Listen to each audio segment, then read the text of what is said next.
stage lights glittered. The MC's voice boomed. And the best actress of the year is... The spotlight immediately focused on two prominent actresses. The MC continued, "Is Hichi?" A ripple of discontent passed through the other nominees as they exchanged glances. This MC was playing a dangerous game. Which Hichi? Two Hichis? The first, Gu Hichi, was a classically trained actress with undeniable talent, but seemingly plagued by misfortune. A skilled performer with a solid foundation, she had been nominated 2 years running, yet remained empty-handed. Though her face was composed, her grip on her gown tightened with anxiety. The second, Ku Hichi, possessed striking features and A-list status. An A-lister with incredible luck, she'd skyrocketed to fame after debuting in director Lee Si-jia Lee's film. And just like that, she became a celebrated actress. Now, the MC announced Ku Hichi. Let's give her a round of applause. The spotlight found its target, illuminating the star of the evening. Gu Hichi felt a pang of regret. Ku Hichi rose, a triumphant smile gracing her lips as she made her way to the stage. Their names differed by a single character, yet their circumstances were worlds apart. Amidst the thunderous applause, Gu Hichi sank into her thoughts. If Ku Hichi hadn't snatched that role from her years ago, she could have been the one accepting the award. The memory of comparative articles, pitting them against each other, resurfaced. Because of our similar names, I'm constantly compared to her, she thought bitterly. They used the most flowery language to praise her. The injustice stung. The thrice-rejected nominee felt a fresh wave of resentment, while using the harshest words to belittle me. Her manager, Hat, leaned in. After Ku Hichi accepts her award, it's your turn to host. Get ready. On stage, Ku Hichi stood tall and aloof before the cheering crowd. Ignoring the excitement around her, Gu Hichi looked up, dejected. I see it, she thought, observing Ku Hichi's gaze. That love-struck look, she's looking at me. Wait, is there some juicy gossip I've missed? Outsida, hat trailed behind Gu Hichi. Are you sure you're not going to the after-party? You're in the same company as Ku Hichi. If you don't go, the paparazzi will spin it into some feud. Gu Hichi scoffed. We are feuding. Hat exasperated, fell silent. By the car park, a voice called out. Gu Hichi, I've been looking everywhere for you.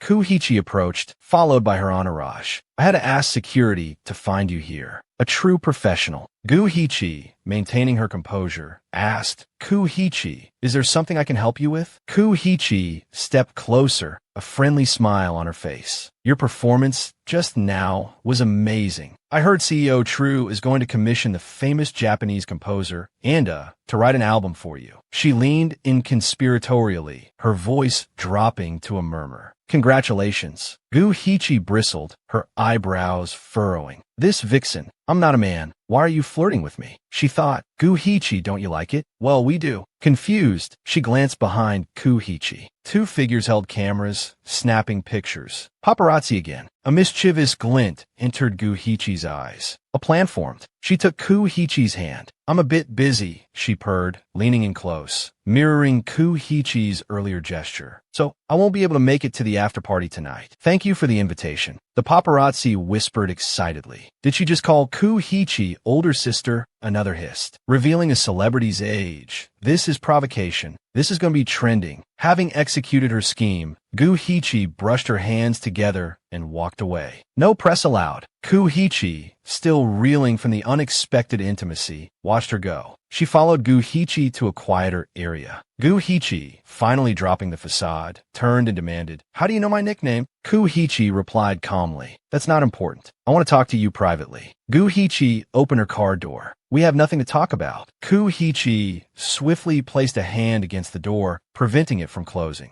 Gu Hichi stared, bewildered, as Ku Hichi leaned in, closing the distance between them to mere centimeters. Ku Hichi, without another word, leaned in, her lips parting as if to kiss Gu Hichi. Gu Hichi instinctively recoiled, pushing Ku Hichi away. Ku Hichi, momentarily stunned, took a step back and spoke softly. Gu Hichi, please don't be angry with me. Seeing Gu Hichi push her away again, Ku Hichi looked bewildered. I just want to know why you dislike me so much. Gu Hichi let out a short, sharp laugh. Dislike you? Why would I dislike you? She continued, her voice dripping with sarcasm. You're so talented, so young, and already a best actress. You even look like the G. You completely captivated my useless ex-boyfriend. You're a fox spirit in human form. How could I not like a fox spirit? Kuhichi blushed, swallowing hard at the venomous words. Guhichi turned and stepped into her car. Kuhichi, I have an appointment. I can't talk any longer. Kuhichi, still confused, asked, an appointment? Guhichi replied curtly, yes. She slid into the driver's seat and slammed the door. See you tomorrow. With that, Guhichi drove off, leaving Kuhichi standing alone, lost in thought. Calling me Kuhichi? She likes talking tough, doesn't she? She's clearly younger than me. A small smile played on Kuhichi's lips as she pulled out her phone. CEO, true, she said, her voice taking on a steely edge. I want to suspend all my film project for this year. A pause. No particular reason. I just want to join the cast of Forgotten Crossing, the film Guhichi just signed on for. Another pause. Yes, I'll play the male lead. One more thing. Do you know who Guhichi has been dating recently? A beat. An image of Kuhichi flashed on the screen. It was a magazine cover featuring Kuhichi. Take a look at this, True Lin said. Guhichi took the magazine, her face contorting in frustration. Her again. Why does this woman keep haunting me? True Lin, CEO of the talent agency, asked, what do you think? Guhichi tossed the magazine onto the table. I don't care. Did you call me here just to show me this? True Lin calmly replied, of course not. I called you in to tell you that director Kwang has decided to cast Kuhichi in Forgotten Crossing. Guhichi exploded. Cast her. She jumped up and lunged towards True Lin. What about me? I spent 6 months preparing for this film. How can they just replace me like that? True Lin, startled, responded, calm down. Kuhichi isn't taking your female lead role. Guhichi sank back in her chair. Then what role is she playing? True Lin answered, the male lead. Guhichi stared blankly, confused. The male lead? But she's a woman. Why would she play a male role?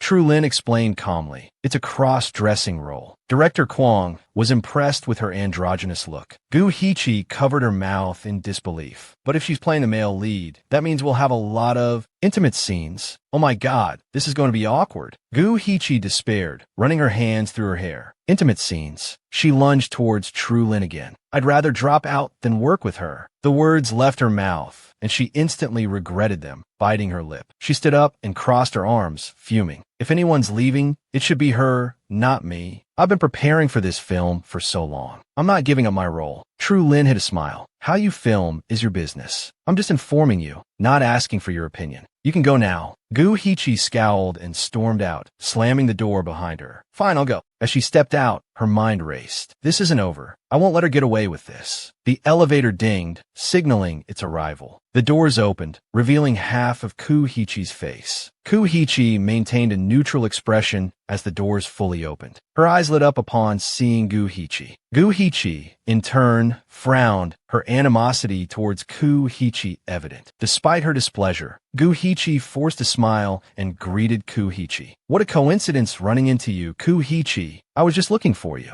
There's something I need to talk to you about. Kuhichi responded cheerfully. Oh, what is it, Guhichi? Guhichi took Kuhichi's hand.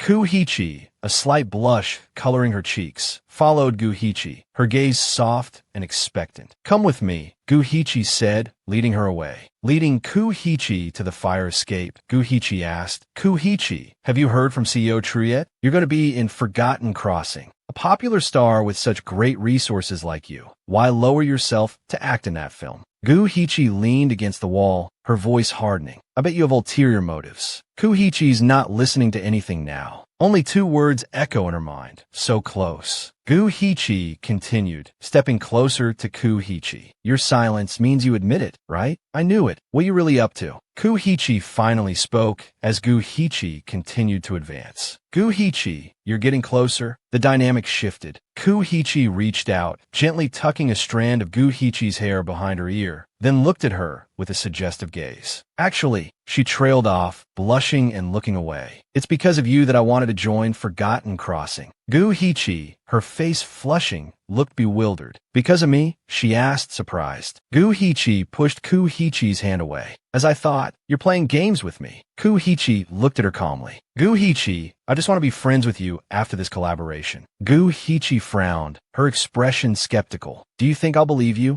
Kuhichi smiled gently. Believe it or not, it doesn't matter. I'll prove it with my actions. Gu Hichi retorted. Our collaboration is already decided. I expect you to accept that. Gu Hichi placed her hands on her hips defiantly. No way. Whatever tricks you're trying to pull, I won't let you succeed. Just you wait. On the first day of filming, the director angrily yelled, "Who told you to add lines to my script?" A voice interjected, "I think it's good." The added lines fit the character's personality perfectly. Seeing it was Gu Hichi, director Kwong softened slightly. The filming hasn't officially started yet. What are you doing here? Gu Hichi sat down, her expression anxious. Director Kwong, I think choosing Duong-du for the male lead role initially was a good idea. Gu Hichi is a woman. There's a big risk in using a body double. Director Kwong replied, I don't have control over this. The contract is already signed. Besides, with Gu Hichi's influence and acting skills, the risk is worth it. Gu Hichi, I know you haven't accepted working with Gu Hichi yet, but let's be professional. Besides, don't you want to prove yourself? Let everyone see that even standing next to Gu Hichi, your acting skills won't be overshadowed. Gu Hichi sat quietly, listening to the lecture. After a moment, as if enlightened, she jumped up. Of course, I won't be overshadowed by her.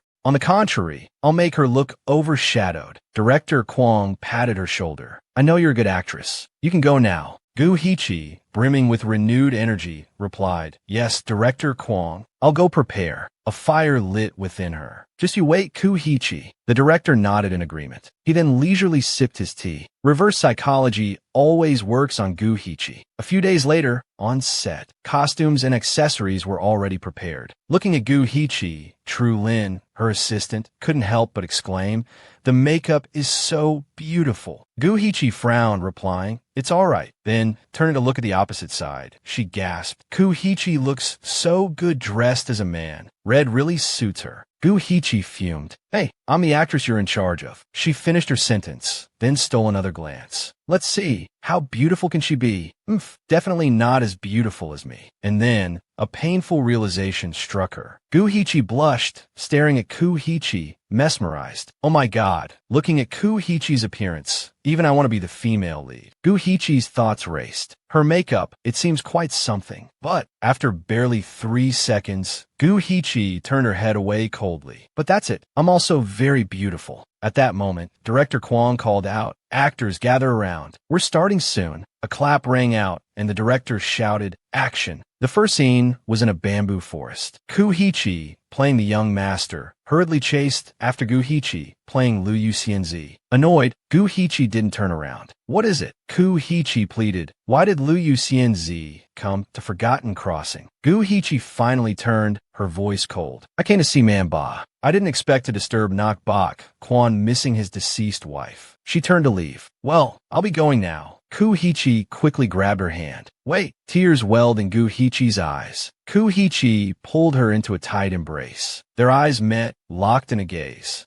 Gu Hichi whispered, Liu Xianzi has never bothered me. Gu Hichi blushed. Gu Hichi. Then, the world seemed to fall away. They slowly leaned closer, their lips just centimeters apart. Gu Hichi internally complained. Why is it always a kiss scene in the first take? Her thoughts were interrupted as their lips met in a passionate kiss. Even though it was just a scene, Gu Hichi couldn't help but blush. She silently grumbled. It's just a kiss scene. Why does the camera have to capture every single detail so perfectly? Gu Hichi's face flushed. Why hasn't the director yelled cut yet? This kiss is too long. I can't breathe. It'll be fine if I act out the next scene now, right? Suddenly, Gu Hichi's hand reached up and touched Gu Hichi's neck. Caught off guard, Gu Hichi didn't react, confused but compliant. Then her eyes widened in surprise. Gu Hichi's tongue had darted out. Gu Hichi's inner fox was outraged. That's not in the script. She shoved Gu Hichi away forcefully, losing control of her strength. Gu Hichi stumbled backward, losing her footing on the set's boat. What's happening? As Gu Hichi fell into the water, everyone panicked. Gu Hichi pushed Gu Hichi. Seeing this, Gu Hichi quickly reached out to grab her, but she missed by a hair's breadth. A splash echoed, and Gu Hichi stared down in horror. Someone save her. Hurry. Where's the rescue team? She clutched her hands. Will she be all right? Gu Hichi thrashed in the water.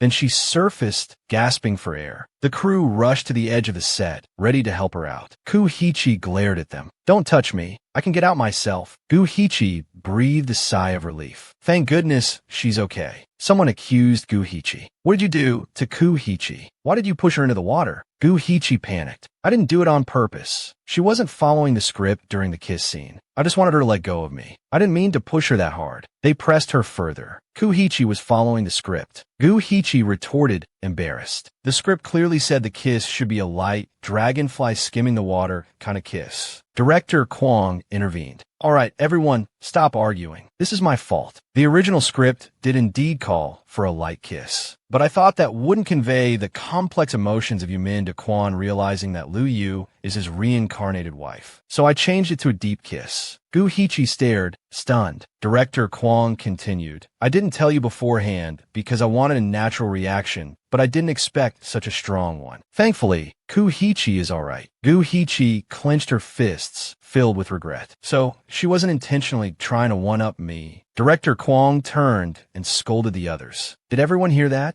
Gu-Hichi didn't push Gu-Hichi intentionally, so stop spreading rumors." He looked at Gu-Hichi. "But for the sake of future cooperation, we all need to apologize to Gu-Hichi. Understand?" Gu-Hichi pondered, head bowed. "Apologize to my rival? How can I bring myself to do that?" A knock came at the door. "It's Gu-Hichi," she said hesitantly. "Is Gu-Hichi in there?" Gu-Hichi quickly opened the door. Gu-Hichi's eyes widened at the sight of Gu-Hichi in a form-fitting bodysuit. "It's me," Gu-Hichi stammered. Gu-Hichi gestured her inside. "Come, what did you need to see me about, Gu-Hichi?" Gu-Hichi forced a smile. "Sister Ku, if you're free, how about we grab a meal together? My treat." She said this, but inwardly thought, inviting her to dinner counts as an apology, right? Gu-Hichi gently declined. "I'm sorry, Gu-Hichi, but I haven't eaten out in 3 years." Gu-Hichi's forced smile faltered. Then Gu-Hichi propped her chin on her hand, a seductive glint in her eyes. "But I think I'll make an exception for you." Gu-Hichi brightened. "So, what do you want to eat?" Gu-Hichi replied with a faint smile. "I only eat vegetarian food." Half an hour later, Gu-Hichi wheeled in a tray of food. "I went to the kitchen myself to supervise the preparation of these dishes. I guarantee they're clean, fresh, and delicious. The matsutake mushroom soup you wanted? I made it myself. If you don't mind, you could try it." She beamed. "Eat up. After you're done, I have something to tell you." Gu-Hichi said indulgently. Gu-Hichi, just say what you want to say. Gu-Hichi, taking the cue, replied without hesitation. "Well, I won't beat around the bush. I just feel that you had a hard time this morning, Sister Ku. I just wanted to check on you, that's all." Gu-Hichi understood. "You're still feeling guilty about this morning, so you personally came to cook for me, right?" Gu-Hichi responded sheepishly. "If I had known it was the director's idea, I wouldn't have pushed you." Gu-Hichi said softly, "Okay, but I hope you can agree to one thing as compensation." Gu-Hichi was puzzled. "What is it?" Gu-Hichi leaned closer. Gu-Hichi, come a little closer. Gu-Hichi innocently moved closer. Gu-Hichi said suggestively, "I want," then teasingly blew gently on Gu-Hichi's hand. Flustered, Gu-Hichi blurted out, "Sister Ku, what are you doing?" Gu-Hichi lightly touched her lips, a wistful look in her eyes. "I want to kiss you." Gu-Hichi, bewildered, asked, "What?" Gu-Hichi chuckled. "A kiss for a fall into the water. It's a fair trade, don't you think? If you stay silent, I'll take that as a yes." As soon as she finished speaking, she pulled Gu-Hichi closer. Then, she quickly pecked Gu-Hichi on the neck. Gu-Hichi stammered, flustered, "Gu-Hichi." Then, frowning, she looked at Gu-Hichi. "Are you crazy?" Gu-Hichi, her face flushed, retorted, "No, I'm the crazy one for coming here to make peace with you. You're teasing me, aren't you?" With that, she stormed off, fuming. The next day, on set, while Gu-Hichi was on the phone, Assistant Tru Lin looked at Gu-Hichi and said, "Although the director posted a clarification about Gu-Hichi falling into the lake, there's still a lot of people watching you. Gu-Hichi's influence is considerable." At this point, Gu-Hichi said loudly in annoyance, "Let them do what they want." The voice on the other end of the line said, "Hello? Why aren't you arguing back?" It was Luan Yu, Gu-Hichi's close friend and fellow actress. "Did Gu-Hichi do something to you last night?" Gu-Hichi said angrily, "She kissed my neck, but I understand now. She doesn't like me, that's why she joined the film I'm in." What, challenging herself? Clearly, she's mixing business with pleasure. Lauget, saying that will only make people jealous, not sympathetic. It's Gu-Hichi we're talking about. Gu-Hichi, ever the superstitious one, clasped her hands together in prayer. I pray to the heavens, whoever wants to be treated like this by Kuhichi, please take my place. I don't want it. Yu burst out laughing. You silly goose. But I do agree with you on one thing. Kuhichi is mixing business with pleasure. But what that pleasure is hard to say. At this moment, True Lin said, get ready to shoot. There's a kissing scene today, too. Don't overreact, okay?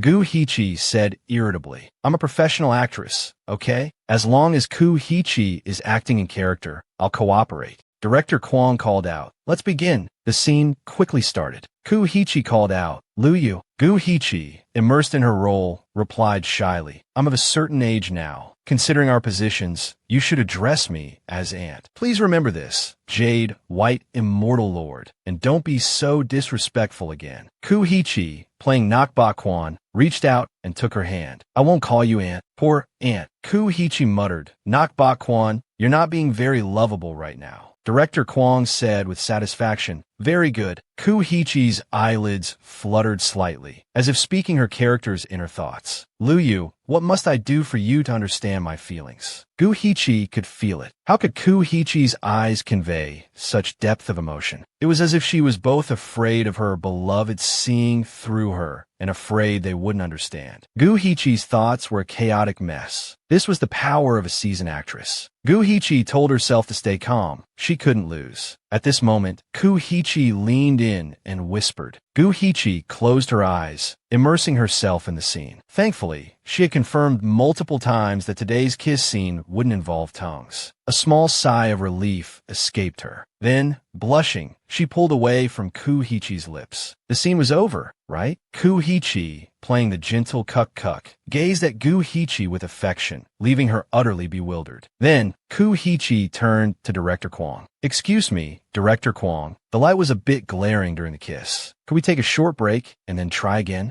The director reviewed the footage. The expression just now wasn't quite natural. He then announced, take a short break. We'll reshoot in a bit. Later, Xiao Ku, move a little to the right. Kuhichi, move a little to the left. Kuhichi looked at Kuhichi with a playful grin. So sorry, Kuhichi, we have to reshoot the kiss scene. Kuhichi pouted. She's doing this on purpose. Kuhichi responded with a doting, Kuhichi gave Kuhichi an appraising look. Forget it, I'm too tired to argue with her. Then she said, you acted very well. Kuhichi watched Kuhichi walk away, a secret smile playing on her lips. Kuhichi is so cute. And then 4 hours of filming passed. During that time, the kiss scene was res hot 10 times. After wrapping up, Kuhichi returned to her room and looked in the mirror, noticing her slightly swollen lips. She yelled in frustration, my lips are swollen from all that kissing. Her resentment grew with each word. I definitely won't let Kuhichi get away with this. Her outburst startled 2 sparrows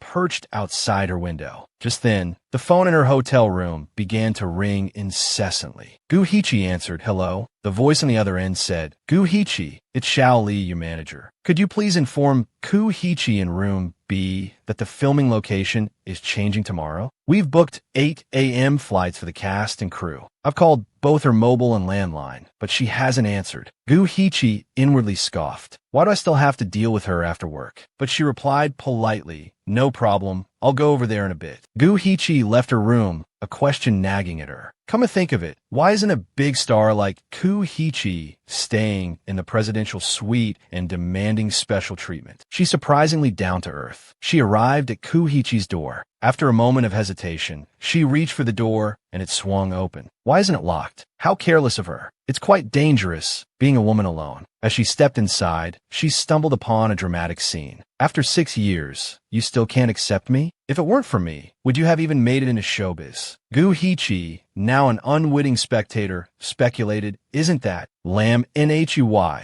the 2-star celebrity? Why is she saying, I love you to Kuhichi? Wait a minute. Kuhichi couldn't help but curse internally. Lam Nhui, the fallen A-list actress from 6 years ago, is confessing to Kuhichi? Kuhichi replied, I've always been grateful for your help, but I don't love women. Kuhichi, eavesdropping outside, started to feel guilty. Maybe listening in on their private conversation isn't such a good idea. Suddenly, a loud crash echoed from within the room. Gu-Hichi's eyes widened in surprise. Lam and Hy had pinned Ku-Hichi against the wall. Ku-Hichi pleaded, "Lam, if I please, let me go." Lam and Hy began to touch and kiss Ku-Hichi repeatedly. "Why can't I kiss you? That Gu-Hichi can, so why can't I?" Just then, Gu-Hichi stepped in to break up the scene. Ku-Hichi is only in room B. Hearing someone's voice, the two women in the room startled. Ku-Hichi pushed Lam and Hy away. "Gu-Iki, come in." Upon hearing this, Gu-Hichi pushed the door open and entered. "Lam Nui, what are you doing here? What a coincidence." Despite her cheerful facade, Gu-Hichi was seething inside. "Still trying to pull that on me? If it weren't for me, you would have committed a crime, understand?" Lam and Hy, ignoring her, stormed off in a huff. Seeing this, Ku-Hichi spoke up. "Sister Lam, consider today's incident as repayment for your past kindness. I won't hold it against you anymore, but I hope you understand that from now on, we can only be acquaintances, our relationship as plain as water." Lam and Hy turned back to Ku-Hichi. "Xiao Ku, I like you, as long as you're still single." She gripped the door handle tightly as she spoke. "Then I won't give up." Gu-Hichi, observing this, wondered, is Ku-Hichi really that attractive? With that final declaration, Lam and Hy slammed the door shut, leaving the two women in the room to silently look at each other. Ku-Hichi, her brow furrowed in distress, said, "Thank you, Gu-Hichi." Gu-Hichi, her face flushing at Ku-Hichi's gaze, thought, "She's a true vixen. No wonder her love life is such a mess." Ku-Hichi then said with a smile, "I know you heard the commotion and came here specifically to help me." Gu-Hichi raised an eyebrow. "Good that you know. You're welcome, I guess. Please show a little gratitude, and don't deliberately try to kiss me again." Internally, Gu-Hichi's inner little fox screamed, "Wait a minute, am I really just gonna let her off the hook for that?" Seeing Gu-Hichi's expression, Ku-Hichi chuckled. Gu-Hichi, her lips pursed in annoyance, glared at her. Ku-Hichi laughed heartily. "Gu-Hichi, you're so adorable and kind." But the little fox's attention was drawn to the scratch on Ku-Hichi's neck. Then she said, "Let's take care of that wound first." Secretly, the little fox rejoiced. "Serves you right." Ku-Hichi, switching into teasing mode, moved closer to Gu-Hichi. "Could I ask you to stay and help me with this, Gu-Hichi?" Inside the bedroom, Gu-Hichi rummaged through the supplies, looking for antiseptic. Ku-Hichi sat on the bed, giving directions. "Yes, that's the ointment right there." Gu-Hichi handed her the tube, her head full of questions. "What's going on? She can do this herself. What help would I even give her that warrant staying? We're rivals." Ku-Hichi paused, ointment in hand, as she heard Gu-Hichi say, "Get some rest. I should go now." Then, applying the ointment to her wound, she looked at Gu-Hichi. "Actually, I've been in the entertainment industry for a long time, but I still haven't made any truly trustworthy friends. I know you don't like me, Gu-Hichi, and I don't expect you to change your opinion of me overnight. I just hope you believe." Intrigued, Gu-Hichi turned back. Ku-Hichi continued, "That I haven't had any malicious intentions towards you from the beginning." Rarely, Gu-Hichi agreed to stay. "Could you sit and listen to me for a bit, Gu-Hichi?" Gu-Hichi replied, "Ku-Hichi, it's boring when you say a bunch of useless things I can't believe. If you want me to sit, I'll sit." There were no chairs in the bedroom. "I guess I'll just sit on your bed then." The little fox, flustered, deliberately kept her distance. Ku-Hichi looked at her happily. "Thank you for staying, Gu-Hichi." Gu-Hichi, hearing this, remained silent, then turned her face away. "Same thing I said before. If you're truly grateful, then stop doing malicious things to me." Ku-Hichi looked confused. "Do you mean the kiss, Gu-Hichi, or the fact that I stole your role?" Gu-Hichi, both annoyed and embarrassed, replied, "Of course I'm talking about you stealing my role." But her inner little fox, having just screamed in indignation, suddenly brought up the kiss. "Aren't you embarrassed?" Ku-Hichi explained, "I've always wanted to explain this to you. I didn't steal your role back then. The male lead, Q-Tich, has always had a specific principle. He doesn't film with actresses born in April. He's an excellent actor with a lot of experience in this industry. Whether it's the producers or the director, nobody wants to offend him. So replacing you is unavoidable. It was just a coincidence that they chose me. The media deliberately played up the rivalry between us for the role, because they didn't want to offend someone higher up. I knew this a year or two ago, but I couldn't say anything and I didn't want to." Gu-Hichi looked at her incredulously. "Really?" Ku-Hichi continued, "But now I think I have to clear my name." Gu-Hichi replied, "I'll tentatively believe you about this." Then, blushing, she added, so what about the other thing? Kuhichi looked confused. What other thing? Hearing this, Guhichi, exasperated, lunged forward. What about the incident involving Naktrin? You can't explain that clearly to me, can you? Kuhichi stammered, oh, then turned her face away, avoiding eye contact. That matter, I really can't explain clearly to you. The little fox within Guhichi eyed her suspiciously.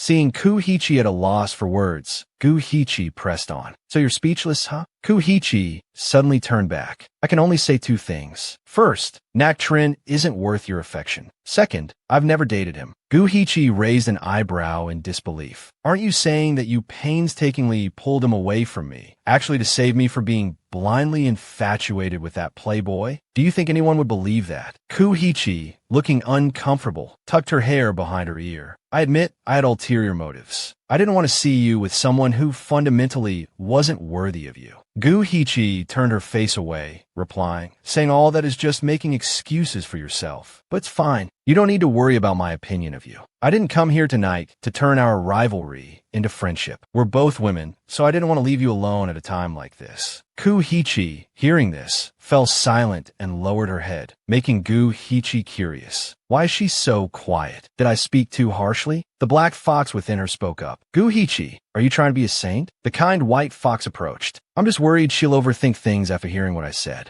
Guhichi then stole a glance at Kuhichi. Seeing her still silent, Guhichi sighed and said, all right, let's not talk about this anymore. From now on, you need to remember this. Maintain your distance from others. You're like a vixen yourself, so don't you know you need to be wary of both men and women? Kuhichi looked pleased. She's concerned about me. Guhichi stood up, adopting a lecturing tone. Bringing people into your bedroom to talk is not a smart move. You won't always be lucky enough to escape unscathed like this. Kuhichi obediently replied, you're right, Guhichi. You really are a good person. Hearing this, Guhichi furrowed her brow. Of course I'm a good person. It's getting late. I should go. Don't forget your 8 a.m. flight tomorrow. Internally, she scoffed. Do you need to give me a good person card? Just then, Kuhichi grabbed her hand. Wait a moment. Guhichi, losing patience, replied, what do you want now? Kuhichi looked at her captivatingly. One last request, Guhichi. Could you wait a little longer? Wait until I fall asleep before you leave. Guhichi frowned, helpless. Are you sure this is the last thing? The obedient little fox within Kuhichi responded, 5 minutes later, Guhichi cautiously whispered, Kuhichi, have you fallen asleep? Kuhichi replied, not yet. 10 minutes later, Guhichi, unable to resist any longer, started yawning. Kuhichi, are you asleep? She quickly added, I'm not asleep yet. 20 minutes later, it was Guhichi who fell asleep first. Kuhichi looked at her with a fond smile. Then, she gently touched Guhichi's neck. Silly girl. She then rolled over, hovering over the sleeping fox. Such a pity. Kuhichi paused, then pulled back, returning to her original position, obediently propping herself up to watch Guhichi sleep. After all these years, you haven't changed a bit, not in personality or appearance. Then, she remembered Guhichi's cheerful expression. Even your smile is exactly the same. She gently caressed Guhichi's cheek. You should smile more in the future. I'll try my best to make you happy. Then, her gaze fell upon the dazzling necklace around Guhichi's neck. Guhichi's expression turned sorrowful. True Lin said that it was a necklace given to her by her first love at the age of 16. No matter how important the event, she wouldn't take it off. She's still wearing it now? Thinking this, she gently removed the necklace, then stared at it for a long time. I don't like seeing her wearing another man's things. She raised her hand, intending to throw it, but stopped. No, this is her memory. She then pulled open a drawer and carefully placed the necklace inside. Turning her head back, she murmured, I'll give you a new one.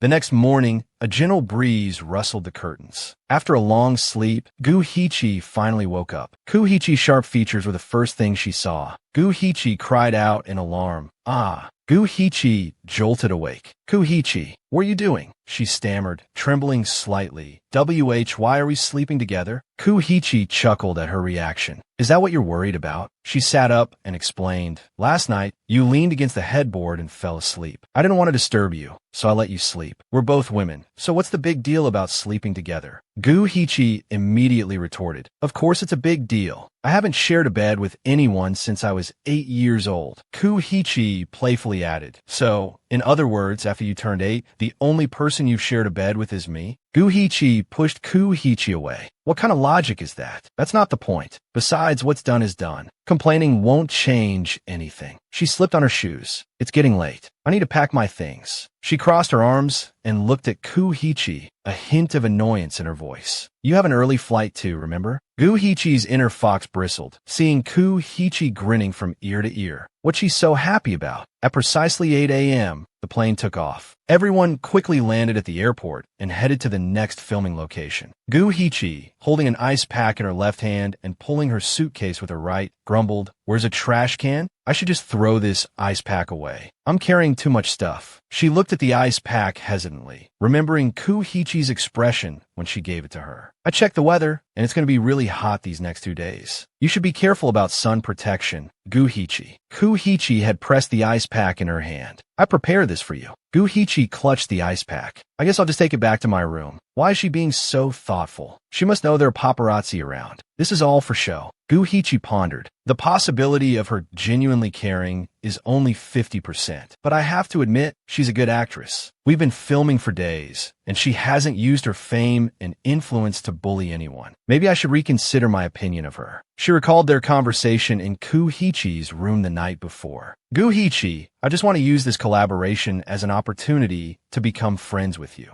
Gu-Hee-chi tightened her grip on the ice pack. I shouldn't be so hostile towards her. Just then, she overheard a conversation. "Gu-Hee-chi is in room K13, right?" "Yeah, right next to Ku-Hee-chi's room." Gu-Hee-chi leaned in to eavesdrop on the 2 staff members. "I hate that girl. She's always clinging to Ku-Hee-chi. She's so desperate to be famous." The other one replied, "I heard she had plastic surgery. She didn't look this pretty when she debuted." The first one agreed. "Of course she had plastic surgery. How else would she be popular? She's clearly not on the same level as Ku-Hee-chi." Gu-Hee-chi froze. "So that's how everyone sees me. Even though we're like fire and water, they still think I'm intentionally trying to ride her coattails." The hotel staff suddenly turned around, and Gu-Hee-chi quickly straightened up and hid around the corner. When she heard their footsteps fading away, she breathed a sigh of relief. Good thing they didn't come over here. She looked at the ice pack in her hand, a self-deprecating smile on her face. "I was overthinking things. What's so great about Ku-Hee-chi anyway?" With that thought,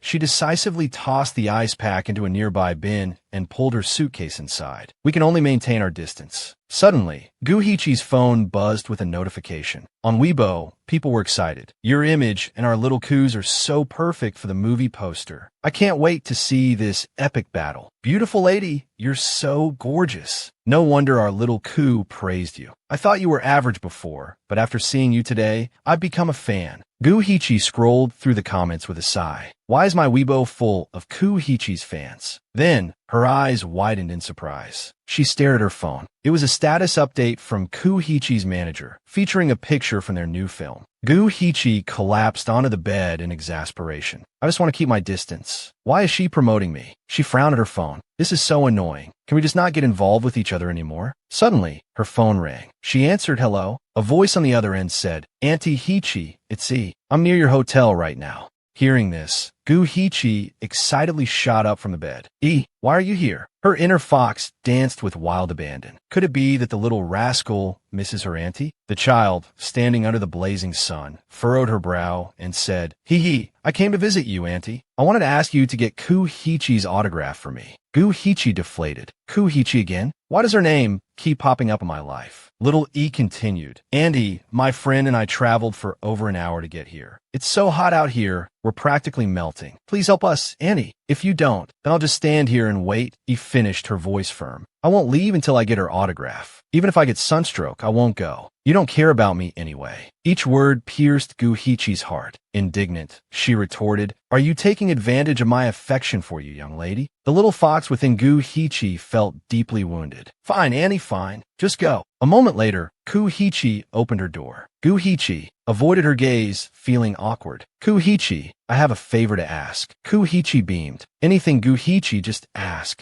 Gu-Hee-chi held out a diary plastered with pictures of Ku-Hee-chi. "I'd like your autograph. My stubborn niece begged me. She and her friend are huge fans of yours." Kuhichi seized the opportunity. An autograph? Sure, but I have 3 conditions, Guhichi. Guhichi bristled. Kuhichi, do you know the saying to drop a stone down a well? Kuhichi replied cheerfully, it's not that serious. Why are you always thinking the worst of me, Guhichi? Guhichi retorted, with you, I have to consider the worst-case scenario, and one condition is already pushing it. 3. Do you think I'm a fool? Kuhichi's smile widened. You have another option, Guhichi. You could just sign my name in the album yourself and give it to your niece. Guhichi spun around. Don't even dream of it. But she stopped short, remembering the little girl's crestfallen face. Auntie, you can't go back on your word. Her spirits plummeted. Thinking of this, she grimaced. Kuhichi, you're good. She turned back. Fine, tell me your conditions. As long as they don't violate my principles, I'll do my best. Kuhichi replied calmly. Come inside, Guhichi. I'll sign it in my room. Once inside, as she signed, she asked, just a signature? Do you want me to write anything else? Mentioning her niece, Guhichi brightened. Right, wishing Wang Yi good health, happiness, and everlasting joy.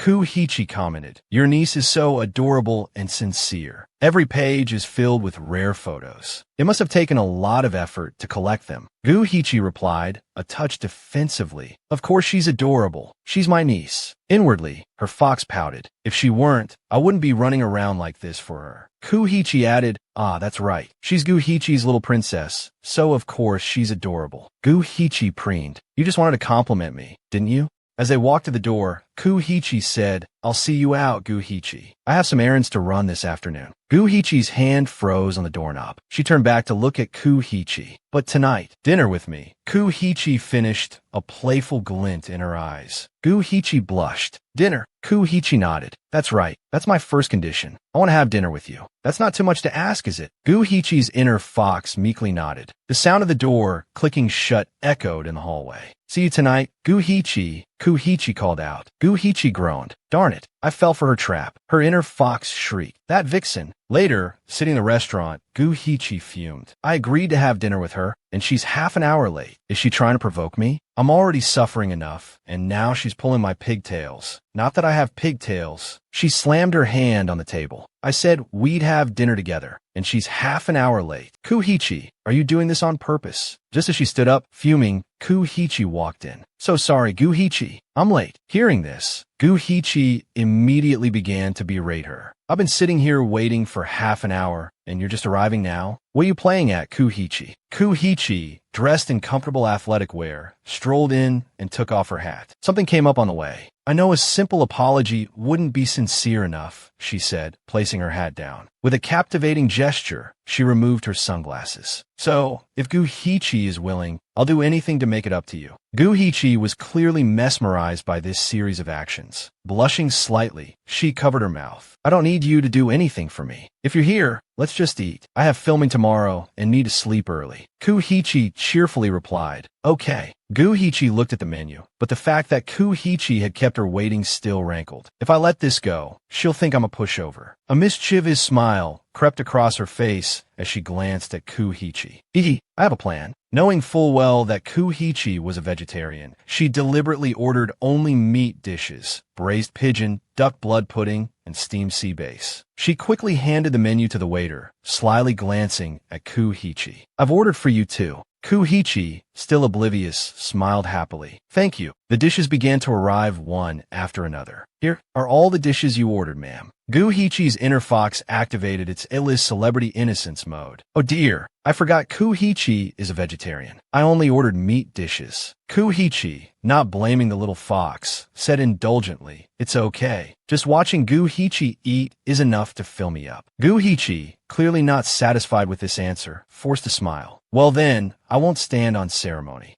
Needless to say, the little fox, like a starving ghost, devoured the food. After a while, her stomach full, Guhichi sighed, rubbing her belly. I'm so full. Kuhichi thoughtfully offered her a napkin. Here's a napkin, Guhichi. Guhichi took it. Thank you. Then Kuhichi called out, you haven't wiped properly. Where? Guhichi asked anxiously. As soon as she finished speaking, Kuhichi leaned closer and gently wiped the corner of Guhichi's mouth. Let me help you, Guhichi. She then pulled her hand back. Gu-Hichi was speechless with surprise. Ku-Hichi calmly wiped her own hand and said, "Me?" Gu-Hichi, wanting to ask something, finally spoke. "Don't you like to be clean?" Ku-Hichi replied, "You pay attention to the rumors about me? I do like to be clean, but wiping your mouth is my pleasure. You're not dirty at all." Gu-Hichi's heart fluttered. She's so sweet. Is this a required skill for a best actress? Ku-Hichi said seductively, "I'm serious." Gu-Hichi abruptly stood up, flustered. "I'll go pay the bill." As Gu-Hichi went to the cashier, she noticed Ku-Hichi talking to a man. Watching them laugh and chat, she couldn't help but sigh. There's no denying Ku-Hichi's charisma. It's incredibly powerful, even though she's dressed so simply today. Suddenly, Ku-Hichi looked towards her. Embarrassed, Gu-Hichi quickly turned away. Outside, she asked curiously, "Was that the male lead who had the intimate scenes with you in Lost Waters? You must be happy." Ku-Hichi frowned. "He has a girlfriend." Gu-Hichi continued, "I watched that movie. The whole time, he acted like, I'm handsome, so I don't need to act. Only during the intimate scenes, when he was supposed to be seduced, did he act realistically. He's relying on his looks to get by, isn't he?" Frowning with displeasure, she added, "Why are you looking at me?" Ku-Hichi leaned in playfully. "Are you suddenly interested in this because you're worried I'm too charming and will attract too many admirers?" Gu-Hichi blushed, flustered. "What? Why would I care who likes you?" Hearing this, Gu-Hichi retorted, "You're overthinking it. I should remind you, being too beautiful isn't always a good thing, and I don't care how many people are after you." She huffed and walked towards her car. Ku-Hichi looked indulgently at her little fox, then followed Gu-Hichi towards the car. Inside the car,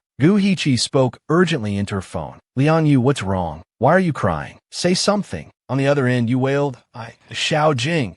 Gu-Hichi winced, her ear practically numb from the crying. Ku-Hichi, seeing this, looked at Gu-Hichi. "She's probably too upset right now. Asking over the phone won't get us anywhere. Ask her where she is." Gu-Hichi immediately said, All right, I won't ask any more questions. "Where are you right now?" You sniffled and replied, I'm at the M.O. Say bar." Gu-Hichi responded urgently, "I'll be right there." Arriving at the location, Gu-Hichi said hesitantly, "Sister Ku, you could drop me off here. You can go back now." Ku-Hichi made an X with her fingers. "No way. How can I let Gu-Hichi go into a place like this alone?" Then, the two of them entered together. A male employee opened the door for them. Ku-Hichi, walking behind, said, "I asked Gu-Hichi out, so of course I have to take her back to her hotel." Inside, loud music pulsed through the air and people danced excitedly. Gu-Hichi located the private room and pushed the door open. Her mood immediately plummeted. Liang, unlike the sobbing mess on the phone, you was singing happily and enthusiastically. Seeing the two of them, she broke out in a cold sweat. Not only Xiao Jing, but Ku-Hichi was here too.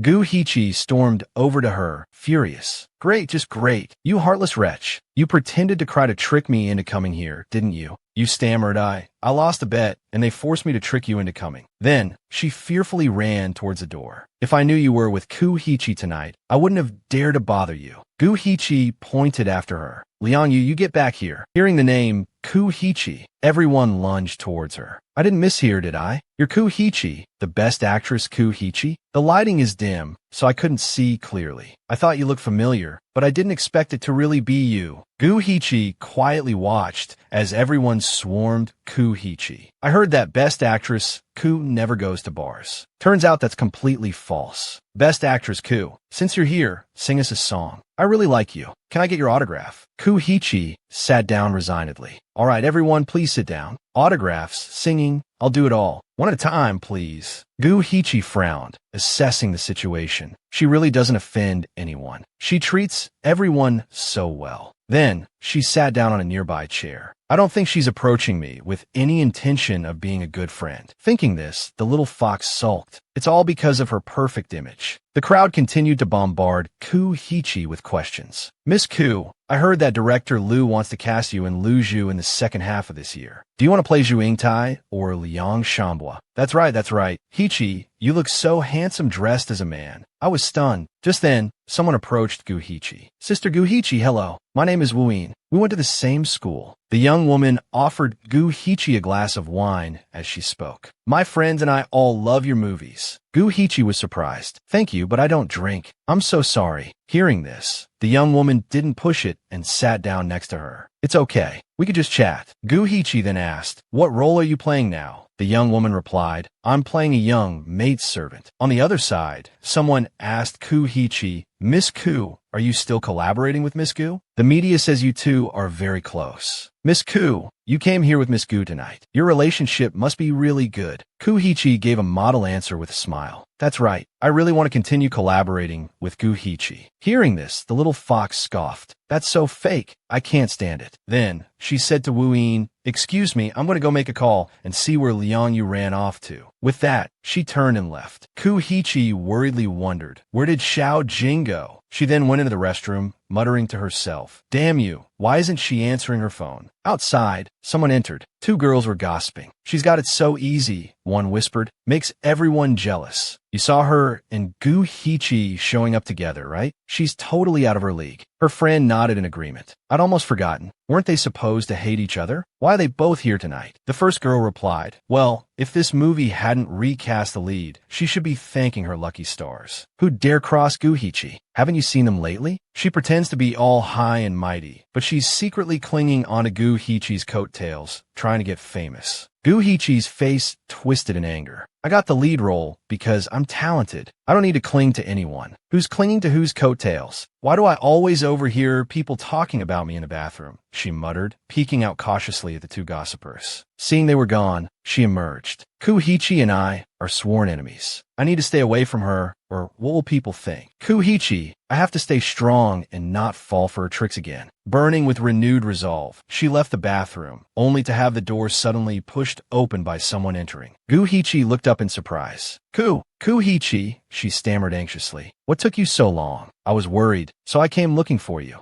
Gu Hichi responded coldly. Thanks for your concern, Gu Hichi, but I don't need it. Turning on her heel, she started to walk away. Gu Hichi, startled, reached out and caught her arm. Back in the private room, Gu Hichi flung the door open and slumped into a seat, fuming. She grabbed a glass of wine and gulped it down. Wu Yin looked at her, surprised. I thought you weren't drinking. Gu Hichi blushed. Well, that was the one I already had. Just then, Gu Hichi entered the room. She snatched the glass from Gu Hichi's hand. Gu Hichi, you have filming tomorrow. You shouldn't drink too much. Let me take you home. The defiant younger woman grabbed the bottle of wine from the table. She took a long swig, then looked at Gu Hichi mockingly. I wouldn't dream of troubling you. Gu Hichi. Raising her voice, she added, it's best if you just stay away from me. She then quickly left, leaving Gu Hichi standing there, helpless. Once outside, Gu Hichi's facade crumbled. She swayed dizzily. Ugh, so dizzy, she groaned, putting a hand to her forehead. That Gu Hichi is so infuriating. I need to get a cab home before the paparazzi see me, she thought, waving at an approaching yellow taxi. Taxi. Just then, Gu Hichi caught up. Gu Hichi glanced at her, then climbed into the taxi and drove off. Gu Hichi, a thoughtful expression on her face, got into her car and followed. She kept a close distance behind the taxi. A while later, the taxi stopped in front of a hotel. Gu Hichi stumbled out, swaying on her feet. Gu Hichi hurried forward. Gu Hichi, she said, Manager Zhao just called. He wants you back at the office as soon as possible. Gu Hichi frowned, irritated. Why did Gu Hichi's voice keep ringing in her ears? Gu Hichi, still worried, trailed behind the sulking younger woman. Gu Hichi fumbled with her key and pushed open the door. Gu Hichi hesitated, her concern evident. She followed Gu Hichi inside. Gu Hichi stumbled and collapsed onto the sofa. Gu Hichi sighed. She really can't hold her liquor, and yet she still drinks like this, she murmured, walking over and gently brushing Gu Hichi's hair away from her face. I won't let you drink again. Just then, a phone began ringing insistently. Gu Hichi went over and picked it up. Hello, she answered softly. May I ask who's calling and what this is regarding, Ms. Gu? The voice on the other end replied, I'm a delivery driver from 20 Restaurant. The vegetarian meal Ms. Gu ordered at 7:20 p.m. has been prepared for delivery, but there seems to be a problem with the address. Could you please confirm the address for me? The delivery driver, hearing no response, spoke again. Hello, are you still there? After a moment of stunned silence, Kuhichi answered, Yes, please send it to Hotel 20, room K06. Ms. Liang Tian will receive it. After hanging up, she sat gently on the bed, placing the phone on the nightstand. All this for me? She whispered, then tenderly stroked Guhichi's cheek. When will you finally drop this act of being tough on the outside, but soft on the inside? Guhichi stirred slightly and mumbled, Bath. I want a bath. Kuhichi blushed, flustered. A bath? But you're in no state to bathe yourself. Shall I help you? Guhichi, docile as a lamb, agreed. How could Kuhichi refuse such a request? Moments later, a bathtub filled with rose petals was ready. Kuhichi carefully unzipped Guhichi's dress. Guhichi's body slumped against her. Kuhichi, exercising restraint, guided Guhichi into the bathroom and gently placed her in the tub. Guhichi sighed contentedly, murmuring, This feels so good. Kuhichi sat on the edge of the tub, looking at Guhichi hesitantly. But the price I paid was worth it, she thought. After a moment, Kuhichi chuckled softly. Time to bathe you, she said, reaching for Guhichi. After some struggle, Kuhichi helped Guhichi out of the bath. Xiao Jing, I helped her get clean, she murmured to herself, then quickly led Guhichi towards the bed. Kuhichi gently laid Guhichi down. Guhichi relaxed and flushed sighed softly. Kuhichi couldn't resist stroking her cheek. Kuhichi gazed at her intently, as if trying to etch Guhichi's image into her memory. Then, unable to help herself, she kissed Guhichi's cheek and smiled. This reward isn't too much to ask for, is it? She thought. Dawn broke, and a gentle breeze drifted through the open window. Guhichi stirred, rubbing her cheek and yawning. She stumbled to the mirror, feeling dizzy. I slept so much, but my head still hurts, she groaned. I'm never drinking again. Suddenly, she looked at her reflection more closely. She looked at the clothes she was wearing. Why am I wearing pajamas? And these are the ones I hate the most. She blushed, remembering the events of the previous night. She vaguely recalled being in the bathtub. I think Kuhichi helped me, she thought, rubbing her temples. The realization hit her like a ton of bricks. No, she screamed in horror. She ran to Kuhichi's door and banged on it. Kuhichi, did you come to my room last night? The door opened, revealing Kuhichi. Guhichi stared, stunned. Kuhichi, looking stunning in her elegant attire, replied calmly, Yes, you were drunk last night. I was worried, so I brought you back to your room. Guhichi narrowed her eyes suspiciously. You just brought me back? But then she shrieked, Don't deny it. The evidence is right here. Kuhichi, unfazed by Guhichi's outburst, replied serenely, I also bathed you and changed your clothes. I chose these pajamas for you. They're cute, aren't they? Guhichi blushed and retorted, The cutest ones are the spaghetti straps. Then she paused, a look of realization dawning on her face. Wait a minute. She realized she'd missed the point. Kuhichi, meanwhile, said, Okay, I remember. I'll put the spaghetti strap ones on you next time. Guhichi's face burned. There won't be a next time. We're not even that close. This makes me really uncomfortable. Can you please respect my boundaries? Kuhichi looked hurt. Guhichi, you misunderstand. You agreed to let me bathe you. That's why I did it. Guhichi argued. A drunk person doesn't know what they're doing. Do I really have to remind you of that? Kuhichi replied softly. It's precisely because I know a drunk person doesn't know what they're doing that I bathed you. Guhichi frowned. What are you even saying? She asked, enunciating each word. Kuhichi, picturing Guhichi struggling in the tub, explained, I was worried that if I didn't bathe you and left you alone in your room, you, being so particular about cleanliness, wouldn't be able to stand the sweat and would jump into the bath yourself. And in your drunken state, I can't even imagine what could have happened, she continued, leaning closer to Guhichi. Besides, Guhichi, we're both women. What's the big deal? Guhichi, looking flustered, seemed to have been swayed by Kuhichi's logic. But, still stubbornly arguing, Guhichi retorted, Oh, you're quite the smooth talker, aren't you? If you're so sure it's no big deal, then why don't you strip down and show me? Even if Mr. Ku begged, he wouldn't get this treatment. Guhichi, her face flushed crimson, was rendered speechless. She spun around and stormed off. I shouldn't even bother arguing with you. I'm leaving, she huffed. CEO Ku, so generous with her favors. Fine, we'll see each other on set. Not long after, on the film set, two crew members whispered to each other. Miss Hichi seems really off today. Do you think her acting will be able to keep up with Kuhichi? The other person quickly shushed them. Quiet. She's looking over here. Guhichi, overhearing the whispers, lowered her head, fuming. Damn it, She sat down, curling up slightly. The first time I was distracted was because I was acting with Ku Hichi. I couldn't help but remember last night, the bath. She thought. The other times, it's because... She trailed off, her mind replaying scenes of her acting alongside Ku Hichi. A strange flutter ran through her. I can't resist her acting, she realized, her heart pounding. Just then, the director's voice boomed through the loudspeaker. Miss Hichi, have you even read the script? I'll give you a little more time. Think seriously about how you're going to act this scene. Break time. Remembering the director's words, Gu Hichi propped her chin on her hand, a troubled expression on her face. I've always been confident in my training, whether it's acting skills or professional knowledge. I'm better than Ku Hichi. That's why I felt justified in disliking her, she mused. Then, she recalled the times Ku Hichi stood proudly on stage, accepting awards. I thought she only got those opportunities because of her connections, her luck. But now I understand why the audience loves her. She's more talented than me, she admitted to herself. It's laughable that I considered her a rival. I didn't realize there's so much I could learn from her. Just then, someone called out from behind her. Shout, Jing. Miss Ku asked me to give this to you. Gu Hichi bristled. Her again? We're not even friends. Why would she give me a gift? She waved her hand dismissively. I don't want it. Give it back to her. Zhao Ling, looking troubled, replied, but she said I had to give this to you. It's her second condition.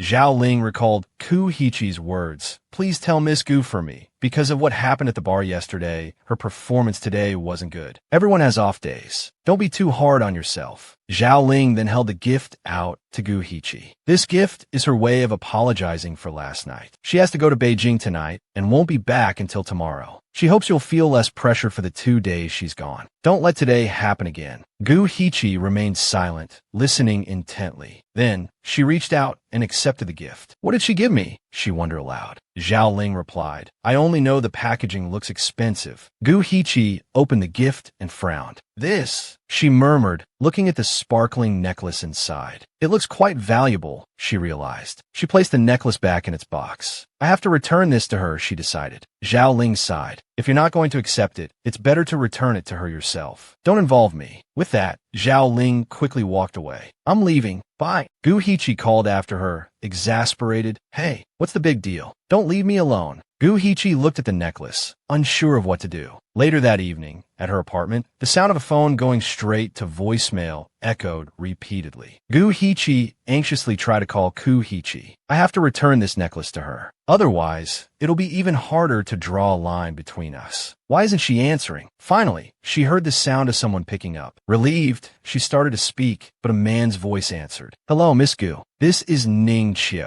Xiao Ku went out to buy something and left her phone with me. Are you looking for her? Gu Hichi's mood instantly deflated. Ning Chiu, she thought. Ning Chiu continued. Miss Gu? Miss Gu. Startled, Gu Hichi stammered. Oh, nothing. There's just a scene the day after tomorrow I wanted to discuss with her. If she's not there, then never mind. Goodbye, Mr. Ning. Ning Chiu replied, Goodbye, Miss Gu. Gu Hichi hung up the phone, then fell deep into thought. Ning Chiu, the man who cultivates money-making artists in the showbiz world. If Ku Hichi hadn't gotten involved with Ning Chiu before, she definitely wouldn't be as untouchable and arrogant as she is now. But suddenly, Gu Hichi felt a pang of panic, her mind racing. It's so late now. Are they still together? Oh, this ill-fated connection with Ku Hichi. She doesn't even care herself. Why should an outsider like me worry about her? A moment later, the sound of trickling water could be heard. Gu Hichi lay quietly, relaxing in the bathtub. Suddenly, her phone rang. She reached out and grabbed it. Hello, Liang Yu. On the other end, Yu's voice responded. I have some hot gossip I have to tell you. Gu Hichi furrowed her brow, confused. If it's not interesting, your punishment will be doubled. I haven't forgotten the last time you tricked me into going to that technician.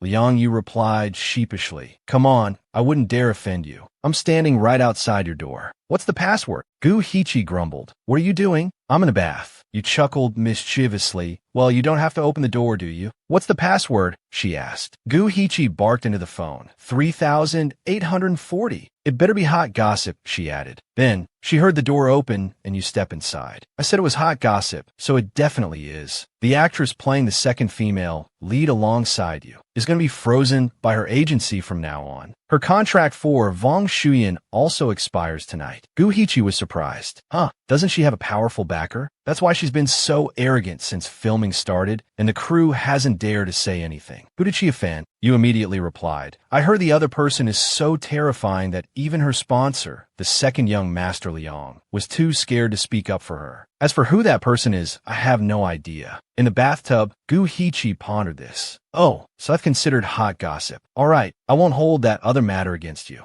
Outside the bathroom, you picked up the necklace Gu Heechi had given Gu Heechi and tried it on. It's so beautiful. If I wear this to the party tomorrow, I'll be the most stunning one there. I'll be the talk of the town. Then, turning towards the bathroom, she said sweetly, My dearest, adorable Gu Heechi, your poor friend has a small request. I wonder if you'd be willing to grant it. Gu Heechi, losing her patience, replied, Just spit it out already. You turned back and started to formulate her words. Then, standing in front of the bathroom door, she said, I'm about to attend a party, but I didn't bring anything nice with me. Could I borrow some of your accessories? I promise I'll return them the day after tomorrow. Gu Heechi inwardly groaned. Oh, here we go, but softened and said, Take them from the bedside table. You happily touched the necklace around her neck. I'll take this then. Thank you, my dearest, adorable Gu Heechi. I'll take my leave now. Gu Heechi was startled by the swift borrowing maneuver. She then wrapped a towel around herself and chased after you. Hey, don't tell me you took the one on the table. But when she got outside, there was no one there. Gu Heechi immediately ran back into the room. Then, she breathed a sigh of relief. It's still there. At this moment, in the hotel lobby below, Gu Heechi happened to be walking in. She saw you walking out, looking pleased. Gu Heechi's sharp eyes caught sight of the necklace. Isn't that the necklace? Her expression fell. The one I gave to Xiao Jing. She then called out, Miss Liang, please wait a moment. You turn around. Miss Ku? Hello, Miss Ku. She asked nervously. Miss Ku, is something the matter? Gu Heechi frowned and pointed to the necklace. May I ask where you got that necklace? You stammered, from Xiao Jing. Hearing this, Gu Heechi's heart sank. I took so much care choosing that necklace for you, and you just casually gave it away to someone else? She then pulled out a black card and offered it to you. There's enough money in this card to buy a diamond from the same brand several times larger. Please return the necklace you're wearing to me. It's very important to me. You anxiously touched the necklace. This necklace is yours? But it was at Xiao Jing's place. You gave this necklace to Xiao Jing. Gu Heechi nodded. Seeing this, you hurriedly took it off. I'll return it to you right now. The two exchanged a few words. Gu Heechi thanked Liang Yu, took the necklace, clutched it tightly, and left with a darkened expression, leaving a bewildered Liang Yu behind. Then, panicked, Liang Yu thought, wait a minute, I haven't had a chance to explain to her. Gu Heechi told me to take jewelry from the bedside table. I chose that necklace myself and took it. I have to tell her. Oh no, she's burning down my little fox's house. I'll get ripped to shreds. Thinking of this, Liang Yu, consumed with anxiety, exclaimed, Oh no, I'm doomed. Gu Heechi is going to kill me. I have to run for my life. A moment later, Gu Heechi rang Gu Heechi's doorbell. Gu Heechi opened the door. Gu Heechi. Gu Heechi spoke with a pained voice. Gu Heechi. Seeing her expression, Gu Heechi was confused. What's with that look? Gu Heechi, on the verge of tears, bit her lip. Gu Heechi, do you find me more detestable than anyone else in the world? Gu Heechi stammered, I don't dislike you, but I wouldn't say you're that terrible. Gu Heechi, have I offended you somehow? Gu Heechi, her heart sinking, clutched the necklace tightly and held it out towards Gu Heechi. With difficulty, she said, How could you so casually give away the gift I gave you to someone else? Gu Heechi was surprised. That necklace? But it was in the box. Then, she bent down and looked at it closely. I understand now. Liang Yu, that little sneak, she took the necklace from a box. It's my fault for not checking. Gu Heechi continued. Maybe you think this is just a cheap trinket, or maybe to you, it's just an ordinary necklace. But this necklace is something I had to fight tooth and nail to get back from the woman who likes to steal my things. By this point, Gu Heechi was choked with sobs. Gu Heechi, flustered, waved her hands. I didn't know it meant so much. Gu Heechi, don't cry. Gu Heechi clutched the necklace, looking at Gu Heechi with anguish. Overwhelmed with guilt, Gu Heechi looked around. If anyone sees us, they'll think I'm bullying you. Let's go inside and talk. The door quickly slammed shut. Inside the room, Gu Heechi took Gu Heechi's hand and comforted her. Gu Heechi, I admit I'm at fault. Letting you see someone else wearing that necklace was my fault. I didn't take good care of it. Are you really giving this necklace back to me now? Kuhichi abruptly snapped the necklace. Something that's been touched by someone else loses its original meaning. This necklace has lost its value. The unfortunate necklace, caught in the crossfire of misunderstanding caused by Liang Yu, broke into two pieces. Kuhichi whispered, "Kuhichi, I said I was wrong. Why did you break the necklace?" Kuhichi, overcome with grief, sobbed uncontrollably. Kuhichi, feeling utterly guilty, covered her face and wailed internally, "Help me. What do I have to do to make her stop crying?" Then, she awkwardly touched Kuhichi's cheek. "Kuhichi, crying like this will affect the filming." She then gently wiped away Kuhichi's tears with both hands and softly comforted her. "This isn't that serious. If you don't like other people touching it, I'll buy you another one exactly the same. It'll be fine. Crying won't make it any better. You're just making yourself upset, silly." Seeing this, Kuhichi finally stopped crying. She looked at Kuhichi, who was softly expressing her concern. "All right, I was really wrong. There won't be a next time." As Kuhichi's crying subsided, Kuhichi stammered, "Kuhichi, did I remind you of someone?" Kuhichi sadly wiped her tears. Then, she turned away. "A long time ago, a friend used to wipe away my tears just like you do, Kuhichi." Kuhichi cautiously asked, "A boyfriend?" Kuhichi blushed and lied. "Yeah." Kuhichi started to think. Besides the rumors, no paparazzi have ever caught Kuhichi dating. Now I'm hearing her admit to having a boyfriend firsthand. It doesn't seem real. Thinking this, she looked at Kuhichi and said with a smile, "It seems your ex-boyfriend was good at comforting you.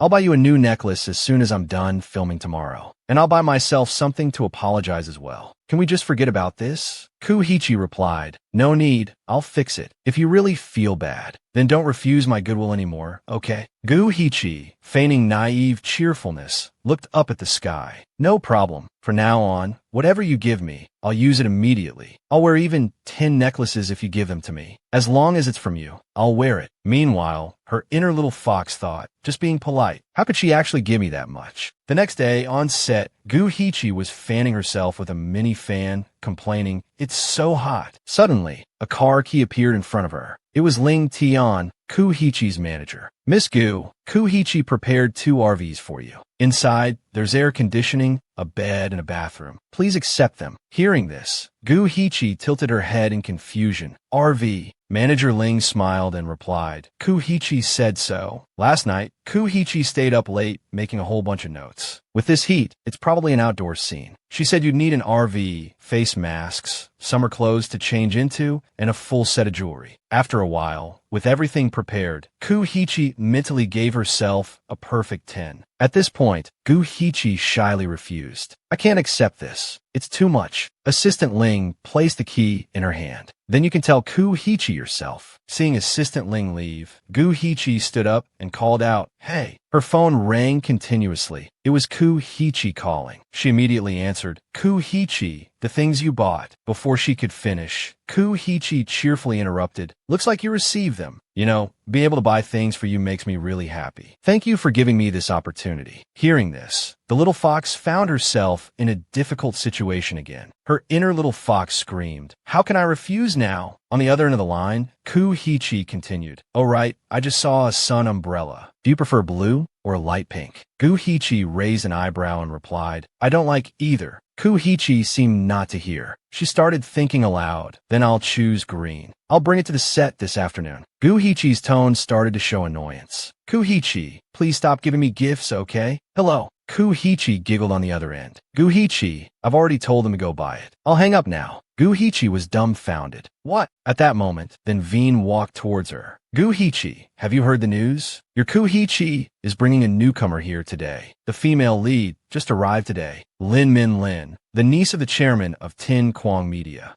Kuhichi froze. The only sound echoing in her mind was Kuhichi, Kuhichi, Kuhichi. She dazedly asked who, then dejectedly repeated Lin Min Lin. At this moment, Director Kwang called out, "Actors, gather around." Everyone looked towards Kuhichi and Lin Min Lin, murmuring in admiration. "Miss Lin is so beautiful." Her and Kuhichi's outfits look like couples' costumes. Kuhichi looked at them, full of suspicion. Seeing the green tea-like Min Lin looking at her CEO with possessive intent, the little fox began to panic. Then Veen added beside her, "It seems like they're kissing in this scene, huh?" Kuhichi lowered her head, annoyed. Yeah, that's right. In this scene, Princess DG forces a kiss on Yumin D. Yumin D. Jun doesn't respond. So Princess DG takes out her hairpin and threatens suicide. Yumin D. Jun tries to stop her, but ends up falling under the princess's spell. Then, he's forced into the kiss. Then Veen asked curiously, "Oh, why do you look so upset? Don't be like that, Guhichi. Is a little fox jealous again? Why would you be sad? You have nothing to do with Guhichi." The director shouted, "Action!" Suddenly, Guhichi looked seriously towards the scene. Then Veen observed her. The scene showed 2 doves flying. Guhichi, as Yumin D. Jun, sat meditating by the lake. Then, she called out loudly to someone. That person replied, "D. Jun." It was Min Lin. She seductively approached Guhichi. "D. Jun, look what I have in my hand." Off to the side, Guhichi was despondent. Miss Lin acts so well. She uses a bright and unrestrained, yet also charming style to portray an elegant lady. She definitely didn't achieve that overnight. Guhichi stood up indifferently. "I see." Min Lin held up a mirror, adding cheerfully, "My father said if you and I get married and live happily ever after, he'll give you this immediately." Guhichi coldly refused. "It's better for you to keep this treasure, princess. The matter of our marriage was just a casual joke between our parents. We can't be together. Tomorrow, I'll make it clear to the Heavenly Emperor. Please don't mention this again, princess." Seeing Guhichi leaving, the green tea-like Min Lin called out. "Emperor," she cried, pulling a hairpin from her hair. "Stop." She held it against her neck.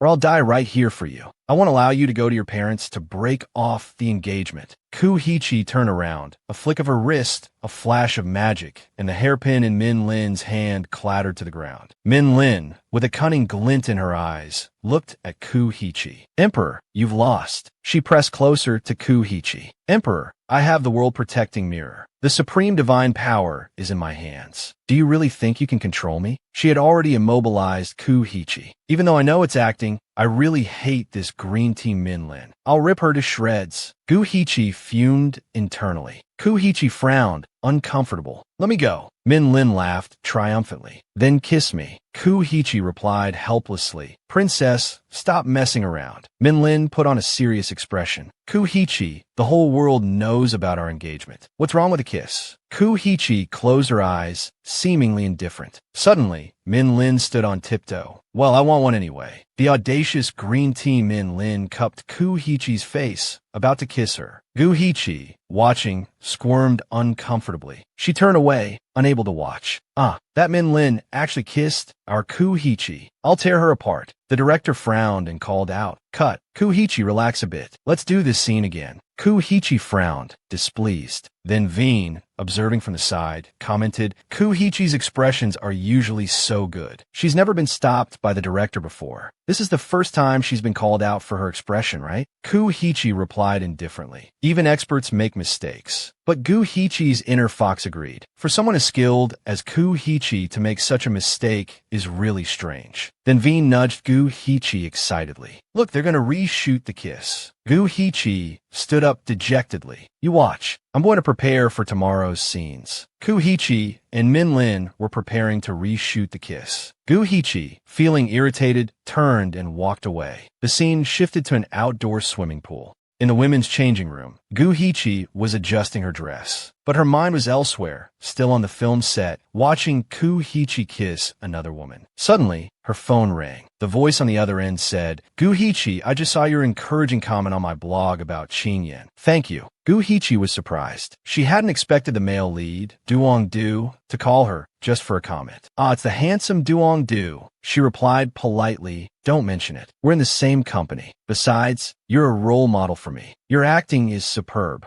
Duong-du said, "Thank you anyway. We almost had a chance to work together in Lost in Time. I'm sorry about the change in the lead role. I hope we can collaborate next time. Let's talk again later. I have another schedule soon. When you're finished filming and have some free time, I'll treat you to dinner." Guhichi replied cheerfully, "You're too kind. Go ahead with your work. Bye-bye." As soon as she hung up, a notification popped up. "Duong-du has followed you." Reciprocating the gesture, Gu Hichi followed the handsome Duong-du back. She put her phone in the locker and slowly stepped into the pool. I have a falling into water scene tomorrow. I should practice holding my breath underwater. With that thought, she plunged into the water, her body sinking freely towards the bottom of the pool. Suddenly, a cramp seized Gu Hichi's leg. Panic flared. "Oh no, I forgot to warm up," she thought, struggling weakly in the water. A panicked voice shouted, "Someone's drowning!" Gu Hichi feebly reached a hand above the surface. A hand grasped hers and pulled her up. It was Gu Hichi. "Gu Hichi, are you all right?" she asked anxiously. Gu Hichi stared at Gu Hichi, mesmerized, before whispering, "No." In that moment, Gu Hichi saw only Gu Hichi. But then, she pushed Gu Hichi away. "Why aren't you still getting lovey-dovey with Lin Min Lin? Why are you here at the pool?" Her inner fox hissed. "Is little Gu Hichi jealous?" Gu Hichi, without a word, took off her jacket and draped it over Gu Hichi's shivering shoulders. "When was I ever being lovey-dovey with Miss Lin?" Gu Hichi stubbornly turned away. "I don't want your jacket. This afternoon, you and Miss Lin were kissing like you were trying to break a world record." Gu Hichi, concerned, fastened the jacket around Gu Hichi. "It was just for the scene. Everyone wants to make the best film possible. Besides," Gu Hichi continued, "if that's what you consider lovey-dovey, then wouldn't you say Gu Hichi and I are even more intimate?" Gu Hichi blushed. Then, she stood up, a grimace of pain crossing her face. "My leg, the cramp, it hurts so much." She swayed, losing her balance. Gu Hichi gently caught her. Gu Hichi, surprised that Gu Hichi hadn't pushed her away, blushed again. "Let's be clear, Gu Hichi," she stammered. "We're just colleagues. And besides, I'm a woman. Don't attach those kinds of ambiguous implications to me." Gu Hichi looked saddened. "She's just emphasizing the boundaries," she thought. "Miss Lin is also a woman," Gu Hichi said aloud. "Why do you explain it so strangely, Gu Hichi?" Gu Hichi recalled the look in Lin Min Lin's eyes when she looked at Gu Hichi. "Lin Min Lin isn't like me," she retorted. Gu Hichi looked puzzled. "Different how?" Gu Hichi's voice rose. "Different, just different. Let go of me, Gu Hichi. I want to go back to my room." Gu Hichi began massaging Gu Hichi's leg. "Let me massage your cramped leg, and I'll take you back to your room," she continued as she worked. "You should always warm up properly before swimming. It's easy to get cramps otherwise. Be careful tomorrow during filming." Gu Hichi looked at Gu Hichi, her feelings a tangled mess. Should I push her away? She wondered. Then her inner fox chimed in, "But her massage is quite good. It wouldn't hurt to enjoy it a little, would it?" Gu Hichi, feeling shy, said, "The muscle in my calf is really tight." Gu Hichi moved her hand up Gu Hichi's leg and began gently kneading. "Here," Gu Hichi asked. Gu Hichi, enjoying the sensation, murmured, "Mm." Gu Hichi's voice was low and alluring. "Then I'll massage it." After a while, Gu Hichi helped Gu Hichi back to her room. As they arrived, Gu Hichi's phone rang. "Your phone's ringing," Gu Hichi pointed out. The phone continued to ring, but Gu Hichi ignored it. Gu Hichi hesitated, unsure what to do. She knew it was Lin Min Lin calling. Finally, Gu Hichi answered. "Hello, Miss Lin."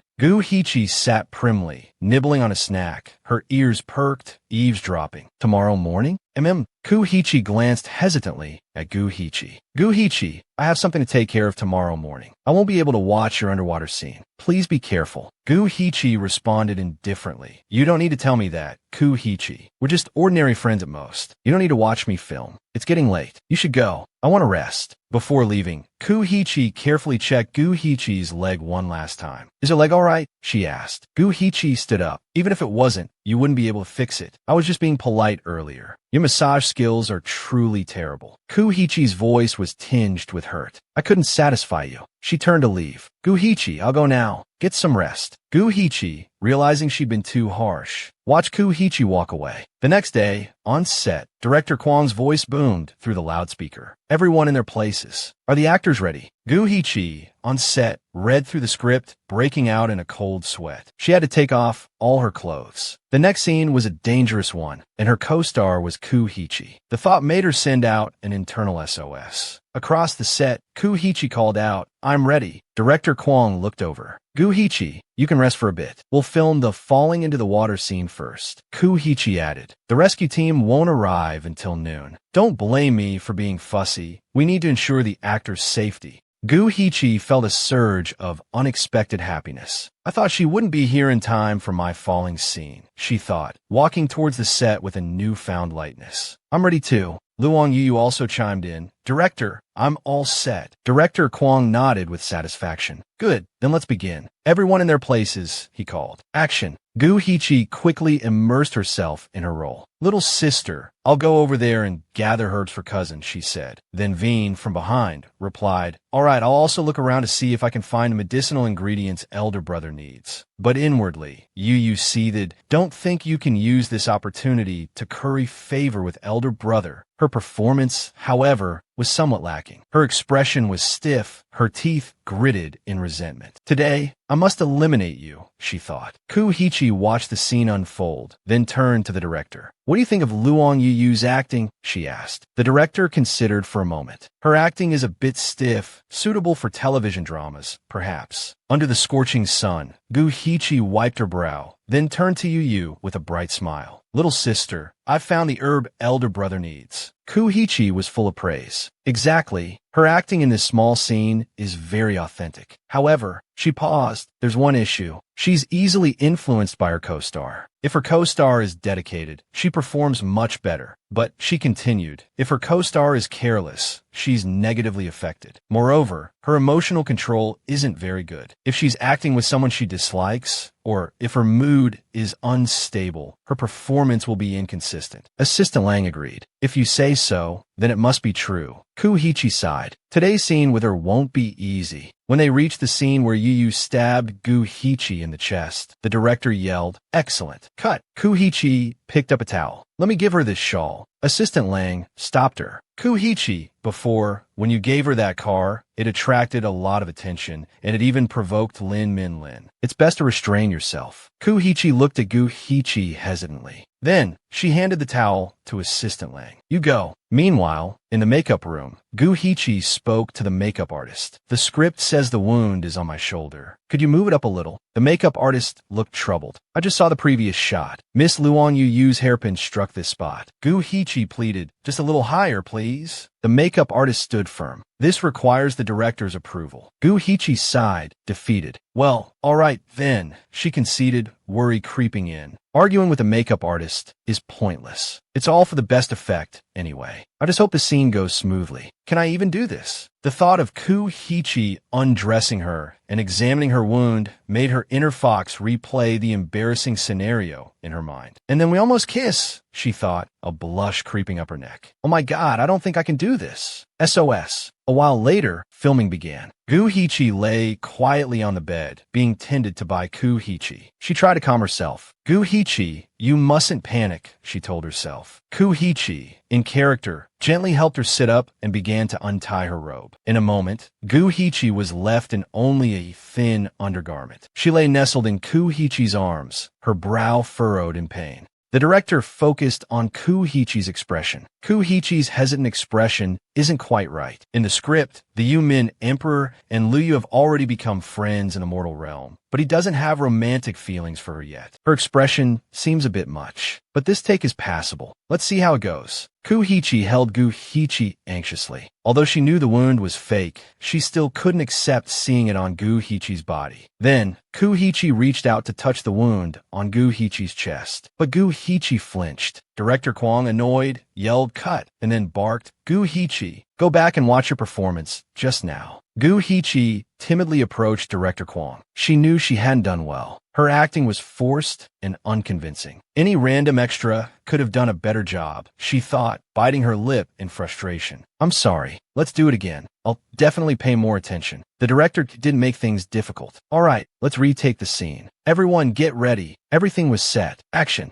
Guhichi, lay motionless on the bed, immersing herself in the role. Once again, Kuhichi untied her robe and touched the wound. Kuhichi breathed a sigh of relief. Thank goodness they're not filming my face right now, she thought. With my expression, I definitely wouldn't have passed this scene. Kuhichi looked at her thoughtfully. Now I have to clean her wound. She hesitated, her hand hovering over the injury. It's so close to her chest. Kuhichi won't like me doing this. Then, Director Kwong yelled cut in frustration. Kuhichi, he bellowed. The wound is clearly lower down. Why aren't you touching it? Hearing this, Kuhichi reminded herself, this is just work. Then, she spoke up. I'm sorry. I wasn't paying attention. Let's do it again. Director Kwong waved his hand wearily. This was the third take of this scene. Kuhichi, still not immersed in the scene, just stared blankly at Kuhichi. The director was furious. He jumped up. That's it. We're not filming anymore. Everyone stop. The two actresses, defeated, looked at the director in silence. He began to rant. This scene only involves a little bit of skin, and you're acting like this? How are we going to film the kissing scenes under the lotus flowers later? Do you want every kissing scene to take 2 days to film? Kuhichi felt a pang of guilt. I'm sorry, Director Kwong. It's my fault, he retorted. If you know it's your fault, then fix it. Can you fix it? No actors filming a romantic scene avoid discussing it beforehand. Even if you two really hate each other, as the rumors say, you still have to be responsible for the film. Your performance is wasting everyone's time. Kuhichi sat motionless on the bed, despair washing over her. Kuhichi, worried, reached out towards her. Then, she suddenly stopped when she heard Kuhichi speak. I'm sorry, director. I will definitely be responsible for the film. I will fix my attitude and film this well. Hearing this, Kuhichi withdrew her hand. She turned to Director Kwong. Me too. I will also adjust my state of mind. The director, still angry, turned back to his seat. I hope so. Time passed quickly. It was already 9 p.m. Kuhichi stood in front of Kuhichi's door and knocked. The door opened quickly. Kuhichi said, Sister Ku, I came to find you. Then, with difficulty, she uttered 2 words, rehearse. Looking at Kuhichi's innocent expression, Kuhichi teased, all right.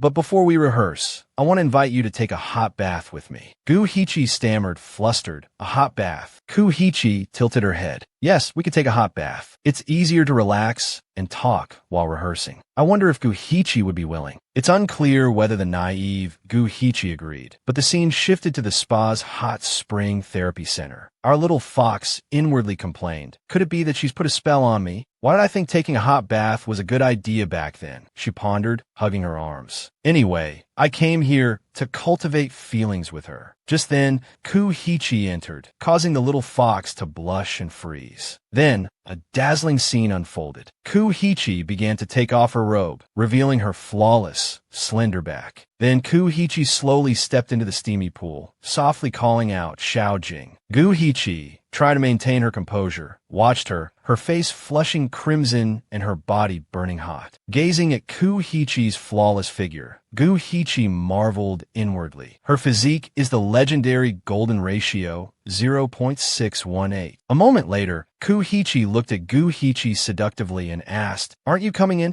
Kuhichi, blushing furiously, hugged her arms and stammered, See, coming.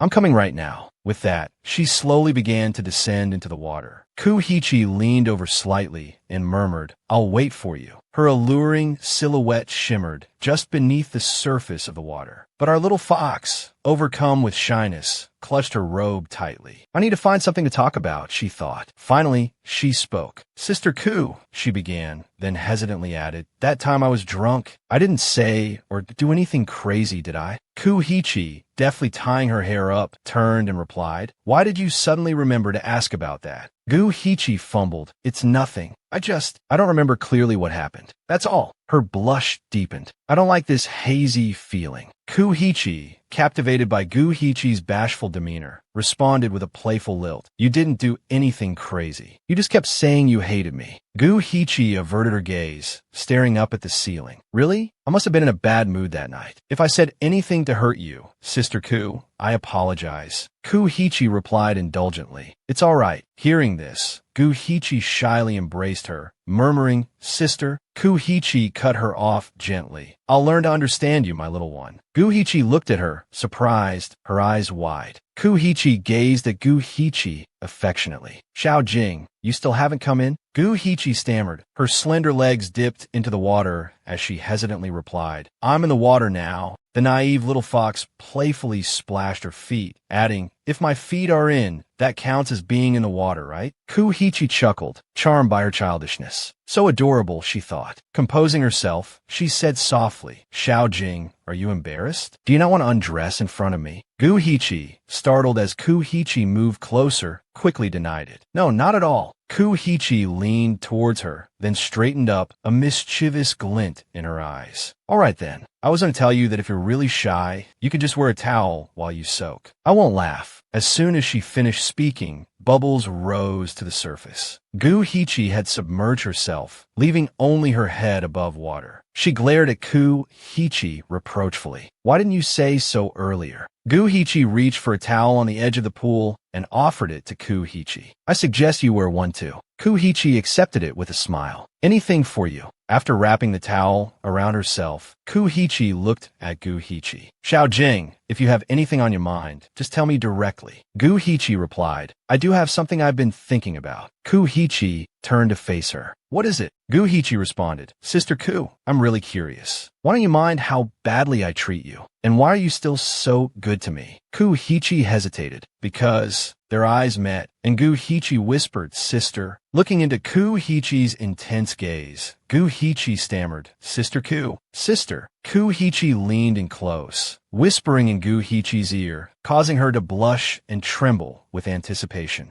Then Kuhichi gently kissed Guhichi. Caught off guard, Guhichi froze. Her eyes widened in a mixture of confusion and panic. Pushing Kuhichi away, she exclaimed, Sister Ku, what's wrong with you? Kuhichi moved closer again, beginning to explain. Guhichi, do you know what the biggest problem between us is? Guhichi stammered. What do you mean? Tell me. Kuhichi continued. It's that our relationship in real life is so different from the main characters in the film. In the film, Luyu loves you by so much. She even becomes a ghost for him. But you? Guhichi interrupted, her voice laced with discomfort. I what? Kuhichi leaned closer. She keeps avoiding me, practically wishing she could sever all ties. One kiss from me, and she reacts like I'm some enemy who's just defiled her family. Kuhichi continued, stepping closer to Co-Company. How are we supposed to act this out? It sounds reasonable enough. Coco started to think, then replied glumly. I admit, I still haven't fully accepted you, but we can't rely on this kind of acting for the entire film. Of course, actors playing lovers in showbiz can't all be best friends, let alone actual lovers. Coco scowled at Kuhichi. I didn't appreciate that sudden kiss just now. Even if it was for work, I still feel violated. Hearing this, Kuhichi hung her head dejectedly. It wasn't just for work. It's just, I couldn't help myself. Coco was bewildered. What's with her today? I'm the one who was violated. Why does she look like she's the one being bullied?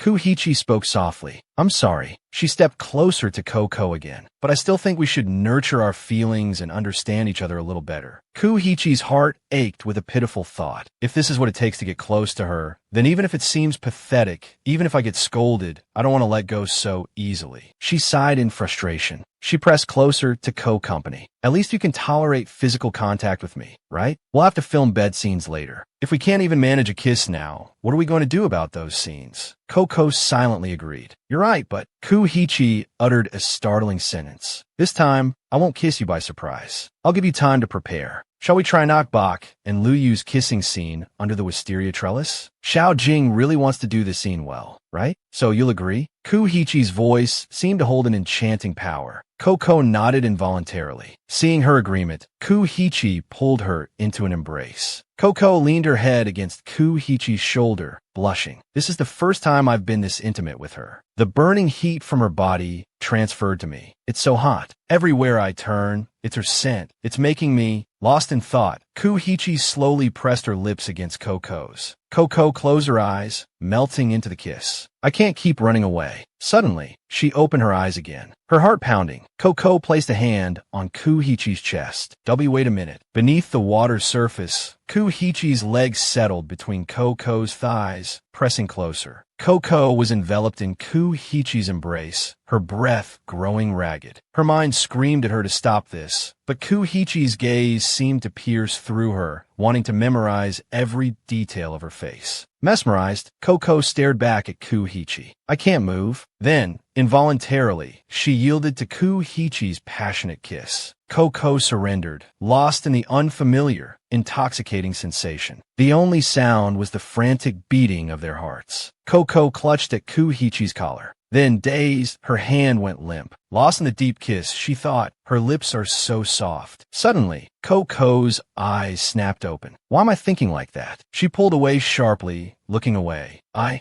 can't do this anymore. Kuhichi spoke. Are you planning to stay like this to act out the main character's love scene? Coco looked down, embarrassed. But I can't act it out. Kuhichi gently tilted Coco's chin up. Anyone can act out a love scene. You're saying you can't? Her voice dropped to a lower register. This is a very important scene. Coco gritted her teeth. I know. She looked at Kuhichi with a reluctant expression. Fine, let's do it. With Coco's reluctant agreement, Kuhichi leaned in. Another deep kiss. Kuhichi's hand found its way to the softest part of Coco's body. Coco gasped, startled. Where's her hand? But after a moment, she relaxed, her arms winding around Kuhichi's. Kuhichi kissed her deeply, passionately. A single, glistening drop of water traced a path down Coco's chin. It splashed onto the water's surface, blurring their reflection. Then, with a gasp, Coco pulled away from the kiss, her breath coming in ragged bursts. Flustered and embarrassed, she turned her head away. We kissed for too long, she said, her voice barely above a whisper. Nakbak and Lu Yu's kiss under the wisteria trellis is only 2 seconds long. Kuhichi, sated like a well-fed wolf, looked at Coco with an indulgent smile. Whatever her little rabbit said right now was right. Acting truly was a unique profession, unlike any other in the world. She continued to gaze at Coco with affectionate praise. Coco, you're improving so rapidly. You'll definitely win Best Actress someday. Coco raised an eyebrow at the compliment. That's nothing compared to you, Kuhichi. You can act out these intensely emotional scenes with anyone so effortlessly. Kuhichi chuckled, lowering her head. I wouldn't go that far. You're forgetting, Coco, you're a woman too. But that's how acting is. When I first started, I probably messed up kissing scenes dozens of times. Coco looked at Kuhichi questioningly. Kuhichi continued. Once I understand my role in the script, I become that character. I'm no longer myself. If the character cries, I cry. If the character laughs, even if my family is grieving, I have to laugh genuinely. When I'm Nakbak, I don't find it difficult to act out a scene where I'm overwhelmed with desire for Lu Yu. And I think when Lu Yu is kissed by Nakbak, she would feel happy, not resistant. Coco suddenly realized something. She had assumed Kuhichi's carefree attitude meant acting was just a passing interest, and her success was mainly due to luck. She hadn't realized Kuhichi was so dedicated and insightful. Coco looked down. Maybe that's where I fall short. Kuhichi rose from the water, her figure sculpted and elegant. Soaking in hot water for too long could cause headaches. Looking at Coco, she said, "Let's get out." Coco obediently replied, "Okay." After they were both seated, Kuhichi began to praise Coco again. "Actually, you did very well." She extended a hand towards Coco, who looked at her quizzically. Kuhichi smiled seductively. "Let me do it. At least you seriously tried to address the issue. Not everyone can accept kissing their enemy. That requires a flexible mindset." Coco stammered. "We're not enemies, are we? Sometimes I just hate being compared to you." "I don't hate you."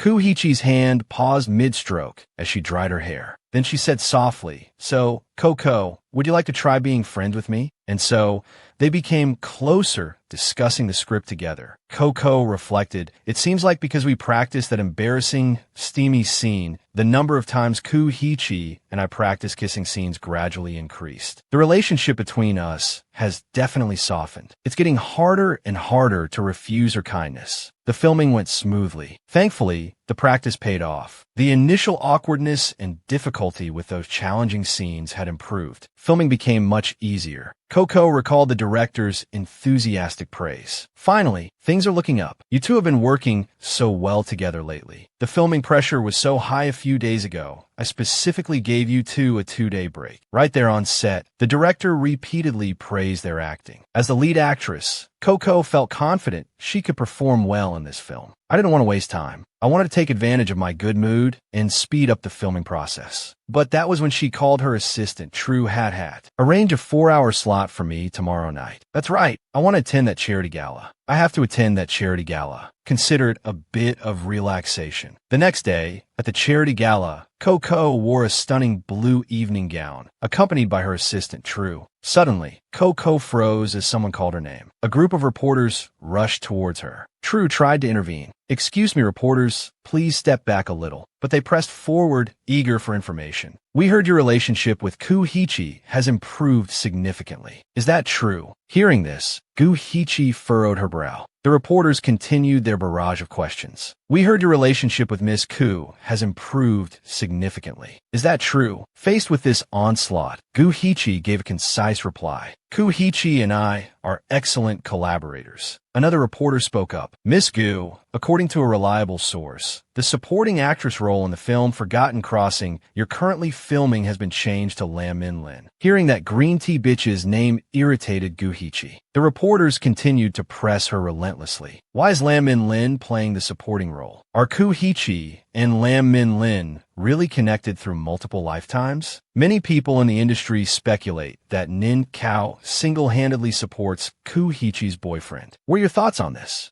Assistant Zhao intervened again. "Excuse me, we won't answer questions related to other artists." Gu Hichi discreetly slipped away. "Why do they always ask about Ku Hichi?" she muttered. She pouted at the group of reporters. "Am I really not worth asking about?" A moment later, Assistant Zhao said, "I knew they would ask about Ku Hichi. I warned you. You really didn't have to come to this charity gala. Why did you insist on attending?" Gu Hichi leaned in and replied, "Because of my cousin." Assistant Zhao asked, "The little girl with leukemia who was in a hospital last year?" Gu Hichi's face clouded over as she mentioned her cousin. "Yes, her dream is to get married and wear the wedding dress from Dong Kan's film, Azure Gown." Remembering the girl's frail appearance in the hospital, Gu Hichi felt a pang of sympathy. "That dress is being auctioned tonight," she said with a touch of sadness. "I have to get it for her." Assistant Zhao patted her shoulder comfortingly. "All right, I support you. I'll tell the manager." Gu Hichi replied softly, "Okay." A moment later, someone sat down beside her. Gu Hichi looked up in surprise. Duongdu. What a coincidence. Duongdu rested his chin on his hand, flashing a charming smile. "No coincidence at all. I specifically asked the organizers to seat me next to you." Gu Hichi gave him a strained smile. A moment later, she was surprised again by the sight of a familiar figure. It was Ku Hichi. Gu Hichi's eyes widened in surprise. The surrounding crowd murmured excitedly, their gazes fixed on Ku Hichi. Among them was our little fox. "She looks so beautiful tonight," Gu Hichi thought. Just then, a devastatingly handsome man named Nin Kao approached Ku Hichi. A pang of jealousy shot through Gu Hichi. "He's just average looking," she huffed, "and he always wears black." Ku Hichi, ever perceptive, spotted Gu Hichi. She turned and gave her a captivating look, making Gu Hichi blush. Flustered, Gu Hichi turned away. "And the reporters are all over Nin Kao," she thought. "Doesn't she know how to avoid suspicion? Maybe they really are a couple." Once everyone was settled, the MC began. "Thank you, distinguished guests, for joining us at tonight's charity gala. All proceeds from tonight's auction will be donated to charity." Nin Kao leaned close to Ku Hichi. "Let me know if there's anything you want to buy." Ku Hichi didn't reply. Duongdu cleared his throat from below. Nin Kao, aware of the situation, whispered, "Your heart belongs to Gu Hichi anyway." During the auction, the MC announced, "Next up for auction is this dress. This is the bridal gown, worn by three-time Best Actress Dong Kan in the film Azure Gown. She has generously donated it to us." The camera zoomed in on the dress. The MC continued, "The starting bid is 30,000 NDT." Gu Hichi excitedly raised her paddle, her heart fluttering. "It's just a costume from a film," she thought. "It doesn't have much significance or lasting value like those jade pendants and paintings. Surely no one will bid against me." The MC asked, "Miss Gu Hichi, what is your bid?" Gu Hichi calmly held up 5 fingers. The MC announced, 50,000 NDT. Miss Gu Hichi has bid 50,000 NDT for this item. Is there anyone else offering a higher price than Miss Gu's 50,000? 50,000 going once. 50,000 going twice. The cameraman then swung towards Nin Kao. The MC excitedly announced, "Mr. Nin, you've raised your paddle. May I ask how much you're willing to bid for Miss Dong Kan's wedding dress?" The wealthy and handsome Mr. Nin Kao bids 1 million.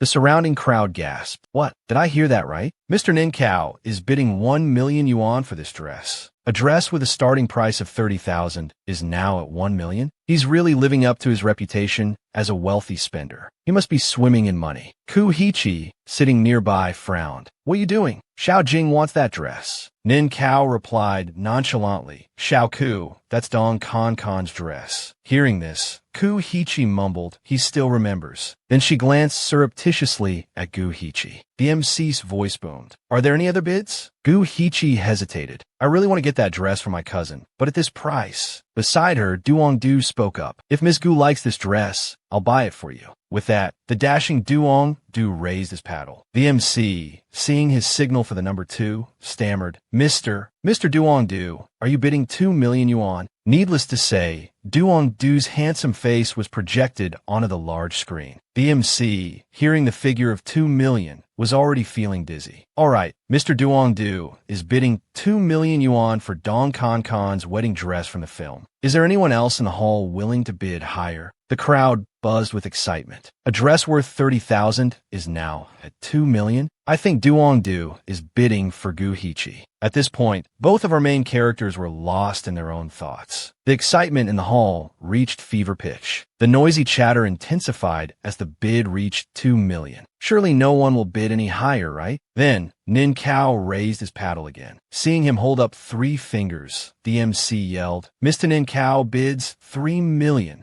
Gu Hichi turned to Duong Du anxiously. Mr. Duong Du, this isn't that important to me. Let Mr. Nin Kao have it. Duong Du just smiled gently and calmly raised 5 fingers. The MC, by now possibly overwhelmed by the sheer amount of money being thrown around, announced 5 million. Mr. Duong Du bids 5 million yuan. Is there anyone in the hall who will bid higher? Suddenly, the MC yelled, 7 million. 7 million yuan. Mr. Nin Kao bids 7 million yuan. Is there anyone in the hall who will bid higher? Gu Hichi looked at Duong Du in a panic. Mr. Duong Du, I'm truly grateful, but this price is too high. Even if you offered it to me, I wouldn't accept it. Let's not compete anymore, okay? He maintained a cheerful smile throughout. It's all right. I'm happy that this money can be donated to charity. From the perspective of those in the hall, the two were acting very intimately. This excited the gossiping onlookers. Duong Du is bidding on this dress just to see the beauty smile. Someone agreed. Of course. Why else would a man like him buy a woman's dress? Ku Hichi, looking annoyed, turned to Assistant Lang. Didn't you say Duong Du had given up on pursuing Xiao Jing? Assistant Lang rubbed her forehead in exasperation. Duong Du's contract is almost up. I can't do anything about it. Ku Hichi watched their intimate interaction, a bitter taste in her mouth. The MC excitedly urged, 8,880,000 yuan. Mr. Zhongzubi Damtiu Damjam Damwingin Yuan. Is there anyone in the hall who will bid higher? 8,880,000 yuan going once. 8,880,000 yuan going twice. 8,880,000 yuan going THR. Suddenly, another paddle went up. Nin Kao frowned, looking at Ku Hichi. So, you're making a move now, huh? Seeing her hold up 1 finger, the MC announced, It seems Miss Ku Hichi is also interested in the dress worn by the award-winning Dong Kan Kan. Miss Ku Hichi bids 10 million yuan. Is there anyone who'll bid higher? The crowd erupted in excited chatter. What's so special about this dress that they're fighting over it so fiercely? Nin Kao and Ku Hichi's relationship really is something special. I think Ku Hichi is bidding to save face for Nin Kao. Actually, it's Gu Hichi who wants to buy the dress, right? It's obvious Duong Du is trying to win her favor. But I heard that after Gu Hichi filmed with Ku Hichi, their relationship eased up a bit. Why is she now fighting with Gu Hichi over this dress? They're practically at each other's throats. The whispers swirling around her caused Gu Hichi to sink into deep thought. And now, Ku Hichi is jumping in too? Didn't she say we were friends? Was that all just a lie?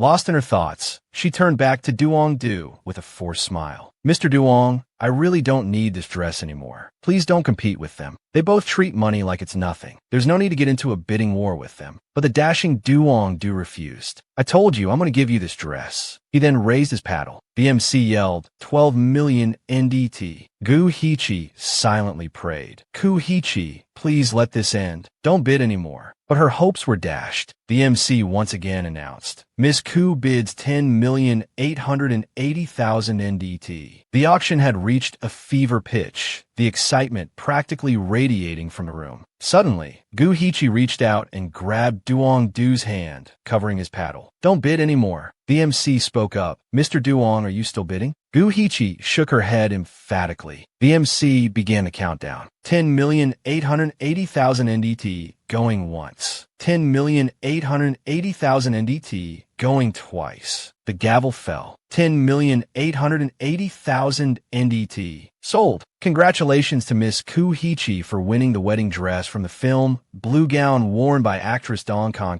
Gu Hichi stood up, looking uncomfortable as she spoke to Duong Du. I'm feeling a bit unwell. Excuse me. With that, she walked alone towards the exit. The crowd surrounded Ku Hichi, showering her with congratulations. Congratulations, Miss Ku. You won the dress. You're so impressive. Gu Hichi glanced back, her lips pressed together in a thin line as she watched Ku Hichi. Ku Hichi, who are you really? Ku Hichi, surrounded by well-wishers, looked towards Gu Hichi and silently mouthed, Xiao Jing. A look of sadness and disappointment washed over her face. She too stood up and left the hall. Outside, Assistant Zhao questioned her sharply. Why are you out here? She quickly followed after Gu Hichi. If you're going to participate, you can't just leave in the middle of the event. Assistant Zhao continued anxiously. The company will have something to say about this. Gu Hichi ignored her and pressed the elevator button. Inside, Ku Hichi looked around, searching for Gu Hichi. Assistant Zhao called out, Miss Ku, you're just in time. Please stop Xiao Jing. Director Zhao will kill me if she leaves. Hearing Ku Hichi's name, Gu Hichi walked away quickly. Ku Hichi hurried after her. She quickly caught Gu Hichi's hand, her face etched with worry. She softly called out Xiao Jing. Gu Hichi turned around, her face tight with annoyance. Ku Hichi pressed Gu Hichi against the wall, her voice low and serious. Xiao Jing, the party isn't over yet. Where are you going?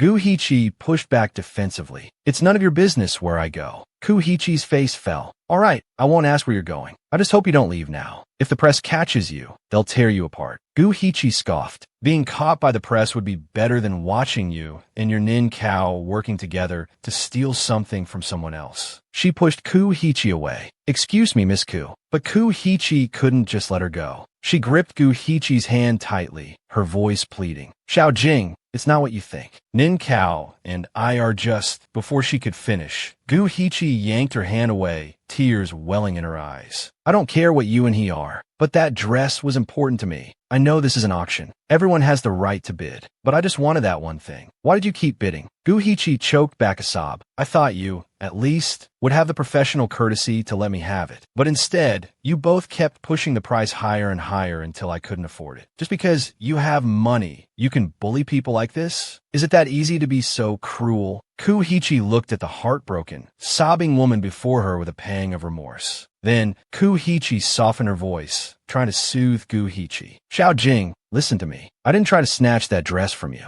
I just didn't want Duong Du to buy it and give it to you. Hearing this, Gu Hichi's anger flared. Enough. What kind of power does Duong Du have that a superstar like you and Nin Kao would target him? I actually believed you when you said you wanted to be friends with me while filming. I was such a fool to believe your words. You haven't changed one bit. You steal everything I want. I hate how you pretend to be nice to my face. Is it that fun to play with me? Ku Hichi, worried, gripped Gu Hichi's hand tightly. Xiao Jing, I didn't. Gu Hichi, truly blinded by rage, spat out cruel words. I don't want to hear another word from you. You're disgusting. Ku Hichi froze, her eyes filled with despair as she looked at Gu Hichi. Only after the words left her mouth did Gu Hichi realize how harsh they were. Even though she was angry, she knew she had gone too far. She looked at Ku Hichi, guilt washing over her. Then, she was shoved forcefully against the wall by Ku Hichi, who glared at her silently. Suddenly, Ku Hichi kissed her. The unexpected action stunned Gu Hichi, leaving her mind blank. She immediately started pushing Ku Hichi away. Ku Hichi, are you crazy? Without hesitation, she slapped Ku Hichi hard across the face, snapping her out of it. Ku Hichi recoiled, her expression pained, distressed, and humiliated, Gu-Hichi quickly turned and fled. Gu-Hichi was left alone, filled with self-reproach. I really am crazy. When I heard you say the word disgusting, I suddenly felt terrified. I just wanted to stop you from saying anything else. I really wanted to keep you here, but I ruined everything. High above, in the night sky, a plane soared steadily forward. Gu-Hichi sat sadly, staring out the window. Assistant Lang spoke up. Have you seen the news today?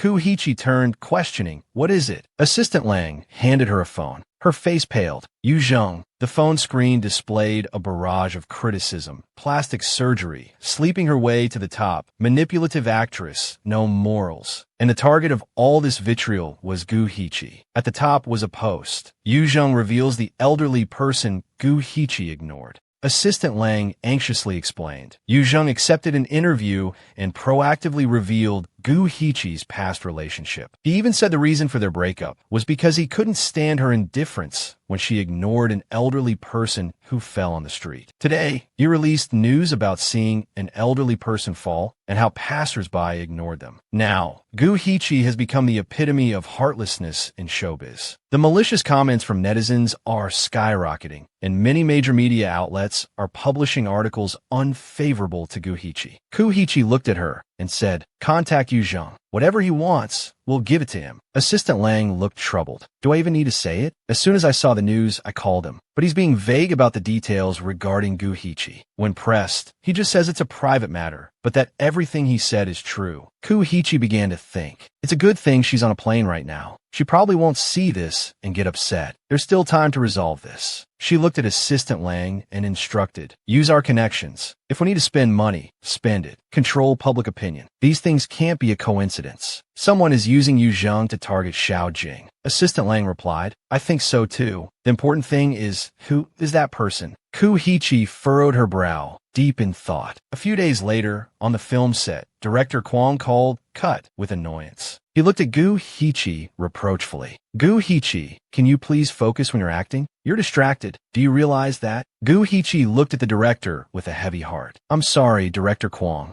He didn't pressure her further. Well, are you affected by the media? All right, I'll give you a day off. Rest, and we'll talk later. Gu-Hichi was surprised, silently protesting that it wasn't actually because of that. While everyone else bustled about, preparing to leave for the day, Gu-Hichi stood hunched over, lost in thought.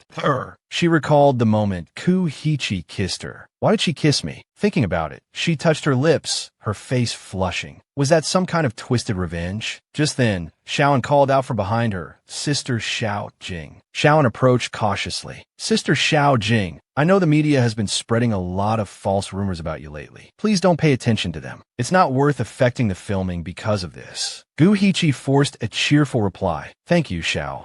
I know. Xiaoan spoke hesitantly. Please don't be so formal, Sister Xiao Jing. Actually, I feel very indignant for you. Although Yu Zheng is my senior, Gu-Hichi lowered her head, not responding. Then she looked up at Xiaoan and asked, Xiaoan, do you know about lesbians? Xiaoan blushed and replied, yes, then scratched her head awkwardly. Well, I've only heard that there are quite a few lesbians in the entertainment industry. Gu-Hichi hesitated, then said, so, what do you think about Gu-Hichi? Xiaoan looked surprised. Gu-Hichi? You mean her? Gu-Hichi nodded. Xiaoan said seriously, isn't Gu-Hichi dating Nin Cao? She trailed off, then continued, but I've only heard rumors. As for whether she's a lesbian or not, Gu-Hichi treats everyone well. I think there must be girls who like her, but whether she likes them back is hard to say. Hearing this, Gu-Hichi dejectedly lowered her head. Is that so? Then she smiled and said goodbye to Xiao and thank you. While waiting at a red light, the car radio announced, famous actress Gu-Hichi embroiled in consecutive scandals. Hearing this, Assistant Yu,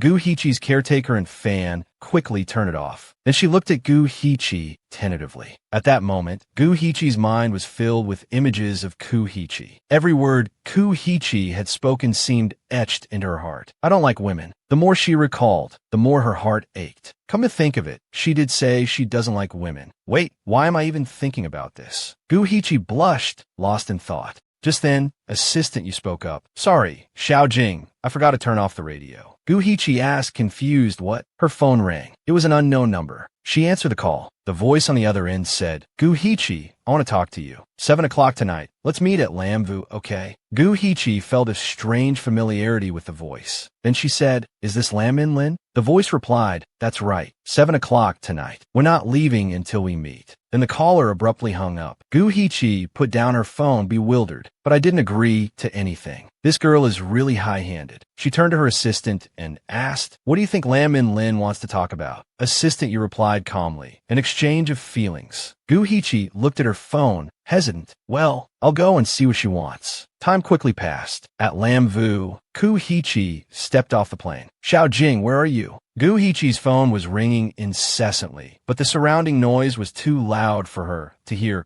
Gu Heechi's frantic voice on the other end. Pick up, please. Inside the restaurant, a waiter approached and asked, excuse me, are you Miss Gu? Gu Heechi replied softly, yes. The waiter continued, Miss Lam has been waiting for a long time. He gestured warmly. Please follow me. He opened the door smoothly and bowed. This way, please. Lam Min Lin brightened when she saw Gu Heechi. Miss Gu, you're here. Please have a seat. Gu Heechi spoke politely. I'm so sorry I'm late. Lam Min Lin replied, it doesn't matter. I've always been a straightforward person. I have a few things I want to say directly to you. I want you to leave Hua No International and the film Vong Shuyan and join Tin Hoa Quang Entertainment. Gu Heechi looked at her in surprise. Ding Guang In De Den. Isn't that the entertainment company under Lam Corp? It's quite influential in the industry. Lam Min Lin continued, I not only guarantee you'll become Tin Quang's #1 star, but I can also guarantee you the lead role in the film Tra Thuong Tuet. As long as nothing else goes wrong, the Best Actress Award next year will definitely be yours. Just then, Gu Heechi took out her vibrating phone from her bag and hesitated when she saw the caller ID. Gu Heechi, why is she calling me so many times? Lam Min Lin also noticed something was amiss. She spoke in a serious tone. Miss Gu, are you listening to me? Gu Heechi responded awkwardly. Lam Min Lin's offer was tempting. But as Lam Min Lin continued to speak, Gu Heechi muted her phone. I don't have any particular talent that warrants such a generous offer from you, Miss Lam. Could you tell me your true intentions? Lam Min Lin demurred. What intentions could I possibly have? She tucked a strand of hair behind her ear and looked at Gu Heechi. I simply appreciate talent. It would be a shame for your acting skills to go to waste. With just a little help, becoming an A-list celebrity wouldn't be difficult at all. It would be beneficial for both of us. Why not? Gu Heechi, however, was preoccupied with her phone, her attention elsewhere. She glanced at the screen hesitantly. Her mind raced. If I don't answer, she'll probably keep calling. Finally, she spoke. Excuse me, Miss Lam. I need to take this call. Of course, Lam Min Lin replied graciously, watching Gu Heechi walk towards the door with a friendly smile. As soon as Gu Heechi was out of earshot, Lam Min Lin's expression changed. A true actress, changing faces faster than flipping a pancake. She slipped something into Gu Heechi's wine glass. Outside, Gu Heechi answered the phone, a hint of annoyance in her voice. Gu Heechi, why have you called me 10 times tonight? Is there something important? Meanwhile, a luxury car sped down the road. Inside, Gu Heechi spoke anxiously. Xiao Jing, did Lam Min Lin ask you to meet? Gu Heechi was surprised. How did you know? Gu Heechi's voice was urgent. It doesn't matter. Listen to me. No matter what she says, just ignore her. Don't agree to anything. Gu Heechi bristled. Are you and she close or something?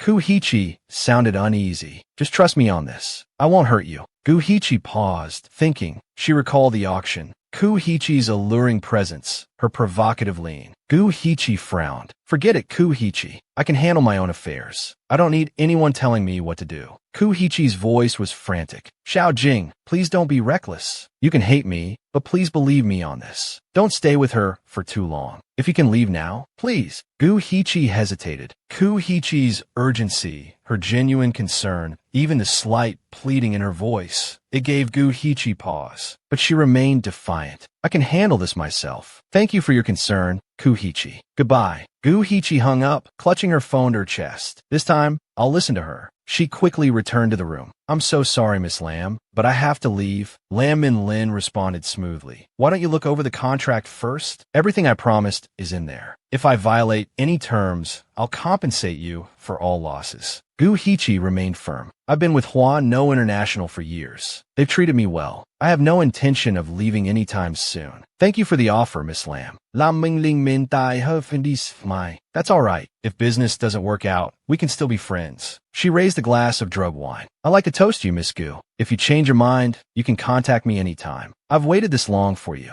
Surely you won't leave without even having a drink with me. Gu Hichi looked at the glass, considering. She has a point. It's just a glass of wine. Our naive Gu Hichi took the glass and even smiled brightly at the scheming Lam Min Lin. Cheers, Miss Lam. She drained the glass in one gulp. Lam Min Lin watched her, a sinister smile playing on her lips. The moment the wine went down, Gu Hichi felt dizzy. What is this? Her vision blurred, her body weakening. Seeing Gu Hichi's state, Lam Min Lin feigned concern. Oh dear, I forgot to warn you. Gu Hichi looked at her, her eyes unfocused. Lam Min Ling Shui Widen. It's wine, yes, but quite strong. Drinking it so quickly, it's no wonder you're feeling its effects. Gu Hichi could barely stay conscious. Gu Hichi clutched her head, feeling the nausea and disorientation of the potent wine. I should have sipped it slowly. I need to call someone to pick me up. As she fumbled for her phone, the door suddenly opened. Two women, dressed provocatively, entered the room. Through Gu Hichi's blurred vision, they slowly approached. The two women, like seductive vipers, began to coil around Gu Hichi. They swayed and whispered, "We'll take good care of you, Miss Gu. We have everything here. We'll make you feel so comfortable. How about a nice bath and a full-body massage?" Gu Hichi weakly protested, "No, thank you. I don't need anything. I want to go home." The women clung to her, refusing to let go. "Let us help you undress. Don't be shy." Gu Hichi struggled, her discomfort growing. "I said I don't need it." Gu Hichi trembled, her body weakening despite her efforts to push them away. "I want to push them off, but my body feels like jelly." She gritted her teeth in frustration. "What do I do? Someone please help me." Suddenly, the door burst open. Gu Hichi, her knight in shining armor, had arrived. Whatever vipers or demons these women were, they paled in comparison to Gu Hichi's presence. By now, Gu Hichi had lost consciousness. Gu Hichi's eyes immediately landed on the camera in the corner of the room. She rushed to Gu Hichi's side. Using such despicable tactics, exploiting others with these kinds of methods. Ating Guang Antimen. Miss Lam Min Lin, has your company always operated this way? Lam Min Lin, watching the scene unfold on her monitor, couldn't hide her surprise. I didn't expect Gu Hichi to be so calm.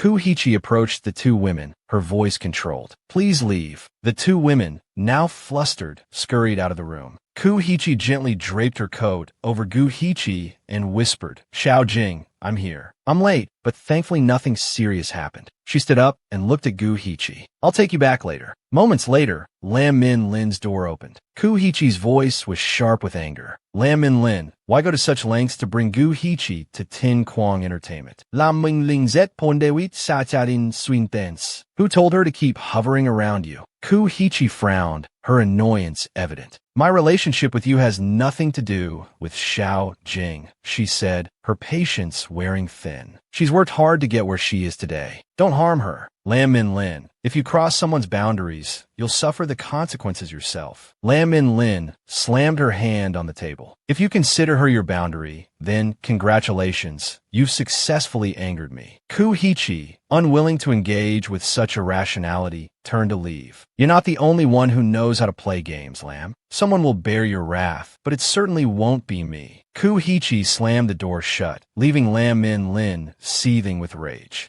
Gu Hichi carefully helped Gu Hichi out of the room, her gaze filled with concern. She turned to Assistant Lang, a hint of apology in her voice. "I'm so sorry to drag you out here in the middle of the night." Assistant Lang replied calmly, "Coordinating with your schedule is my job." Gu Hichi was now settled in the car. Gu Hichi spoke, "Let's go back to the hotel." She then got into the car, and the door closed behind her. Assistant Lang, behind the wheel, replied, "All right." In the back seat, Gu Hichi remained unconscious, leaning against Gu Hichi. Gu Hichi cupped Gu Hichi's face, her voice soothing. "Xiao Jing, you're safe now. Don't be afraid." Feeling the warmth of Gu Hichi's hands, Gu Hichi instinctively leaned closer. They quickly arrived back at the hotel. Gu Hichi, ever attentive, began to fuss over Gu Hichi. "Xiao Jing, let me help you out of these clothes. This dress is too uncomfortable to sleep in." Gu Hichi shook her head in refusal. Gu Hichi sighed, a slight frown creasing her brow. She then pulled Gu Hichi into her arms. "It's me, Gu Hichi. You're not with Lam Min Lin." I'm just going to help you change into something more comfortable so you can sleep better. Okay. Gu Hichi softly murmured Ku. Ku Hichi responded tenderly. I'm here. I'm Ku Hichi. Hearing that name, a name etched deep within her heart, brought a sense of comfort to Gu Hichi. Ku Hichi gently helped Gu Hichi sit up. Gu Hichi, not quite coherent, clung to Ku Hichi, momentarily stunning the CEO. Gu Hichi nuzzled her face against Ku Hichi's neck, causing a blush to creep up Ku Hichi's cheeks. Looking at Gu Hichi's vulnerable state, Ku Hichi said, I'm going to undress you now. Layer by layer, Gu Hichi's clothes were swiftly removed. The garments slid smoothly down Gu Hichi's slender hips. The air between them thickened, their breaths coming faster, their bodies radiating heat. Their eyes locked, burning with intensity. Their faces flushed, their lips soft and inviting. They gazed at each other, captivated. Then Gu Hichi leaned in. She moved closer to Ku Hichi, making the CEO's heart pound. She's not pushing me away? But Ku Hichi, regaining control, gently pushed Gu Hichi back. Gu Hichi reached out, as if grasping for her. Ku Hichi deftly untied Gu Hichi's dress. Sensing this, Gu Hichi instinctively tried to resist. Ku Hichi chuckled softly, finding Gu Hichi's actions endearing. She reached out and touched Gu Hichi's lips, murmuring, so drunk, yet you still know what you want? Do you think I'm Lam Min Lin? With that thought, she grasped Gu Hichi's shoulders reassuringly. I'm Ku Hichi. I won't hurt you.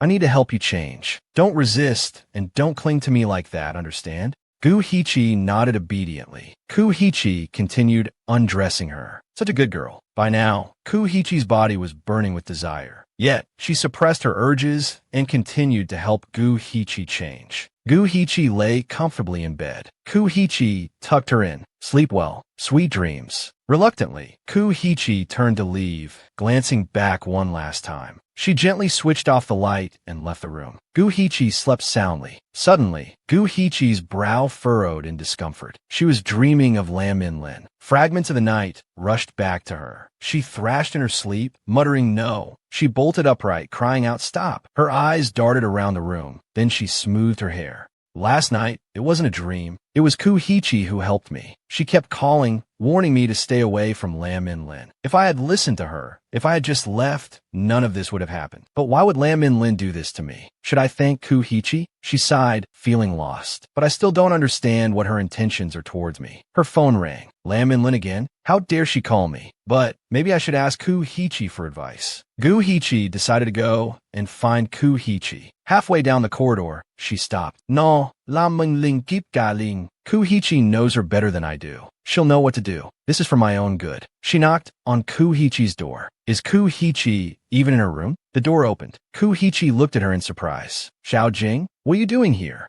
Gu Hichi held up her phone, showing the incoming call from Lam Min Lin. Lam Min Lin keeps calling me. I feel like you understand her better than I do. Can you tell me what I should do? Ku Hichi stepped aside. Come in. After closing the door, Ku Hichi walked over to a chair. Gu Hichi spoke. Have you known Lam Min Lin for a long time? Ku Hichi sat down. Yes. Gu Hichi nodded. I should have listened to you yesterday. I'm sorry for what I said. Ku Hichi smiled. I know you disliked me, so you didn't listen. I should have asked someone else to call you. Gu Hichi blushed, feeling slightly embarrassed at having her thoughts exposed. Ku Hichi took her hand reassuringly. I'm just teasing. Don't take it seriously. Looking at Ku Hichi's hand holding hers, Gu Hichi hesitated. You, she started but then stopped. Ku Hichi, as if understanding her young companion's thoughts, leaned in close and whispered, what do you want to ask? Gu Hichi, her eyes wide, blurted out, Are you gay? Hearing this, Ku Hichi froze, her pupils contracting. Gu Hichi looked up at her innocently and asked again, Tell me, are you gay? Gu Hichi repeated once more, Are you a lesbian? Ku Hichi lied, Of course not. Otherwise, I wouldn't have rejected Lam Min Lin. Hearing this, Gu Hichi fell silent, observing Ku Hichi's expression thoughtfully. Xiao Jing is a person of strong principles and boundaries. If she discovers my sexual orientation, she'll definitely keep her distance. Besides, I'm not lying to her. I'm only attracted to her. Thinking this, she looked at Gu Hichi, who was lost in thought. Gu Hichi then spoke, You don't have to lie to me. Ku Hichi gave a model smile and replied, That's right. Gu Hichi sighed, It's good if you're not. I don't accept homosexuality right now. Each word felt like a stab to Ku Hichi's heart. Gu Hichi continued, Actually, I cherish our relationship, the time we've spent together. Gu Hichi trembled involuntarily. She cherishes our relationship? Then, Gu Hichi frowned sadly. She means as friends. After all the effort it took to become her friend, now it's bound by the word friend. How could I bear to destroy a relationship she cherishes? Gu Hichi looked away, embarrassed. Why didn't you say anything during the auction? I was too agitated to say those things. You must be angry. Gu Hichi replied with a smile. Not at all. Don't overthink it. Just talk to me if anything's bothering you. If you agree, I'll always be your good friend. Gu Hichi then said, It's strange. Lam Min Lin kept calling me when I was alone in my room, but she hasn't called since I came here. Finishing her sentence, she stood up. If she doesn't call, I won't waste any more of your time. I'll go back now. Gu Hichi said, Wait. I understand Lam Min Lin. She won't give up. I think you should sleep in my room tonight. If she calls later, let me talk to her. If she comes here, you won't be alone. Gu Hichi finished, her voice softer. Gu Hichi frowned silently, not answering. Seeing this, Gu Hichi softly added, Of course I'll sleep on the sofa. A moment later, Gu Hichi murmured, Xiao Jing, would you mind? I need to get my pajamas. Gu Hichi readily agreed. She has so many clothes, and they're all new designs. So beautiful. But that outfit. Just then, Gu Hichi returned. Gu Hichi asked, Why do you have Don Con stage costume? Gu Hichi replied, I bought it. Of course, it's with me. Gu Hichi asked, puzzled. But isn't that what Nin Kao wanted? Gu Hichi touched the garment and replied casually, Nin Kao and I aren't dating. I bid on this outfit because I wanted to give it to you, but I didn't expect things to turn out this way. Gu Hichi stared at her, lost in thought. Is she telling the truth or lying? Did I misunderstand her? Gu Hichi took the garment down. I was planning to talk to you about this, and now you've asked. She offered it to Gu Hichi. I'll give this to you. Gu Hichi stared at the dress, mesmerized. Gu Hichi asked, puzzled, What's wrong? Don't you want it? Gu Hichi hesitated, then replied, I do, remembering the image of her cousin in the hospital. Then she stammered, It's just, I never thought you'd be so kind to me. Gu Hichi smiled at her. So, you finally admit that I don't have any malicious intentions towards you, right? Gu Hichi replied shyly, More or less. Hearing this, Gu Hichi affectionately pinched Gu Hichi's cheek. Gu Hichi, embarrassed, asked, What are you doing?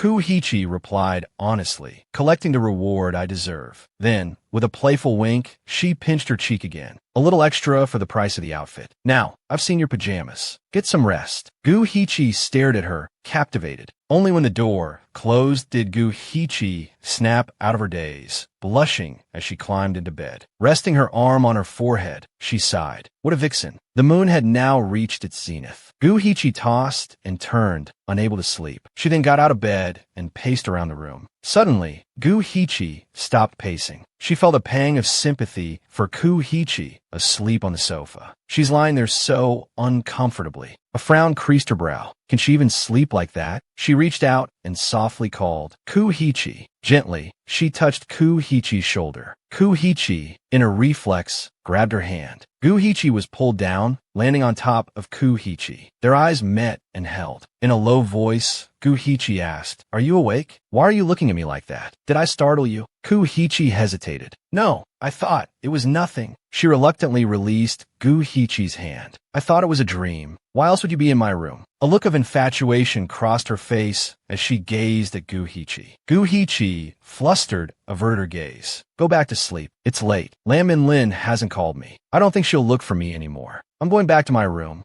Gu Hichi wasn't about to let her go so easily. She sat up. It's so late. Why go back now? Just sleep in a bed. I'm fine here. Gu Hichi's heart fluttered. After a moment, she reluctantly agreed. All right, let's sleep on the bed. It's big enough anyway. I won't mind. Gu Hichi could hardly believe her ears. Did she really just say that? She wasn't just being polite? Looking at Gu Hichi's sincere expression, all doubt vanished. In less than 90 seconds, Gu Hichi was settled in the bed. She moved with surprising speed. A moment later, Gu Hichi patted the bed. Come on up. Gu Hichi's eyes, fixed on Gu Hichi, seemed to want to memorize every detail of her face. Softly, she replied, Okay. She quickly climbed into bed. Gu Hichi, who had been tossing and turning just moments before, now yawned sleepily. I'm so sleepy. I'm going to sleep now. And just like that, she was out. Gu Hichi fell asleep, leaving Gu Hichi in a dreamy haze. It's like a dream. Gu Hichi, filled with happiness, lay beside Gu Hichi. Good night, Xiao Jing. The next morning, Gu Hichi wasn't greeted by the sunrise, but by her beloved. Good morning. Gu Hichi, still half asleep, mumbled, morning. Then, she sat up groggily. Jiku, I'm not filming today. Gu Hichi, who had been quietly reading the newspaper, folded it neatly. Gu Hichi rubbed her head. Jiku, do you have to film today? Gu Hichi paused, thinking. I don't have any scenes today. Gu Hichi's face lit up. That's great. There's a movie playing today at the Shanshu Hua Yuan Cinema, starring Jianzi and Xiao Ji. Do you want to go see it together? In the current film industry, there were no more than 10 superstars. Gu Hichi was considered one of them. Jianzi was fully deserving of the title of International Best Actress. It seemed that their CEO was experiencing a pang of jealousy. Xiao Jing always looked up to Jianzi as a role model. She never missed any of Jianzi's films. Seeing Gu Hichi's lack of enthusiasm, Gu Hichi felt confused. Seeing her almost lover's apparent disinterest, Gu Hichi was puzzled. She then blurted out, if you don't want to go, then forget it. Honestly, I don't really want to go with you either. Hearing this, Gu Hichi snapped out of a reverie. Xiao Jing, you misunderstood. I was just thinking about what time would be best to book the tickets. Gu Hichi replied, I want to go shopping this afternoon. Gu Hichi looked at her affectionately. Okay, let's watch it in the evening then. Gu Hichi hopped out of bed. I'm going back to my room to shower. See you later. Okay, I'll wait for you. Gu Hichi immediately called Director Kwong. Hello, Director Kwong. This is Gu Hichi. I'd like to take a day off from filming today. Could we reschedule my scenes? For tomorrow? I can work overtime then. He readily agreed. Oh, Xiao Ku. No problem at all. Thank you, Director Kwong. Goodbye. Now that Director Kwong had served his purpose, she hung up, ready to go see a movie with her beloved. She then texted Assistant Lang. Please buy 2 tickets for the movie at Shu Hua Yuan Cinema. Gu Hichi's heart was already melting. Xiao Jing actually invited me out. I'm so excited. Time flew by, and evening arrived. The two made their way to the cinema, walking close together, laughing and chatting happily. Little Fox was finally starting to warm up to the CEO. Actually, Gu Hichi is a good friend, she mused. Maybe even better than Luong Ayuyu. Though absent, Ayuyu might have argued otherwise, unable to resist criticizing this friend who seemed to prioritize romance over loyalty.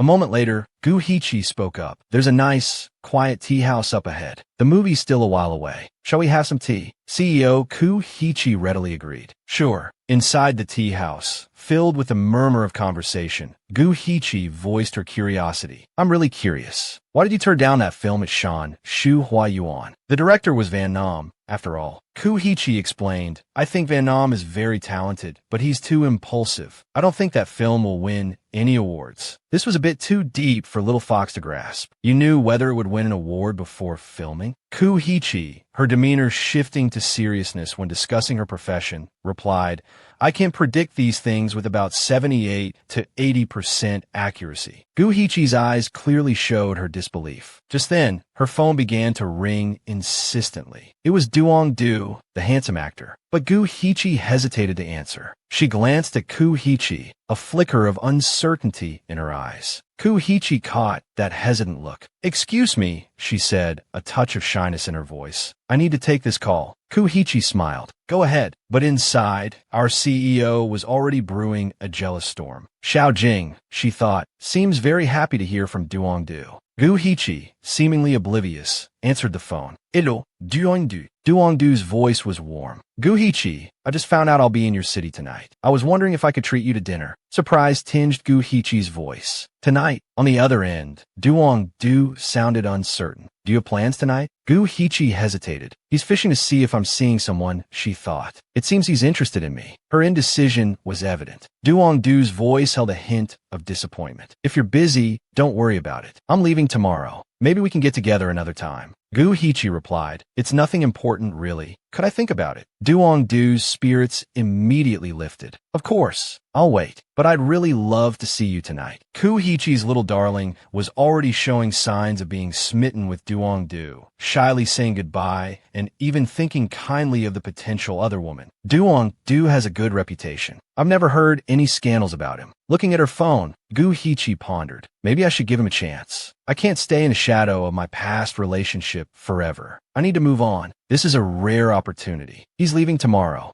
Gu Hichi, a bittersweet ache in her heart, watched Gu Hichi and asked, a date. Despite her feelings, she managed a gentle smile. It's okay. If it's a date, I understand. Then, with a slightly forlorn expression, she stood up. She turned to leave. Gu Hichi, confused, asked, "Aren't you upset? Does she really think I wouldn't be upset?" Gu Hichi, ever understanding, forced a smile and turned back. "Of course not. It's just a movie. We can see it another time. Where are you meeting him? I can give you a ride." Gu Hichi responded awkwardly. "No need. I can go myself. Don't trouble yourself." Gu Hichi didn't press the issue. "All right then." Gu Hichi turned and headed for the door. "I'll go ahead then. Let's catch up another time. Goodbye." Gu Hichi, feeling like she was falling into a pit of despair, whispered, "Goodbye." Little Fox peeked through the crack in the door, watching Gu Hichi's retreating figure with a flicker of hesitation. Gu Hichi remained motionless, standing there as if frozen. Then, listlessly, she walked towards her car. Isn't the most important thing, when you love someone, making them happy? If having dinner with Du makes her happy, that's enough. What more could I ask for? Lost in thought, she got in her car. Gu Hichi couldn't focus on driving. Her mind was consumed with thoughts of Gu Hichi. But why am I driving to the cinema? Thinking this, Gu Hichi furrowed her brow in despair. I'm still not resigned to this. Suddenly, her phone rang again. It was Gu Hichi. Why is Xiao Jing calling me again? She wondered. She answered, "Hello, Xiao Jing?" Gu Hichi's voice came through. "Gu Hichi, where are you?" Gu Hichi replied in a low voice, "I'm on the highway." Gu Hichi, glancing at her watch, raised an eyebrow. "If you haven't gone home yet, that's good. The movie starts in half an hour. Come here. I'll wait for you in front of the cinema." A while later, Gu Hichi arrived. "Xiao Jing, weren't you supposed to have dinner with Du tonight?" she asked. Gu Hichi replied, "I canceled." Then, holding up her phone with a cheerful expression, she explained, "Because I suddenly felt like I wanted to see a movie with you more than have dinner with him. So I turned him down." "I knew it. She still has a conscience," Gu Hichi thought, a smile blossoming on her face. It didn't take much to make our CEO happy. Gu Hichi, a shy blush rising on her cheeks, looked at Gu Hichi with a certain sparkle in her eyes. Gu Hichi spoke sincerely. "I'm very happy, and I feel very lucky. Can I hug you?" Gu Hichi blushed at the question. It seems she's genuinely happy that I canceled on him. She was clearly acting indifferent before. "Well, we're both girls. It's just a hug." Thinking this, Gu Hichi coughed lightly. "I don't understand what kind of cheesy game you're playing. It was just a dinner." She added, "Gu Hichi, don't you have any other friends?" Gu Hichi answered honestly, "Actually, no." Then, unable to resist, she pulled Gu Hichi into a hug. The two then headed into the cinema. Gu Hichi, lowering her voice, pointed and whispered, "Our seats are over there." Gu Hichi asked, "Xiao Jing, what did you say?" Gu Hichi, without further explanation, took her hand. "Come on, I'll lead you." This gesture made Gu Hichi blush. Her heart felt like it was blooming. Xiao Jing is holding my hand again. Everything that happened today feels like a dream. Guided by Gu Hichi found their seats. Everything felt surreal. At that moment, no movie could hold a candle to the girl beside her. Gu Hichi gazed adoringly at Gu Hichi. Gu Hichi, focused on the screen, stroked her chin thoughtfully. As expected of a senior actress, that emotion was perfectly portrayed. Gu Hichi, meanwhile, was analyzing the main character of her own life story. She's watching so intently. She's so eager to learn. As the movie ended, Gu Hichi chattered beside Gu Hichi. "You were right. This film's perspective is clearly too arrogant. It never comes down to earth. It feels like it's always in the clouds. Director Van Nam's creativity isn't enough, but he's too eager to show off. Even a good actor like Don Tu can't fully shine in this film." Gu Hichi agreed. "I think so too." Gu Hichi, curious, leaned closer. "How did you know this movie would be bad before it was even filmed?" Gu Hichi, taking Gu Hichi's belongings, replied, "Do you want to know?" Then, she gently pressed the elevator button. Gu Hichi's senses sharpened, a flicker of suspicion in her eyes. "What's with that look?" Gu Hichi turned, stepping closer. "If you want to know, accept the car I'm giving you first." Gu Hichi, crossing her arms, considered this. "Do you have so much money that you don't know what to do with it?" As they stepped into the elevator, Gu Hichi replied, "If you say so, then it must be true." Gu Hichi relented. "Fine, I accept, but don't give me such expensive gifts anymore. Now, tell me your secret to choosing scripts." Gu Hichi continued, "It's not that difficult. Everything eventually reveals its true nature. Ultimately, it depends on how well you judge people." Gu Hichi asked, puzzled. "Judge people? What do you mean?" Kuhichi patiently explained, like how I assess Van Nam. The reason I knew this film wouldn't win any significant awards is that he's too frivolous. He's eager to show off his talent. The more desperate he is for awards, the more likely he is to make major mistakes. Because once he has that mindset, he loses objectivity and makes himself the center of everything. He forgets to pour his heart into the work. Kuhichi, stroking her chin thoughtfully, murmured, "Oh." Kuhichi continued, "A director like that, how can he create a work that resonates with the public and impresses the judges?" Kuhichi, seeming to understand, nodded. "You're right. It's not just directors, but actors too. If we can't lower our barriers, we can't truly immerse ourselves in the character and bring them to life." Kuhichi, slightly surprised by this insightful response, smiled gently at Kuhichi. "But I also understand him," she added. Kuhichi, raising an eyebrow, asked, "Understand what?" Kuhichi began to explain, "Letting go isn't easy. For some people, if they acquire something too late in life, they can never let it go." Kuhichi widened her eyes, playfully teasing, "Why does that sound like you're implying something? Are you saying you can't let go?" Kuhichi's eyebrows furrowed in surprise at the question. Thankfully, the elevator doors opened at that moment. She quickly stepped out. "We're here, Xiao Jing. Let's go." Kuhichi, pouting slightly, thought, "She didn't answer me." Putting on her sunglasses, she trailed behind Kuhichi, a little annoyed. Suddenly, someone pointed and yelled, "It's her!" Kuhichi spun around, startled. Behind them stood an elderly couple. The woman shouted, "It's her! She's Kuhichi, the one who didn't help that old man who fell." The old man beside her also yelled, "That's her!" Kuhichi began to panic. Then, the disagreeable old man with the bad knee opened a can of paint. He quickly ran towards Kuhichi and, without hesitation, threw the paint at her. Kuhichi cried out in alarm, "Xiao Jing!" Kuhichi, caught completely off guard, her eyes wide with shock, was splattered with the paint. She froze, stunned, rooted to the spot. The people around them began to murmur, "Is that really Kuhichi? Serves her right. And the person next to her is Kuhichi." Kuhichi finally reacted, looking down at herself in disbelief, covered in paint. The bald old man said to his wife, "Get another can." Kuhichi urgently grabbed Kuhichi's hand. "Xiao Jing," she exclaimed, pulling her away. Kuhichi, still in shock, was dragged along. Another can of paint flew towards them, but this time, CEO Kuhichi was there to intercept it. "You horrible old man, I'll sue you." Paint dripped from Kuhichi as they ran. Reaching the car, Kuhichi hurriedly opened the door. "Get in, they'll be after us." Kuhichi hesitantly whispered, "But I'm covered in paint. I'll ruin your car." Kuhichi, pushing her inside, said, "Don't worry about that." She quickly got into the driver's seat. "The car isn't as important as you are." Kuhichi thought to herself, "That's true. I'll pay for the cleaning."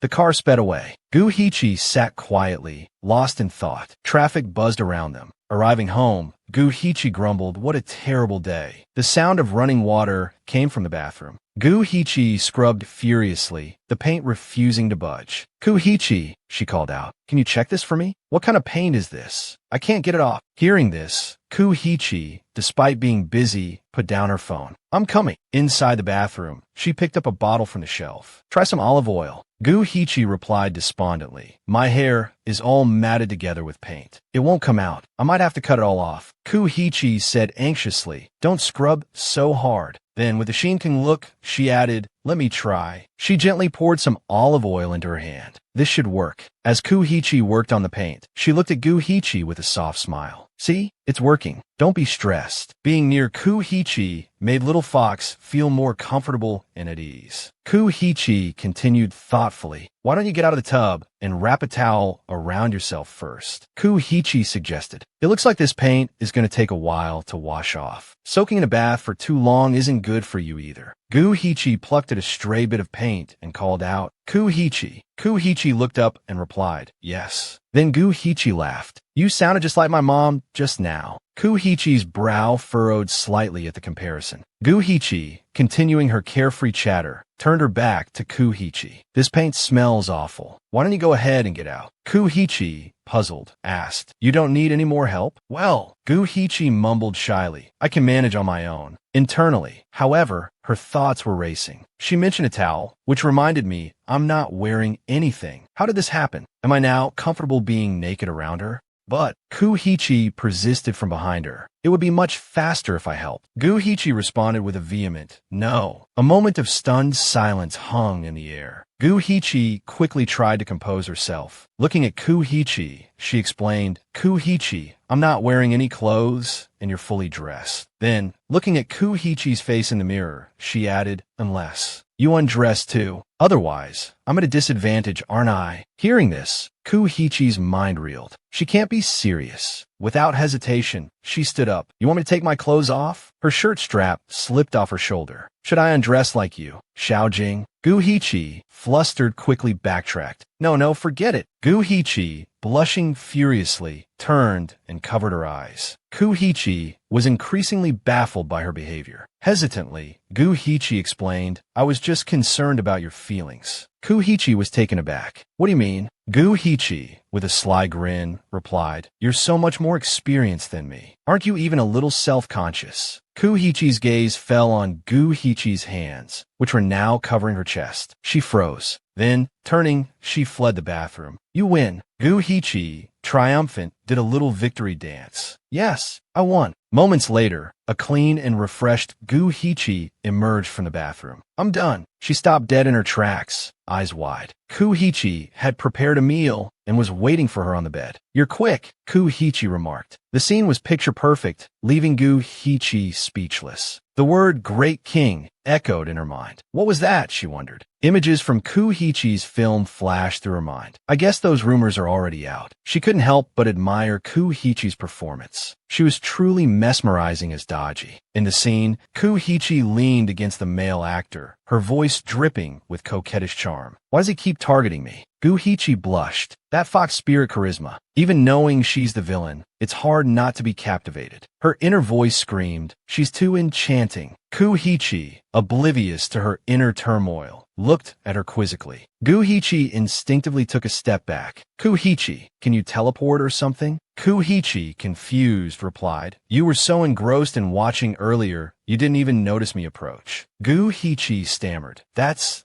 because you're so quiet. Kuhichi, slipping into character, put on a pitiful expression. Hotel rooms are carpeted. It's hard to make noise. Why are you blaming me? She asked, feigning hurt, covering her mouth with her hand. But if blaming me makes you happy, she continued, her voice laced with seductive compliance, then go ahead and blame me. Guhichi, unable to resist, groaned internally. Stop talking like that. Or I'll go back to my room, she blurted out. Kuhichi wasn't about to let her go that easily. She reached out and gently caught Guhichi's hand. I'm sorry, Xiaojing, she said. Guhichi, softening, turned back to look at her. Kuhichi's expression was utterly sincere. She reached for Guhichi's hand again. Guhichi flinched. Have you ever had your fortune told? Guhichi asked. You should ask someone if you were a fox spirit in a past life. How else could you act so well? It's like you were Daji. Kuhichi replied innocently. So, do you like fox spirits? Guhichi, feeling flustered, answered, Of course not. I can practically smell the trouble brewing here. Hearing this, Kuhichi leaned closer. Then I'm not one, she whispered. Just then, a phone rang, interrupting the moment. It continued to ring. It was Nin Kao.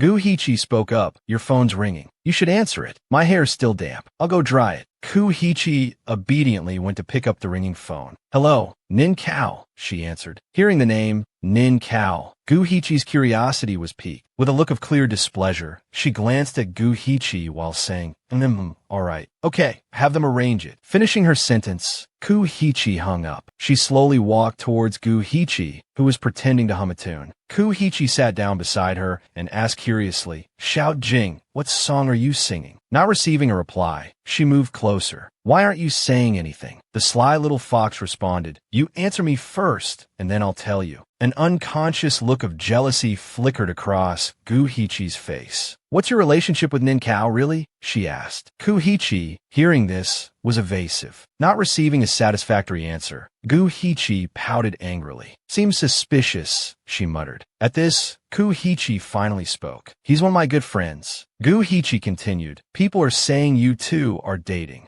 Kuhichi laughed. Of course not. Nin Kao and I aren't each other's ideal type. Besides, he already has someone he likes. Guhichi fell silent, observing her, and recalled Nin Kao's arrogant and aloof demeanor. She couldn't help but sigh. He seems pretty fierce. He has this cold aura, like the world owes him something. If I were to spend a long time with him, my facial muscles would probably get paralyzed. Kuhichi looked at her affectionately. So, what kind of person do you think I should be with? Guhichi was momentarily stunned, unable to come up with an answer. Someone like you, being with anyone seems odd. Even though I don't want to admit it, honestly, most people aren't good enough for you. This sudden, unexpected attack from Guhichi caught Kuhichi off guard. Xiao Jing, why have you gone quiet? Guhichi stammered. Why is it necessary to date? I think you're great as you are. Anyway, your career is taking off. A scandal wouldn't be good. She trailed off, then asked hesitantly, Kuhichi, don't tell me you. Are you thinking about dating? She exclaimed in surprise. Kuhichi was startled by her words. Then, she scratched her cheek in exasperation. Well, yes and no. Guhichi moved closer, her voice urgent. So which is it? Do you have someone you like? Who is it? Tell me. Don't blink when you answer, she added. I can tell if you're lying. Hearing this, Kuhichi abruptly stood up, avoiding her gaze. Blushing, she said, Xiao Jing, it's getting late. Do you want some milk? Guhichi scoffed. Fine, I'll have some. Kuhichi breathed a sigh of relief, silently celebrating her small victory. Then she said softly, I'll call room service then. Guhichi watched her go. If you really want to date, she said, I advise you to hold back. You've achieved so much already. It would be a shame to throw it all away for love. Her expression turned sincere. If you're lonely, she continued, I can keep you company. Hearing this, Kuhichi turned back to look at her.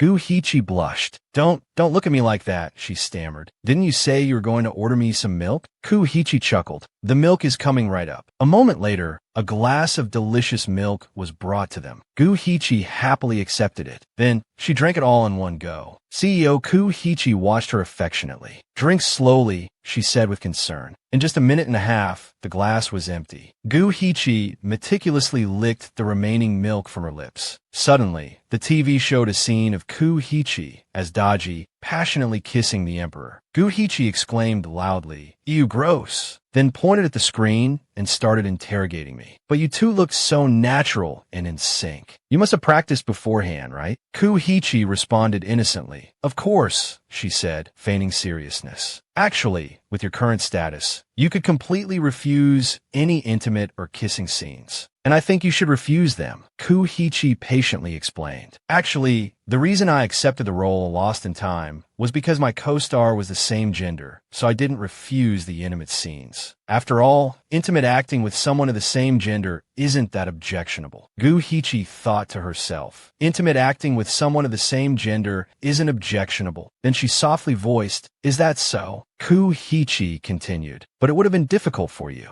If the male lead was Du Tang Lu, you wouldn't have found the kissing scene so difficult. Guhichi lowered her head and replied, Actually, not necessarily. I've always had a mental block about intimate scenes. It's probably because I'm not professional enough that I've missed out on so many awards. Our CEO sees the opportunity. If you really have a mental block, I think you should adjust your mindset. Then practice more. The naive little fox replied, I know that, but can practice really change this situation? Kuhichi leaned closer to her. Try it. How else will you know? Guhichi asked, confused now. The CEO didn't hesitate. Right now, because an actor must know how to improvise and get into character. Finishing her sentence, Kuhichi cupped Guhichi's face and kissed her on the lips. After a moment, they parted with difficulty, breathing heavily. The only sound now was their rapid breathing and the mingling of their scents. Guhichi was immersed in the sweetness. Is she wearing Amphi perfume? She wondered. How are her eyelashes so long and beautiful? Kuhichi, lost in the kiss, cradled Guhichi's hair in her hands. The weak little fox gasped, I can't breathe. Kuhichi considerately comforted her. Then let's slow down. Guhichi blushed crimson. Is that my voice? I sound like I'm whining. What are Kuhichi and I doing, she thought. Despite this, she didn't refuse the intoxicating kiss. She clutched the corner of Kuhichi's shirt, then quickly let go. Each touch brought a warmth that made her forget how to think, but instinct warned of danger. Guhichi felt uneasy and pushed Kuhichi away. No more practice. I don't want to practice anymore.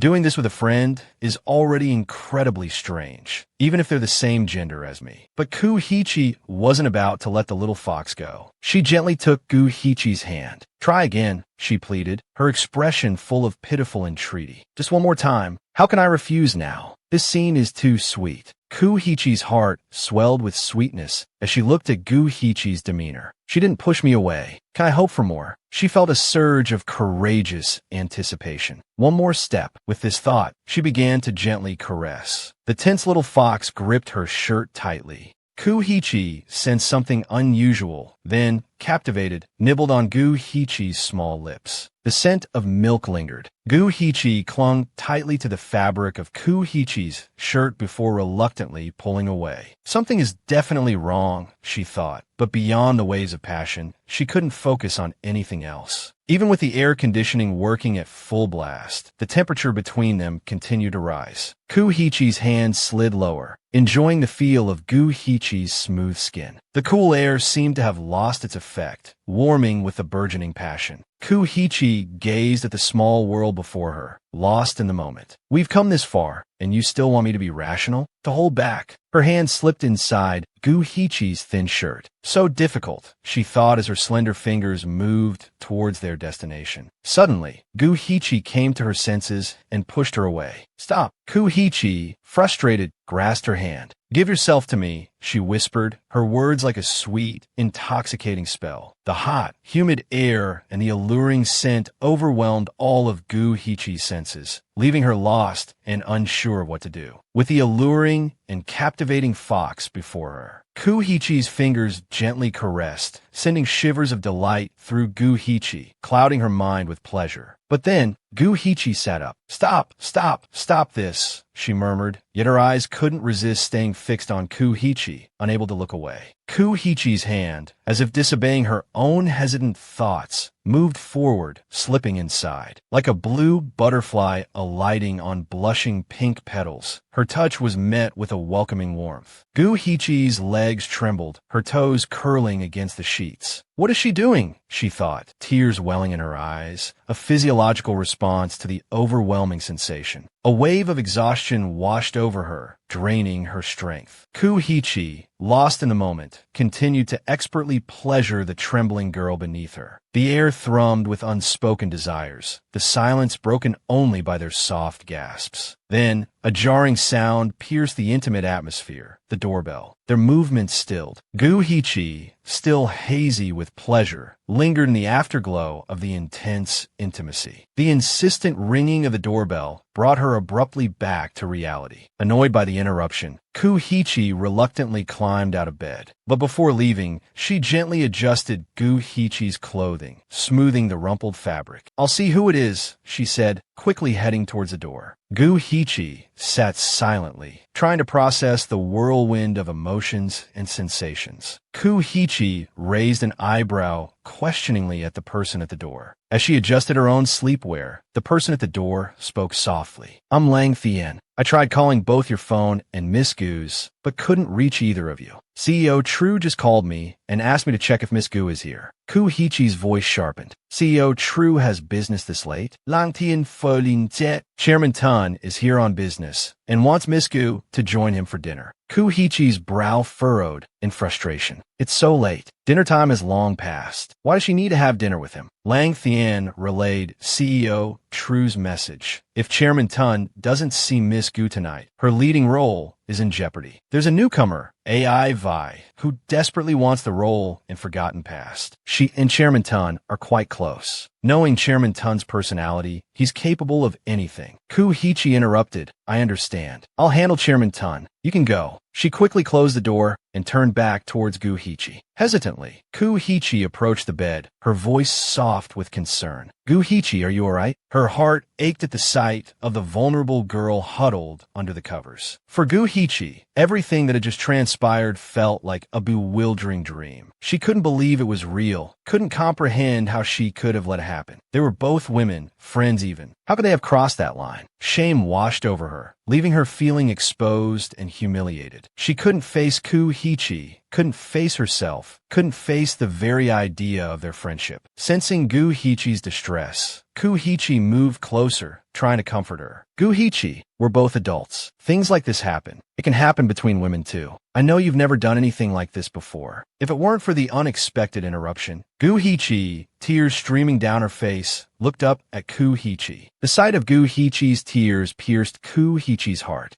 Guhichi sobbed, wiping her eyes. I'm sorry about what happened. Please forget it ever happened. You don't need to apologize. It's really not what you think. Guhichi buried her face in her hands, her voice muffled. I regret it so much. I didn't know how to refuse you. You kept pushing, just like Lam Minlin. Kuhichi's heart plummeted. She sat down heavily on the bed. I'm sorry. I lost control. But you have to believe me. I'm not like her. I did those things with you only because. Guhichi turned away, refusing to listen. Seeing Guhichi's rejection, Kuhichi swallowed the words, I like you, that were on the tip of her tongue. Pain laced her voice. In short, I'm not like her. You. Guhichi's voice was barely a whisper. I'm not acting in forgotten past anymore. Kuhichi's voice rose in disbelief. Why? You've already filmed half of it. Guhichi, you can't be serious about throwing your career away like this. She tried to rush away, tears streaming down her face. I said I'm not acting, and I mean it, she choked out. I overheard your conversation with Lang Thien. I know what Tundin Hugh is after. Guhichi shuddered. I've encountered him before, she whispered, anxiety creeping into her voice. When Kuhichi asked, her brow furrowed with worry. Guhichi's voice was barely audible. Last year's annual meeting, Tundin Hugh was there. I know what kind of man he is, Guhichi continued, her voice trembling. He slowly approached this young actress, pressing his lecherous face close to hers. Even though Tundin Hugh's reputation is notorious in the industry, his power and influence make him untouchable. No one dares to challenge him openly, especially rising stars without powerful backing. Thankfully, Coco arrived just in time, Guhichi said, relief evident in her voice. I've been looking for you everywhere. Turns out you were here. She recounted how Coco decisively pulled the young actress away, saying, I need your help with something. The actress looked surprised. Guhichi continued, and Din Hugh yelled, Stop, from behind them. Coco stood firm, facing him with a calm expression. Chairman Tun, she said, do you have any instructions? He leered at her. Guhichi, he purred, I've missed you. Your acting is good, but it's a pity your screen time isn't enough. It's not fair that everyone compares you to Kuhichi. Guhichi mimicked Coco's response. Chairman Tun, you're joking. I'm very satisfied. There's no injustice whatsoever. He pressed on. Do you really feel that way? I don't think so. Din Hugh's vulgar gaze lingered on Coco's chest. I know you have another side, he said, his voice dripping with innuendo. You're both a shy woman and someone with substance. Guhichi's voice tightened. Coco was gritting her teeth by then, snapping back to the present. Guhichi said, her voice trembling, I overheard what you said to Lang Thien. I know what Tundin he wants. That lecherous old man won't let any actress go. I have to quit this film to protect myself. Kuhichi tried to comfort her. You've prepared for this film for so long, and you're so perfect for the role. It would be such a waste to give it up. Guhichi shook her head vehemently. No, I don't care anymore. I just don't want to act in this film.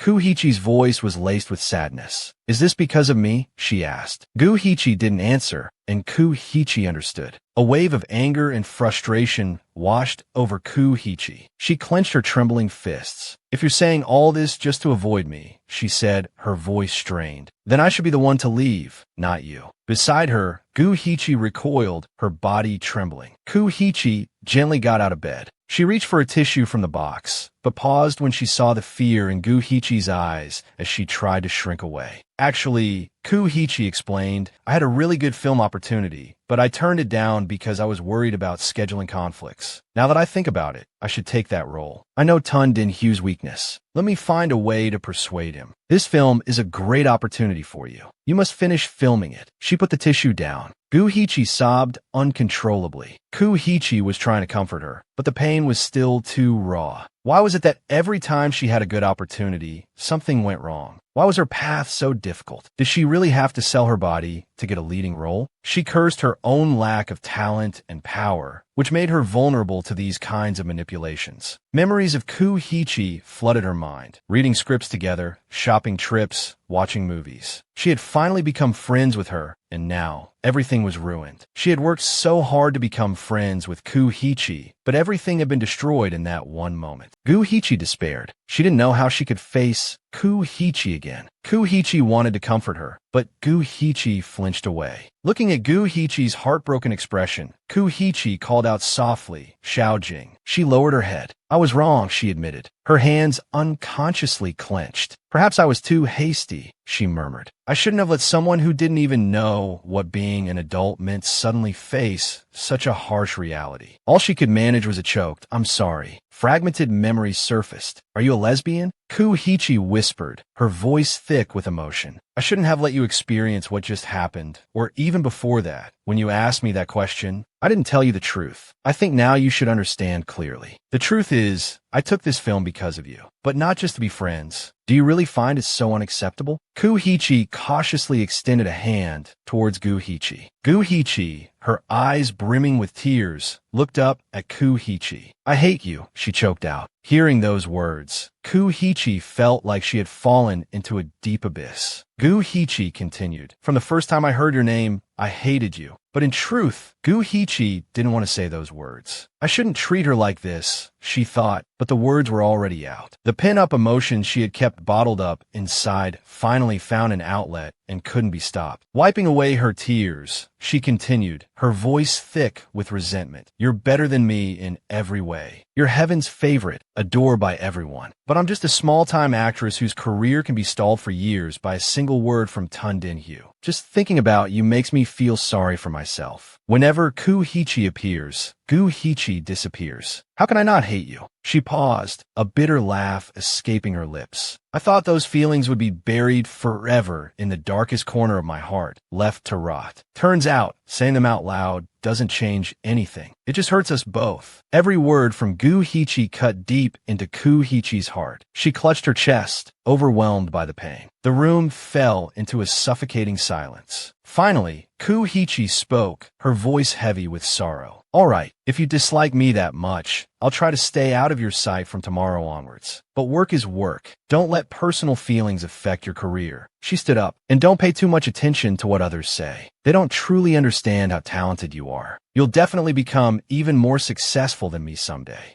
Koo Hee-chi also got out of bed, brushing past Koo Hee-chi without a word. Koo Hee-chi watched Koo Hee-chi's retreating figure, a deep loneliness settling in her heart. Before Koo Hee-chi left the room, Koo Hee-chi called out softly, "Xiao Jing." Koo Hee-chi paused. "You have to do well in the film," Koo Hee-chi said. "I'll leave the production tomorrow." Koo Hee-chi resolutely opened the door and left. Tears welled up in Koo Hee-chi's eyes as she watched Koo Hee-chi disappear. Silence descended once more. Koo Hee-chi had imagined how Koo Hee-chi would react after what happened. She'd envisioned anger, silence, maybe even a slap. But she never thought Koo Hee-chi would cry. A woman's tears can be shed for many reasons, for love, for hate. The next day, the news exploded. Best Actress withdraws from Forgotten Past production. Massive contract termination fee paid. Koo Hee-chi's departure from the film set became instant gossip, fueled by the media eager for a scandal. Many articles hinted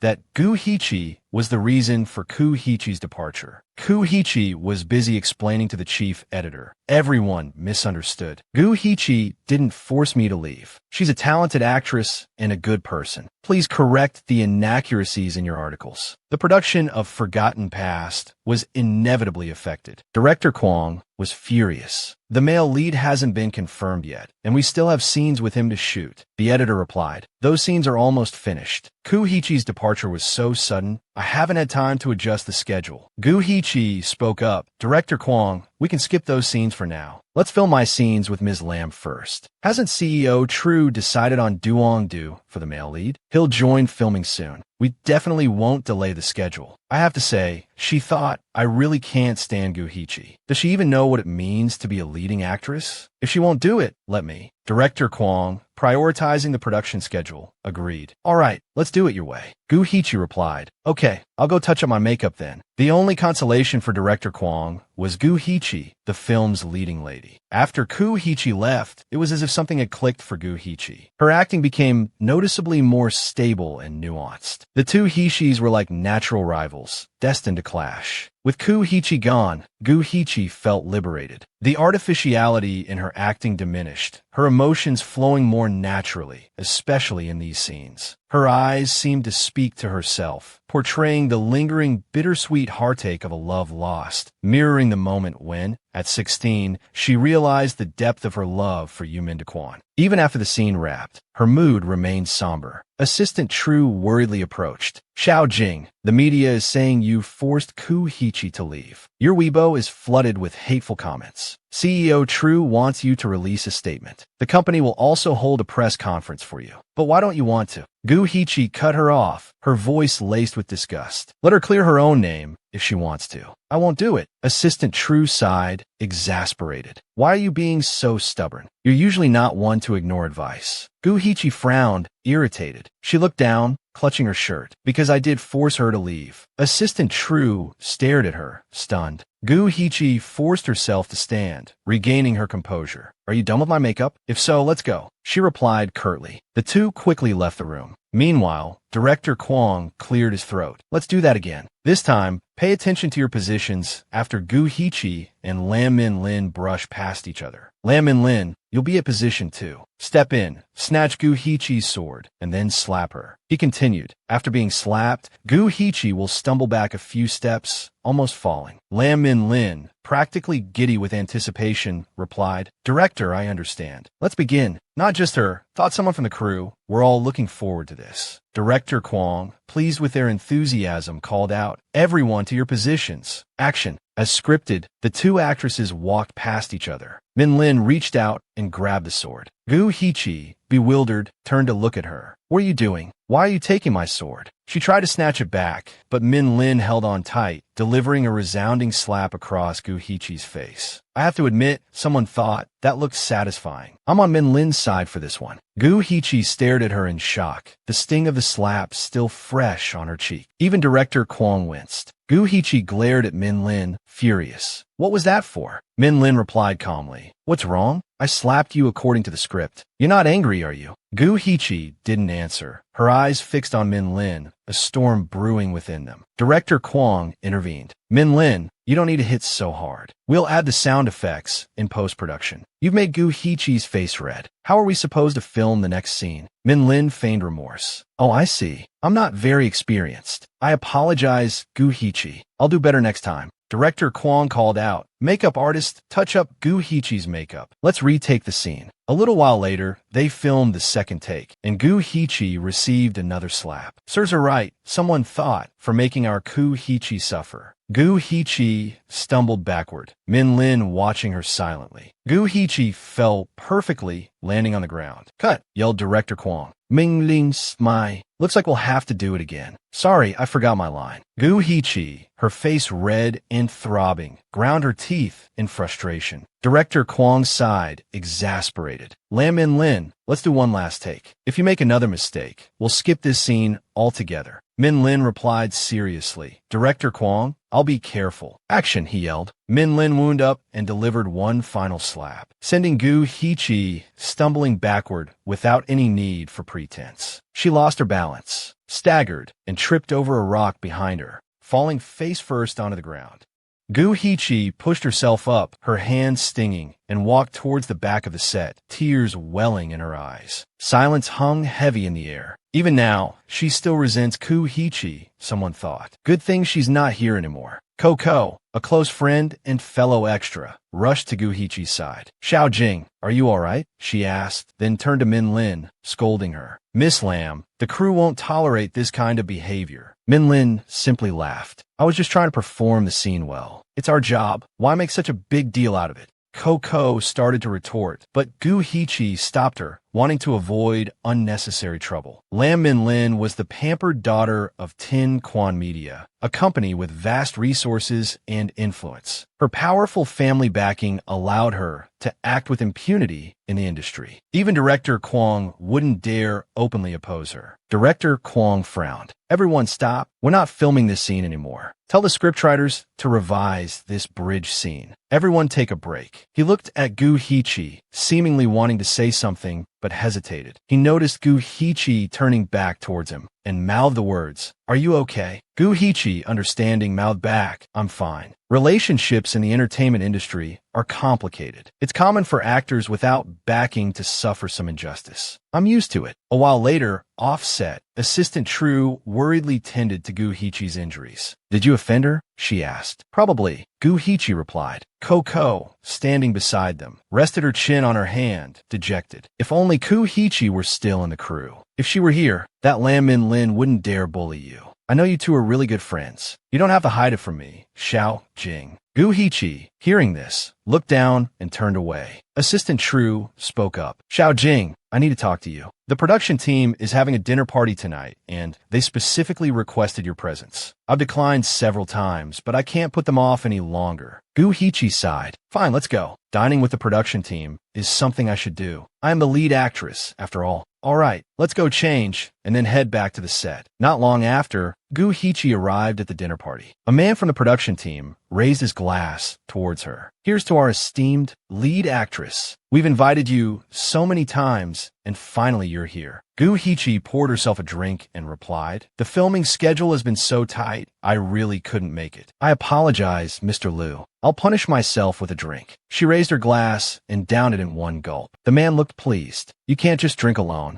Our Mr. Wong was the first to suggest you for the lead role in this film. It wouldn't be right if you didn't toast him." He looked pointedly at her. "Don't be so disrespectful, Gu Heechi. If you can't even handle one drink, how can you be the lead actress?" After a moment of hesitation, Gu Heechi raised her glass again. "Yes, I'd like to toast Mr. Wong." She drank it down, forcing herself to swallow each mouthful. One glass after another. She finally couldn't take it anymore and stood up. "Excuse me, I need to use the restroom." She stumbled towards the door. "I have to get to the restroom," she thought. "I need to throw up." While she was retching the restroom, she heard people gossiping outside. "I thought Gu Heechi didn't attend these social events. She skipped several times already. I thought she was so high and mighty, daring to disrespect the production team." The other person replied, "The talented one is Gu Heechi, not her. If it weren't for Gu Heechi covering for her, do you think she'd have lasted this long?" Every time the production team wanted Gu Heechi to come for drinks or dinner, Gu Heechi would intercept. "That Mr. Liu has been rejected so many times. After he got drunk, he even asked me what the relationship between Gu Heechi and Gu Heechi was. Do you know what their relationship is?" "How would I know? I only know that CEO Tun wants to replace Gu Heechi. I heard that Gu Heechi and CEO True worked together to protect Gu Heechi and suppress the issue. And Gu Heechi still dared to be so arrogant and disrespectful to the production team? She wouldn't dare now, unless she doesn't want to work in this industry anymore." They walked out, chattering and laughing. Exactly. What was the point of acting so high and mighty before? Hearing their footsteps fade away, Gu Heechi emerged from the restroom, pinching her cheeks hard. The stinging pain brought tears to her eyes. Gu Heechi couldn't understand, no matter how hard she tried, why her life hadn't returned to its peaceful rhythm after pushing Gu Heechi away. She told herself not to cry. Why did Gu Heechi, even after being driven away by her, still treat her so kindly? Meanwhile,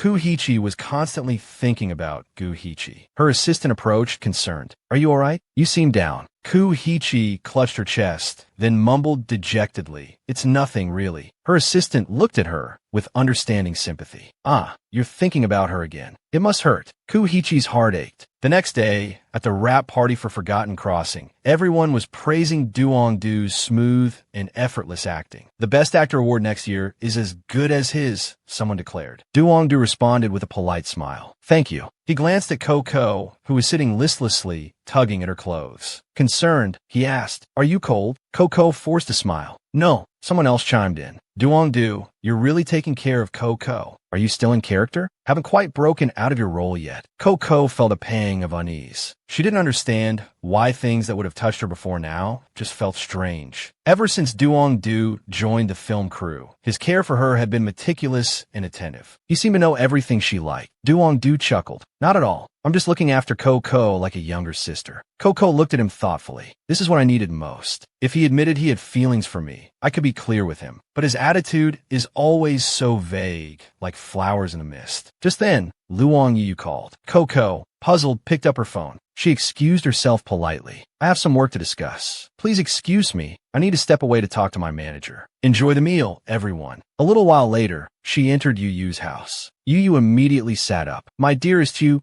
you're back. Coco, seeing her friend's expression, knew instantly that Yu Yu needed a favor. You have that look on your face. You need my help with something, don't you? She tossed her bag onto a chair. Frowning, she asked, what is it? Yu Yu didn't hesitate. Zhou du nao dixing. Coco replied, of course. Her songs were everywhere when I debuted. Good. She recently transferred to Hoa Ngu International, my company, to pursue acting. She wants to get to know Ku Hichi, to learn from her. Coco responded indifferently. So, Yu Yu shoved a piece of paper into her hand. That's why I need your help. Even though everyone says you two aren't on good terms, I know you and Ku Hichi are actually close. Give this to her and put in a good word for me, okay? Coco hesitated, then handed it back to Yu Yu. I can't do it. Ask someone else. But Yu Yu wasn't one to give up easily. She pleaded. She said if I can make this happen, she'll write songs for my album next year. Please, Chu-kan, you have to help me. Coco still refused. I won't do it. Yu Yu nudged her. Did you two have a falling out? Did Ku Hichi ditch you after she got what she wanted? Coco snapped.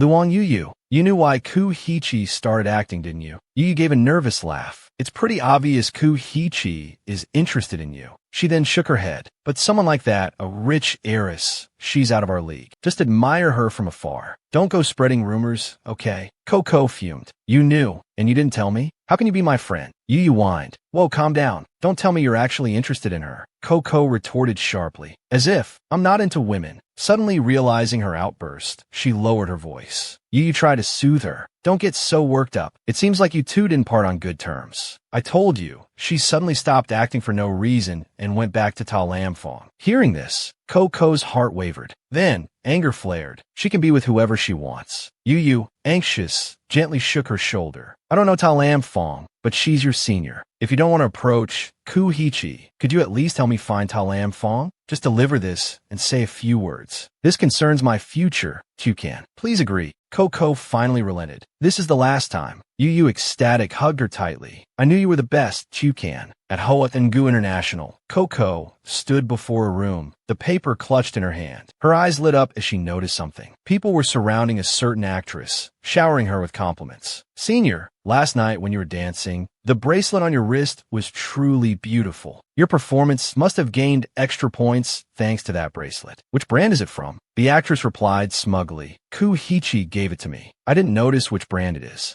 Hearing the name Ku Hichi, Coco froze. Then, looking at the bracelet on the actress's wrist, she raised an eyebrow. That bracelet is Ku Hichi's. The thought brought a pang of pain to her chest. She touched the necklace around her own neck, remembering the loving words Ku Hichi had written on the accompanying note. The memory only intensified the ache in her heart. So, for Ku Hichi, no matter how expensive the jewelry, it means nothing. She can just give it away to anyone. Coco clenched her fist around the necklace. Without hesitation, she yanked it off, the delicate chain snapping once again. Coco turned and stormed away, fury burning in her veins. But Coco, what are you so angry about? You're the one who rejected our Ku Hichi. Serves you right. Cars bustled along the busy streets. Coco's mood was clearly foul. Assistant True, beside her, said excitedly, there's a really popular singer lately. You should check her out. But Coco, touching her neck, felt a strange emptiness. She replied indifferently, is there ever a day without a newcomer in the entertainment industry? True Lin continued, she's different. You'll see. Coco glanced apathetically at her phone, then said with a hint of doubt, this girl, why does she seem familiar? After a moment of thought, she felt a flicker of recognition. Assistant True added, she looks a bit like you, doesn't she? Coco, curious now, asked, oh really? What's her name? Baik Nyat Tang. Mai Tin Kwang spent 3 years carefully grooming her before her debut. Her solo song became an instant hit, and this time, she's receiving the Best New Artist award. Coco exclaimed, "Wow, if we're lucky, we might see her later." Arriving at the venue,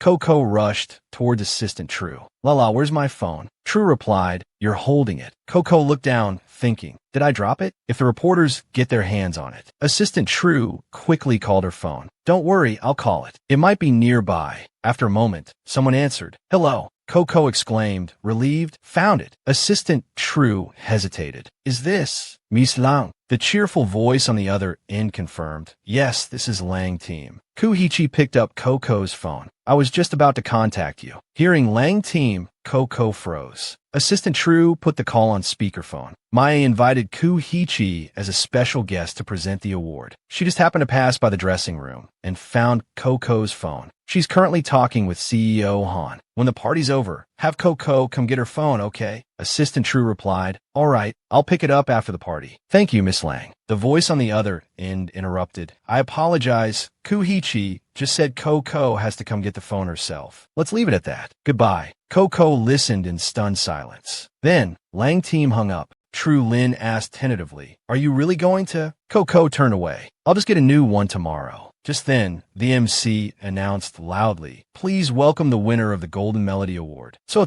let's give a round of applause for Coco. Coco accepted the award, but her heart felt heavy, devoid of joy. She turned her face away. What's the point of a Golden Melody Award for an actress? A film award would have been much better. Outside, she handed the award to Lala, then suddenly froze, her entire body stiffening as she saw Kuhichi approaching. Before Coco stood Kuhichi, aloof and elegant, walking with CEO Han. Coco's mood darkened further. Coco tried to quickly walk past Kuhichi, but Kuhichi grabbed her arm. Then, Kuhichi politely addressed CEO Han. "You go ahead. I'll take care of something and be right there." He simply gave a light hum of agreement. As soon as he was gone, Kuhichi pulled Coco along, causing her to struggle. "You're hurting me. Let go." The two of them entered a dressing room. Kuhichi spoke. "Miss Coco, if you hadn't resisted, it wouldn't have hurt." Hearing Kuhichi address her so formally, Coco was taken aback. She had started calling her Miss Coco again. Coco retorted angrily, "So Miss Ku, what is it you want, dragging me in here like this?" Kuhichi replied, "Can I talk to Miss Coco if there's nothing specific?" Trying to control her emotions, Coco snapped, "Kuhichi, you're not a 3-year-old child anymore. Do you even realize what you're doing?" Kuhichi remained silent, her gaze fixed on Coco's bare neck. "Where's the necklace I gave you?" she asked. Coco coldly replied, "I threw it away." Kuhichi's voice was laced with hurt. "You promised you'd always wear it." Coco scoffed. "When I promised you that, I didn't know you liked giving diamond jewelry to the whole world." Kuhichi firmly replied, "I didn't give those things to anyone else." Coco cut her off. "Enough." "Miss Ku," Coco continued, "I know you're popular with women. There are plenty of people waiting for you to give them jewelry. Why bother with a Coco who doesn't wear your necklace?" Kuhichi pressed on, "I told you to come and get your phone. Why didn't you?" Tsotso hesitated. She thought to herself, "My mood is being held hostage by this inexplicable anger, as if I can't not say this." Avoiding Kuhichi's gaze, she said, "I don't want to see you in front of me." Hearing this, Kuhichi lowered her head. So, heartbreak can be adapted to. Once, twice, and by the third time it becomes a habit. The air hung heavy between them. They simply stared at each other. Then Kuhichi spoke. "Actually, I was just worried. If someone doesn't personally retrieve something with such private information, there's a risk of a leak." She pulled the phone from her pocket, a practiced smile on her face as she looked at Co-Company. "But don't worry, it's back with its owner now. Miss Coco, please be more careful in the future."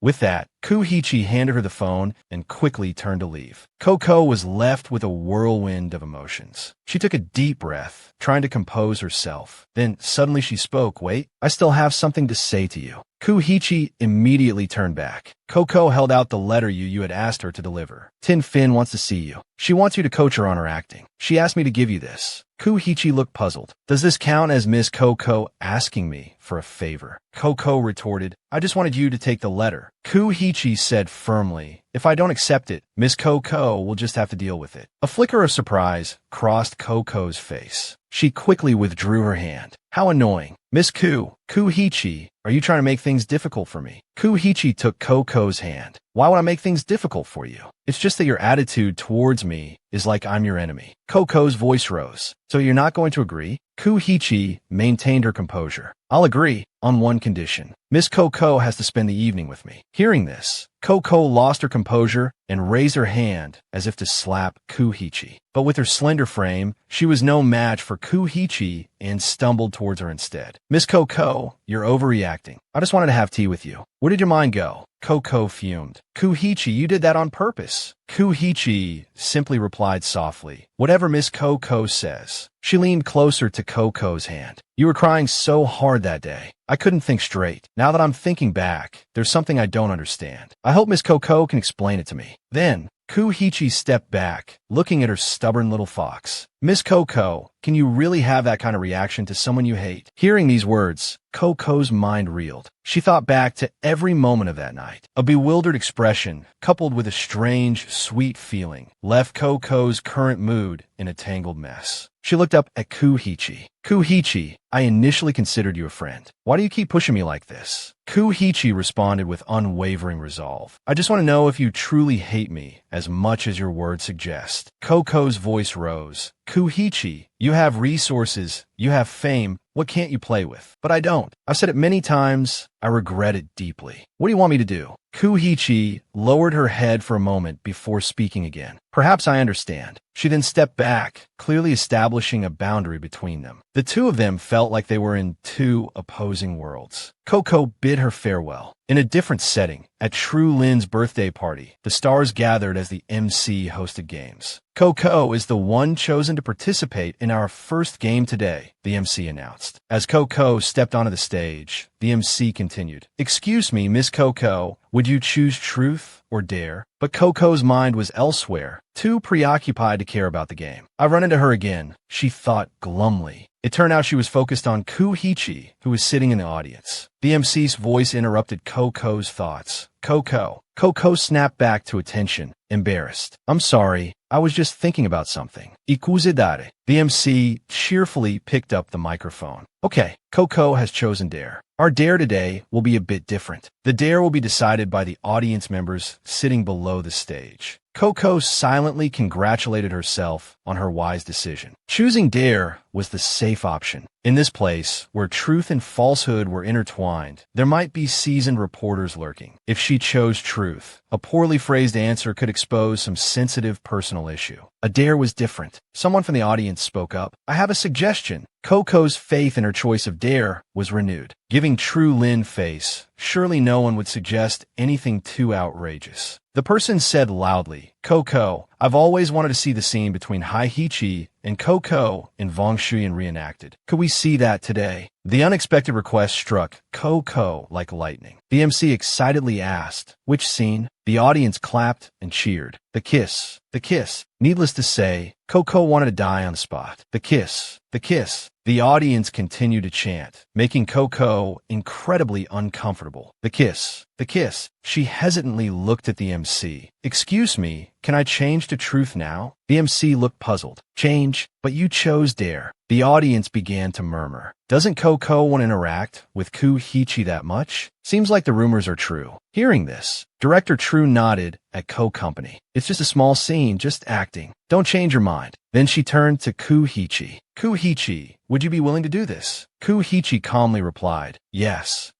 Truly the demeanor of an A-list actress. But the look she gave Koko held a deeper meaning. In Kuhichi's eyes, there was only Co-Company. The audience urged them on. Hurry up, hurry up. Koko, feeling trapped, tightly gripped her skirt, her face a mask of discomfort and indecision. She desperately wanted to turn and run, but she owed True Lin a debt of gratitude. It went back to a week ago in True Lin's office. True Lin pushed a stack of documents towards her. I need your work in next year's film festival. These are a few scripts the company is investing in. Go back and read them carefully. I think you should know this is your last chance. Koko had been incredibly grateful at the time. Thank you, Director True, for being willing to help me. Not every actor gets the chance to act in a film invested in by Hoa and Gu International. Those who do are usually artists under your management. True Lin spoke seriously. However, big projects require Chairman Tun's approval. True Lin pointed at the scripts. Therefore, this matter can only be decided after you and Chairman Tun have dinner together. But don't worry, I assure you, you just need to have dinner with him. At most put on a smiling face. Remembering this, Coco steeled her resolve. What's more, Director True even helped me avoid Tun Din Hugh. Just a kiss, just one kiss with Ku Hichi, I can do this. Thinking this, Coco let out a long breath and slowly walked down from the stage. But as she looked towards Ku Hichi, taking in her composed demeanor the moment their eyes met, Coco frowned, lowering her head, a wave of discomfort washing over her. Ku Hichi, however, remained calm and collected, as if nothing was amiss. Coco felt her carefully constructed resolve crumble within her. The audience began to grow impatient. Still haven't kissed yet? Hurry up. Coco squeezed her eyes shut, trying to regain her composure. With a forced smile, she approached Ku Hichi. Coco placed her hands on Ku Hichi's shoulders, closing the distance between them. Their lips were almost touching. Then Ku Hichi spoke, her voice soft. Kissing me, is it really that painful for you? Confused, Coco froze, staring at her. Suddenly, chaos erupted from the other side of the room. The power's out again, someone yelled. Hey, who stepped on my foot? Seriously? Who got cake on me? Back up, back up. There's a spill over here. Seizing the opportunity, Coco, like a little fox, prepared to make her escape under the cover of the commotion. But how could she escape the grasp of CEO Ku Hichi? Coco was quickly caught. Confused and bewildered, she was pulled back by Ku Hichi. Ku Hichi wrapped her arms tightly around Coco's shoulders. The kiss that followed was fiery and possessive, a full-on assault that left Coco struggling. Coco pushed against Ku Hichi with all her might, but it was no use. She couldn't escape. She could only surrender, swallowed whole by Ku Hichi's embrace. Lips, teeth, tongue, everything was lost to Ku Hichi's relentless advance. Coco was kissed breathless, small whimpers escaping her. Finally, Ku Hichi released Coco's soft lips. She whispered into the ear of her stubborn little one, "Making you kiss me wasn't that hard." Ku Hichi chuckled softly against Coco's ear, leaving her sentence unfinished. Coco gasped for air, Ku Hichi's breath warm against her ear. Coco's heart pounded wildly in her chest. At that moment, the power came back on, the lights flickering to life. Finally, the lights are back on. Where's the restroom? Coco quickly turned and fled, leaving Ku Hichi behind once again. The emotions swirling within Ku Hichi were a tangled mess. At the party, everyone mingled and chatted happily, while Coco stood alone in a corner. Suddenly, a voice called out from behind her. "Excuse me, Miss Coco?" Coco turned around, puzzled. It was Nai Vai, an artist under Hoa and Gu International. Nai Vai took Coco's hand warmly. "Miss Coco," Director True said, "if you choose the film The White Era, she'll agree to let me play the second female lead. Could you reconsider the script?" Coco pondered this. Of all the scripts Director True had given her, this one was her least favorite. She replied mechanically, "I'll consider it." The final decision rests with Director True. Nai Vai continued enthusiastically. "Just a little nudge in the right direction would be great. Oh, by the way, Miss Coco, I heard Ta Lam Fong is your senior." "Yes," Coco replied. Nai Vai pressed on. "She's targeted me several times. Because last time, Ku Hichi attended my birthday party and didn't film with her. She's had it out for me." Nai Vai's eyes sparkled as she looked at Coco pleadingly. "I've already apologized to her, but it hasn't helped. Could you put in a good word for me?" Coco felt a pang of annoyance. Ku Hichi attended her birthday party? Mentioning Ku Hichi seemed to energize Nai Vai even more. "Yes, Ku Hichi is so nice. Not arrogant at all. Last time I wanted to visit her house, she agreed immediately." Coco, feeling a bit melancholic, said casually, "She really doesn't know how to refuse anyone." Nai Vai nodded in agreement. "Exactly. That's why I don't believe Ta Lam Fong when she says she and Ku Hichi are close. Ku Hichi isn't even that good to me." Coco's emotions were a tangled mess. Thinking back, Ku Hichi really didn't know how to refuse anyone. Her boundless tolerance and concessions were utterly disarming. The romantic entanglements surrounding her were like stubborn, unruly weeds. And that was precisely what Coco hated most about her. It felt like any random man or woman here had some sort of connection to Kuhichi. And Coco was just one among many in that vast network. Naivai, noticing Coco's change in demeanor, asked, "Miss Coco, are you all right?" Coco forced a smile. "I'm not feeling too well. I need to use the restroom." She excused herself. With that, she turned and headed towards the exit. As she passed through the hall, she overheard two men talking. "Mr. Knack, I've reviewed the composition you sent me. If you're free next week, you can come to the audition." The man opposite replied, "Thank you, Mr. Lai." Coco froze, stunned. That voice sounded familiar. It was Nak Trin, Kuhichi's scumbag ex-boyfriend. He continued, "How about Tuesday next week? I still have something on Monday." Coco wasn't interested in their conversation and turned to leave. What bad luck, running into him here. But then she hesitated. "No." Coco turned back to look at Nak Trin, a wave of annoyance washing over her. There were still a few things she needed to clarify with him. With that in mind, she walked towards them. "Excuse me, I need to speak with you."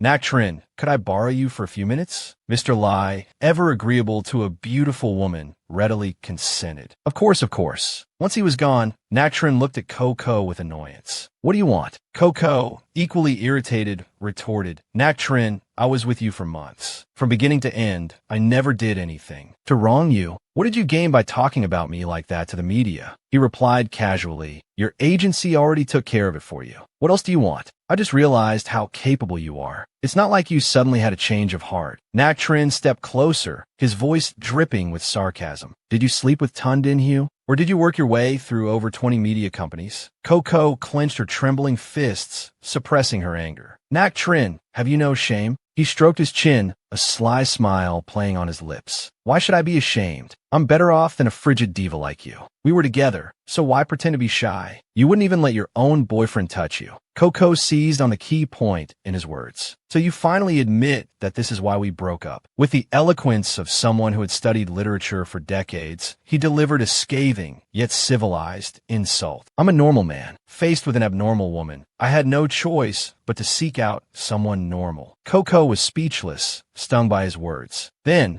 Nak Trin emphasized each word. Like Kuhichi, for example. Hearing Kuhichi's name, Coco snapped. "If you have any decency left, stop ruining her reputation." He let out a derisive laugh. "How am I ruining her reputation? Don't you know women are all two-faced?" No matter what he said, Coco couldn't tolerate him continuing to badmouth Kuhichi. She shoved Nak Trin away and turned to leave. "Enough. I don't want to hear any more." He called after her, his voice raised. "You don't want to hear it? Well, I want to tell you. That night, she was the one who seduced me." He didn't finish his sentence before a resounding slap cut him off. Coco was furious. Even slapping him 1,000 times wouldn't be enough to quell her rage. Nak Trin, the picture of a shameless ex, smirked. "What's this? Such a strong reaction. Don't tell me you still have feelings for me? Can't accept that I slept with another woman." Disgust churned in Coco's stomach. "You're narcissistic and repulsive. I hope this is the last time in my life I ever have to speak to you." With that, she walked away, feeling utterly deflated. His words were a stark contrast to her own inability to connect with anyone. Thinking about it, Kuhichi's image flashed in her mind. So, what she truly cared about were his words about Kuhichi. Moments later, she wandered aimlessly through the hall, her eyes vacant, filled with unspoken thoughts. Coco glanced at the stage. It seemed the ball was about to begin. She looked around, searching for an excuse to speak with Mr. True before making her escape. Just then, someone called out to her from behind, "Co-company." It was Duong-du, extending his hand towards her with a polite gesture. "May I have this dance?" The surrounding guests murmured amongst themselves. Duong-du and Coco seemed quite close. Indeed, Duong-du was just asking where Coco had gone earlier. Hearing this, Coco couldn't find a reason to refuse. It wouldn't be good to reject him in front of so many people. Duong-du, the picture of charm, led her towards the dance floor, his voice low and smooth. Coco hesitated slightly. He gently took her hand. "Thank you." Like a scene from a dream, they moved together, their steps graceful and captivating. With her model-like figure and striking features, Coco was mesmerizing. Duong-du didn't hold back his praise. "You look beautiful, Co-company." She politely replied, "Thank you." But she felt uneasy. It seemed someone was staring at her. Thinking this, Coco discreetly turned her head. She saw Kuhichi's figure facing her, gazing intently without blinking. Startled, she quickly turned back, but in her flustered state, she misstepped and trod on Duong-du's foot. She lowered her head apologetically. "I'm sorry," but she stepped on his foot again. Yet, Duong-du wasn't upset, instead softly reassuring her. "What's wrong? I didn't feel a thing." Hearing this, Coco calmed down. "He really is a gentleman." Duong-du gently placed his hand on her shoulder. "Shall we continue dancing until the end of the song?" Coco seemed reluctant, but forced a reply. "All right." Duong-du continued to move gracefully to the music, but for Coco, the dance felt agonizingly long. She didn't know that Ku Hichi was struggling to maintain composure, her hand trembling around her glass of wine. Coco felt it too. She tried to calm herself, then lifted her glass and drained it in one gulp. Mr. True, observing from the side, understood. Who would have thought someone like Ku Hichi would experience unrequited love? Finally, the music ended. Coco felt like she had escaped a torturous ordeal. She quickly moved away from Duong-du and turned to walk forward. At the same moment, Ku Hichi approached. "You dance well, Duong-du." Duong-du politely replied, "I took some lessons for a film role a while back." Ku Hichi continued, "I can see that." Throughout their conversation, Coco stood frozen. Then, Ku Hichi turned to her. "You dance well too, Co-company. Did you teach yourself?" Hearing this, Coco recalled her clumsy misstep. "Is she mocking me?" She glared at Ku Hichi, annoyance rising. Ignoring everything else, she turned and walked away, fuming. "She's definitely making fun of me." She saw how clumsy I was. Preoccupied with her negative thoughts about Ku Hichi, Coco didn't watch where she was going. Her foot slipped, and she tumbled forward, landing painfully on the floor. Both Ku Hichi and Duong-du cried out, "Coco." But the first thing Coco felt wasn't pain, but Ku Hichi's gaze. Even more humiliating. Then she glanced back and saw Ku Hichi rushing towards her with a worried expression. Coco felt a flicker of anticipation, waiting for Ku Hichi's concern. But at that moment, an assistant came and took Ku Hichi's arm. "Ku Hichi, you should go. Your mother is looking for you." Coco started to feel irritated. Ku Hichi hesitated, looking back at her. Ku Hichi finally decided to follow the assistant. Coco slumped, her face devoid of expression. Coco tried to suppress her emotions, keeping them from showing on her face. "But it's okay, if I don't have Ku Hichi's love, I have Duong-du's." He solicitously extended a hand to help her up. "Xiao Jing, are you all right?" She placed her hand on his, managing a weak "thank you." Duong-du supported her arm. "Let me take you home." Coco felt a sudden aversion to this seemingly perfect gentleman. She quickly pulled her hand back. "No need. I'll call my assistant to pick me up." Duong-du looked at her quizzically. "You fell quite hard. Perhaps it would be better to call your family doctor." A moment later, Coco left the party. She walked aimlessly towards the main road. "I'm such a fool. What was I even expecting?" The wind outside made her shiver involuntarily. Just then, someone called out from behind, "Xiao Jing." Hearing the familiar voice, she turned around. Ku Hichi hurried towards her. Her expression was a mixture of worry and vulnerability as she looked at Co-company. But with the unresolved misunderstandings between them, Coco still couldn't bring herself to accept Ku Hichi. A luxury car pulled up at that moment. It was Yu Yu's car. Coco limped towards it. Ku Hichi quickly grabbed Coco's hand. Yu Yu, the little fox with the big personality, spoke up. "Ku Hichi, what's going on again?"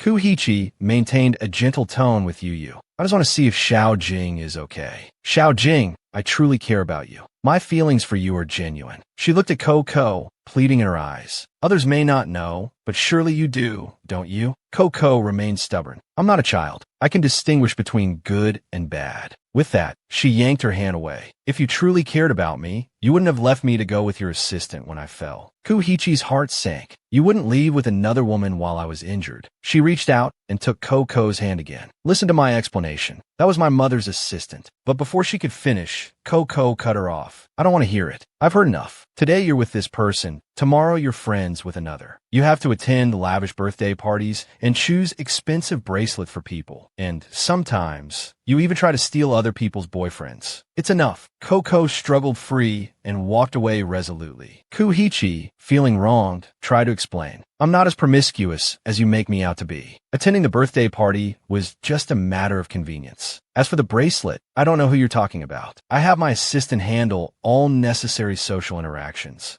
She paused, her expression serious. It's only you. From beginning to end, I only care about things related to you. She's so easily swayed by a few sweet words. No wonder she has no future. Then, Kuhichi continued, however, I admit to the Nactrin incident. To separate the two of you, I did resort to some underhanded tactics. Hearing this, Coco was stunned. She remembered Nactrin's father's words that night. She seduced me. She initiated it. Tsotso reacted fiercely. Kuhichi, you finally admit it. I thought you at least had some basic decency. Now it seems your personal life is just as messy as everyone else's in this industry. Coco's voice trembled with anger as she spoke. You're just. She turned her face away, unable to look at Kuhichi. You're so inconsiderate. Kuhichi, hearing Coco's accusations, was confused. Xiao Jing, what are you talking about? Coco lost control again, letting hurtful words slip out. I said you're inconsiderate. Suddenly realizing the unintended cruelty of her words, she stepped back from Kuhichi. Why am I like this? I clearly don't believe Nactrin, but just thinking about Kuhichi being with that kind of person makes me so angry. She's so good. How could he taint her? I wish the name he said was mine. But by now, Kuhichi was truly hurt. She quietly turned and walked away. Coco, without hesitation, chased after her. She reached out towards Kuhichi's hand, wanting to apologize. But she pulled her hand back, unsure why. I didn't choose my words carefully just now. Pretend I didn't say anything. Under the peaceful moonlight, Coco lowered her head, expressing her inner turmoil. I don't even know what's wrong with me. I hate it when he mentions you. Kuhichi said, her voice low. You were so worried, too. Worried he would ruin your reputation. The scene was already emotionally charged, and now tears streamed down Coco's face. You know he's a jerk. I don't want you to be pined after by a jerk. But inwardly, Kuhichi felt a pang of frustration. I wanted to comfort her, and here I am, crying first. How embarrassing.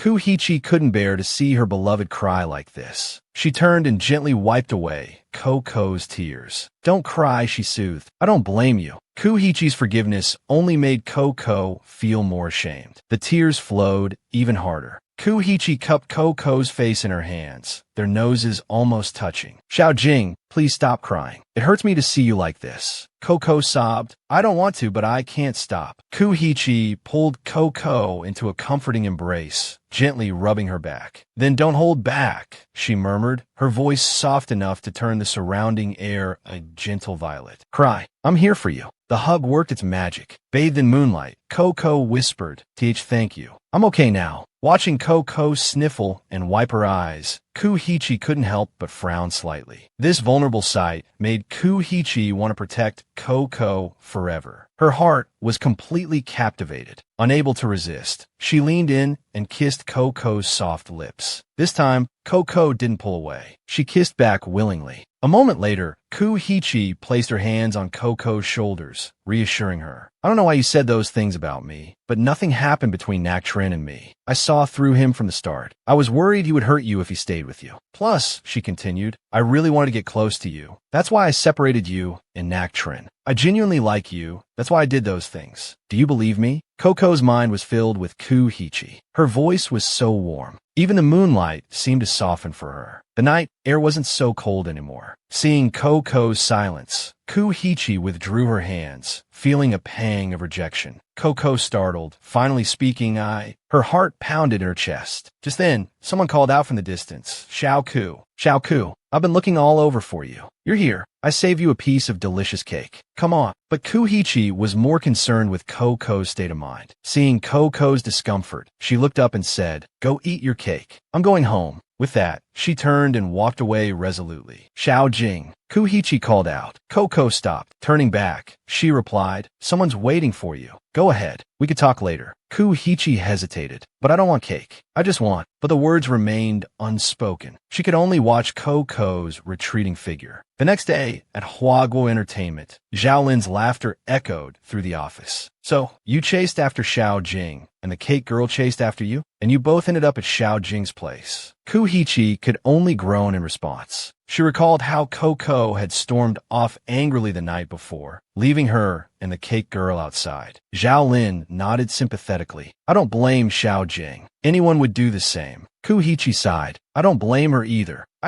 She trailed off, sighing again. I didn't expect things to turn out like this. Zhao Lin offered a reasonable guess. Next time, there'll be a breadstick girl, a noodle girl, and Xiao Jing will keep shutting you out. Ku Hichi said helplessly, that girl wasn't trying to pursue me. Zhao Lin explained calmly. She was. But Xiao Jing doesn't know that. Ku Hichi retorted. What good does it do to tell me? Tundin Hu is coming back soon. When that happens, you, me, and Xiao Jing will all have to meet him. You're not planning to pass up the chance to explain yourself, are you? Hearing this, Ku Hichi's spirits lifted. She has a point. Meanwhile, Yu, driving Coco, asked, Xiao Jing, we're just going to dinner. Why do you look like you're going on a date? Coco lied. You're the one who looks like you're going on a date. I'm just going to a dreadful dinner. Inwardly, however, anticipation thrummed through her. I don't want to admit it, but I spent 2 hours trying on clothes at home because I might see Ku Hichi tonight. Maybe I just don't want to be outshone by her. Her inner fox shrieked with stubborn conviction. Yes, that's it. I don't want to lose. Not because I want her to think I'm beautiful. Seeing Coco's serious expression, you didn't dare to probe further. Oh, I see. A moment later, Coco spoke again. Xiao Jing, get ready. We're almost there. The car rolled up to the restaurant entrance. It stopped precisely at the designated spot. A hand quickly opened Coco's car door. Coco's eyes widened in surprise at the sight of the person before her. Ku Hichi, dressed in an outfit that was strategically revealing yet elegant, greeted her softly. It's me, Xiao Jing. I've been waiting for you.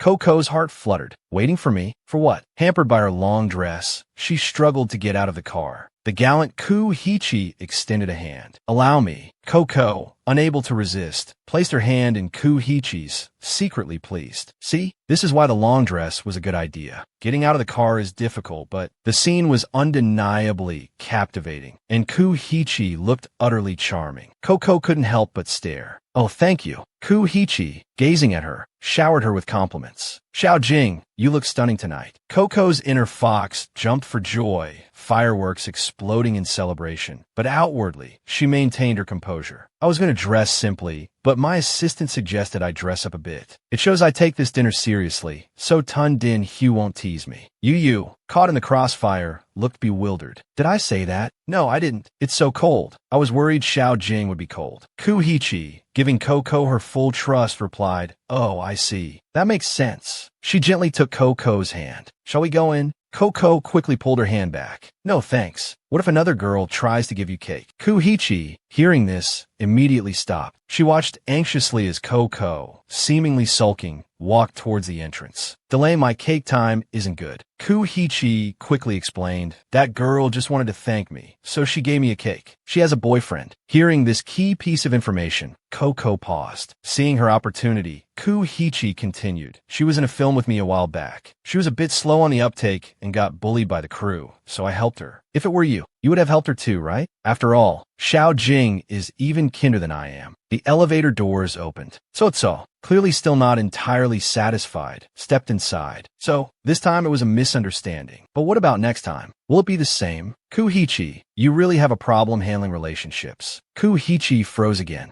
She lowered her head, lost in thought. Then, she looked up and replied brightly, Well, what if I'm willing to change for you? Coco, already inside the elevator, stood facing her, silently observing. Ku Hichi watched sadly as the doors began to close. She hung her head, dejected. Even if I'm willing to change for her, she won't give me a chance anymore. Just then, Coco reached out and stopped the doors. Ku Hichi, she called out, impatience creeping into her voice. What are you standing there for? Get in. The elevator doors slid open again. Ku Hichi understood this as a signal that Coco was willing to accept her. But she couldn't resist confirming it one last time, cautiously asking, Does this mean you're willing to give me a chance? Right? Because only when I'm with you do I lose all my confidence. Hearing those words, Coco was momentarily stunned. Averting her gaze, she replied, Ku Hichi, when did you become so silly? Ku Hichi anxiously looked at her beloved. I just want to hear you say it yourself. Coco was exasperated with her CEO. Meanwhile, the love-struck CEO started overthinking. Did I make things difficult for her? Then, Coco said softly, A chance, huh? We'll see how you behave. Hearing this, Ku Hichi's head shot up, overjoyed. Xiao Jing, you're so kind. A moment later, the two arrived at their destination. Ku Hichi went ahead and opened the door, stepping inside. Several people inside excitedly exclaimed, Wow, Ku Hichi! Ku Hichi is really here. Seemingly out of nowhere, 3 or 4 green tea girls swarmed Kuhichi. Kuhichi, your outfit today is so beautiful. Is it sold domestically? Sister Ku, what do you like to eat? I'll order for you later. Sister Ku, Sister Ku. The CEO's dreaded moment had arrived. She cautiously glanced at her jealous little fox. Thank you, everyone. But by this point, Coco was already quite annoyed. Avoiding Kuhichi's gaze, she walked straight towards the dining table. Knowing her place, the CEO waved her hand dismissively. Apologies, my throat isn't feeling well, so it's inconvenient for me to talk. Then, breathing a sigh of relief, she quickly followed her beloved. Finally, I can escape their enthusiasm. But escaping the green tea girls was a long process. Kuhichi, like a piece of candy, was surrounded. Huh, your throat isn't well? Do you need me to get you some medicine? Sister Ku, I often have throat problems when I sing, so I always carry medicine with me. Come here, I'll get some for you.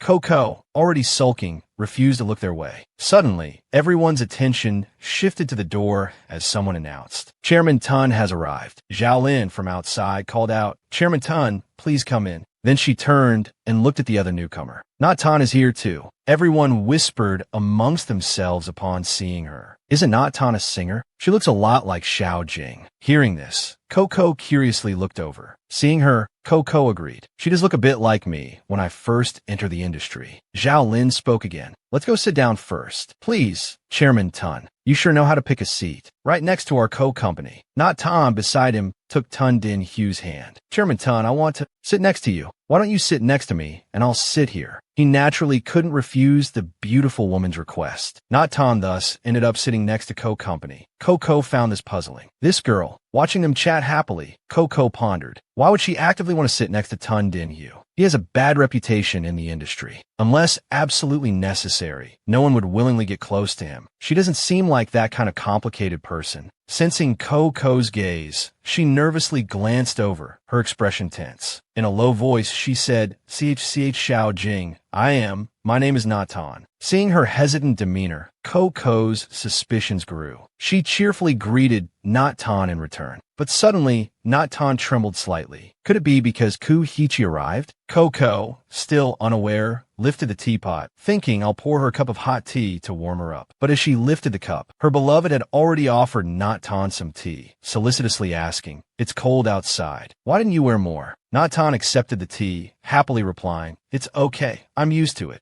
Someone excitedly asked, Kuhichi, Natan, do you two know each other? Both remained silent in response to the question. An artist from Natan's era chimed in. Of course they do. At 11 p.m. last night, Natan even left our practice to meet Kuhichi. They must be very close. Hearing this, Coco's hand slipped, spilling the hot tea onto the table. Everyone was startled and turned their attention toward Co-Company. Chairman True spoke up. Oh dear, are you all right? Did you burn yourself? Coco stammered. I'm fine. The cup was just a little slippery. At that moment, the lecherous old Tun Din Hu looked at Coco with a perverted gaze, stroking his chin. He then tapped lightly on the table and said, Change all the tableware today to wooden ones. A waiter quickly replied, Yes, Chairman Tun. Coco looked up at him. That perverted, lecherous gaze kept staring at her. Such a dirty old man. It made Coco uncomfortable, and she quickly looked away. The food was then served. Zhao Lin announced the dishes. Xiaoku, please have a seat. Kuhichi happily pulled out a chair and replied, Okay. She sat right next to Coco and thoughtfully handed her a napkin. Xiao Jing, wipe your hands. After a moment of hesitation, Coco stiffly accepted the napkin. Thank you. Seeing their closeness, Natan frowned slightly. She withdrew her hand, which had been holding a napkin, and asked, Sister Xiao Jing? Coco looked over cheerfully. Yes.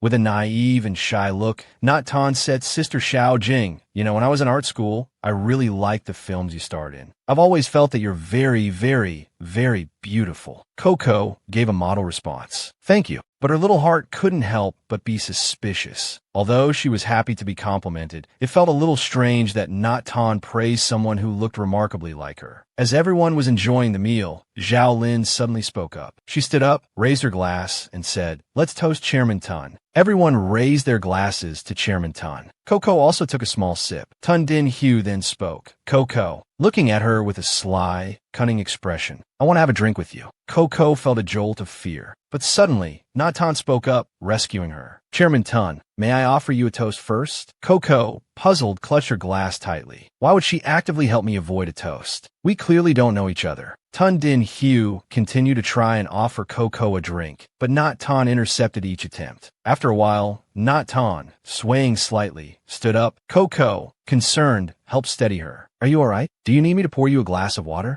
Natan looked at her gently. Sister Xiao Jing, I'm fine, thank you. Kuhichi, seeing this, clenched her fists. I'll go to the restroom for a moment. I'll be fine. She stood up abruptly and said, I'll go too. Coco, seeing this, was bewildered. Kuhichi then escorted Natan to the restroom. As Coco watched them, Zhao Lin tapped the table, reminding her, Xiao Jing, CEO Fam, is offering you a toast. Hearing this, Coco quickly stood up. Thank you, CEO Fam, for the honor. I'll use tea instead of wine. But her mind was preoccupied with the two of them. Why is she so concerned about Natan? A moment later, Natan and Kuhichi returned. Why is Natan blushing? Someone perceptive remarked. Natan, I didn't see you blush when you drank so much wine earlier. Why are you so flushed after a trip to the restroom? It's a good thing you went with Kuhichi. Otherwise, I might have gotten the wrong idea. Natan stammered. Maybe the alcohol is just hitting me now. This wine is quite potent. Kuhichi looked at Coco, her expression indifferent. She's misunderstanding. Then, she turned away sullenly. Zhao Lin spoke again. All right then, sit down. Xiao Ku, Natan, what are you two standing around for? Kuhichi looked at her beloved probingly. She then picked up her phone and typed a message. Coco's phone buzzed with a notification. Curious, she opened it and saw that it was from Kuhichi. The little fox, sulking, put her phone back in her pocket. But how could she stay calm while still harboring resentment? She pulled her phone back out. The little wife began to question her. Kuhichi's phone lit up with a notification. Seeing Coco's message, she felt a pang of disappointment. At that moment, the lecherous old Tun Din Hugh spoke again. Xiao Ko. Both Coco and Kuhichi startled, their bodies stiffening as they looked at him. The old goat, fueled by alcohol, raised his glass and leered at Co-Company. Tun Din Hugh, I've treated you quite well, haven't I? Have this drink with me, and we'll go sing karaoke tonight. What do you say? Coco froze, her mind racing. I can't refuse Tun Din Hugh outright in front of everyone. If I don't give him face, he definitely won't let me off the hook. But I can't drink this, and I certainly can't go with him. What should I do? Despite her inner turmoil, she stood and reached for the glass. Suddenly, Natan threw herself into Tun Din Hugh's arms, acting coquettishly. Chairman Tun, you just said you wanted to hear me sing. Why are you asking Xiao Jing now? Do you really like me or not? Being the old goat he was, Tun Din Hugh couldn't resist the bait. He chuckled, his eyes darting between the two women. I like you both, he purred. Natan feigned anger. You can only like one. This put the old goat in a predicament. He hesitated, then said, I like Natan, but I also really want to drink with Xiao Company. What should I do? Hearing this, Coco lowered her head and picked up her glass. It seems no matter what, I have to drink this. Resigned, she said, Chairman, you're joking. You've shown me so much consideration. I've been meaning to toast you, but I'm very allergic to alcohol. To be in top form to work for you. Chairman Tun, I'd like to drink a quarter of this glass. Would that be acceptable? Tun Din Hugh gave a lecherous grin. How could I bully a woman? Tell you what, I'll drink the whole thing, and you drink half. Coco suppressed her disgust, her hand tightening around her glass. Feigning composure, she raised it. If Chairman Tun insists, I wouldn't dare disobey. As she brought the glass to her lips, the pungent aroma of the alcohol assaulted her senses, making her stomach churn. But she steeled herself, preparing to drink. Suddenly, Kuhichi grabbed her hand, taking the glass away. She glanced at Tun Din Hugh and said, Xiao Jing has to discuss the script with me tomorrow. So she doesn't spoil Uncle Tun's fun, I'll drink this glass in her place. She downed the entire glass in one gulp. Tun Din Hugh looked on, impressed. Xiao Ku, you can hold your liquor. You're quite the drinker. Kuhichi turned the glass upside down to show it was empty. The old lecher, Tun Din Hugh, said meaningfully, You're both quite something. Coco finally breathed a sigh of relief. We've made it through this, haven't we? The banquet continued merrily. Perhaps because Kuhichi had intercepted the toast, Tun Din Hugh didn't bother Coco further. She looked looked up and said awkwardly, Chairman Tun, Chairman True, it's getting late. I have a shoot tomorrow, so I'll excuse myself. Tun Din Hugh didn't say anything, just stroked his chin thoughtfully. Perhaps he was sufficiently entertained by Not Tan's flattery. When Coco made to leave, he didn't try to stop her. Seeing this, Coco stood up to leave. Kuhichi put a hand on her shoulder. I'll see you out. Once they reached the parking lot, Kuhichi said, drive safely, then added, Tun Din Hugh is still here, so I can't leave yet. I have to keep entertaining them until the end of the banquet. Coco responded coldly, feigning indifference. Suit yourself. You have Not Tan there anyway. It's just as well. You two can keep each other company. Kuhichi panicked. There's nothing going on between us. Coco stepped back, holding up a hand. Don't come any closer. You don't need to explain yourself to me. She's younger and prettier than me. If I were you, I'd also want to chat with her all night. Kuhichi looked exasperated, her head bowed. I already explained. You still think that way? I can't even imagine what you'd think if I hadn't explained. She placed a hand on Coco's shoulder. After a moment of hesitation, she said firmly, trust me. Coco looked at her, her expression softening. Kuhichi gazed at her affectionately. Everything happens for a reason, but you're the most beautiful one in my heart. Coco's heart fluttered, touched by Kuhichi's words. Why did you have to say that? It makes me feel like I'm being compared to Not Tan. Then she opened the car door and got in. I'm leaving now. As Coco settled into her seat, she hesitated. Then, with a shy murmur, said, be careful. Don't drink too much. Kuhichi was stunned by those words. She still cares about me. She silently watched Coco's car pull away and disappear onto the main road. Looking up at the large billboard on the building, featuring Not Tan's image, Kuhichi couldn't help but ponder. I don't know why Not Tan helped me. It seems like she has an unusual level of intimacy towards me. I also wonder if Tun Din Hugh will give her a hard time after I leave. It's good that I stay behind. If I can, I should look after her a bit, make sure she doesn't suffer any undue hardship. Suddenly, a ringing phone pulled her back to reality. Looking at the caller ID, she hesitated for a moment, then answered. Chairman Tun, is there something you need? On the other end, Tun Din Hugh's voice purred. Xiao Ko, how about I treat you to a movie? Wary, Coco replied. Chairman Tun, it's quite late. I'm already home. Perhaps another time. Tun Din Hugh chuckled, his voice laced with smugness. Don't be so quick to refuse. The main characters in this movie are Kuhichi and Not Tan. Don't you find that interesting? Hearing those names, Coco froze. Kuhichi? Not Tan? She recalled the image of the two of them entering together earlier. She also remembered Not Tan's flush face and Kuhichi's words. Not Tan, you drank so much wine earlier, but your face didn't turn red. Why is it so flushed now after just a short trip? Thinking this, Coco asked Tun Din Hugh, where are you? He stroked his chin, a triumphant glint in his eye. Room 888, Wamba Hotel. Bring me a cup of tea on your way up. I want you to personally bring it to me. Without another word, Coco told her driver to turn around and head to the Wangba Hotel. The car sped towards the hotel. Arriving at room 888, Coco pressed the doorbell. It was clear she had rushed there. But what is she really thinking coming here? So foolish. The door quickly opened. She presented the tea tray. Chairman Tun, your tea. I brought all three kind you like. Tun Din Hugh's lecherous gaze raked over her. Being obedient is good, isn't it? It wasn't too late after all, was it? He quickly stepped aside to let her in. Coco hesitated. Chairman Tun. After placing the tea on the table, Coco noticed the image on the computer screen. It was Kuhichi lying wearily in a room.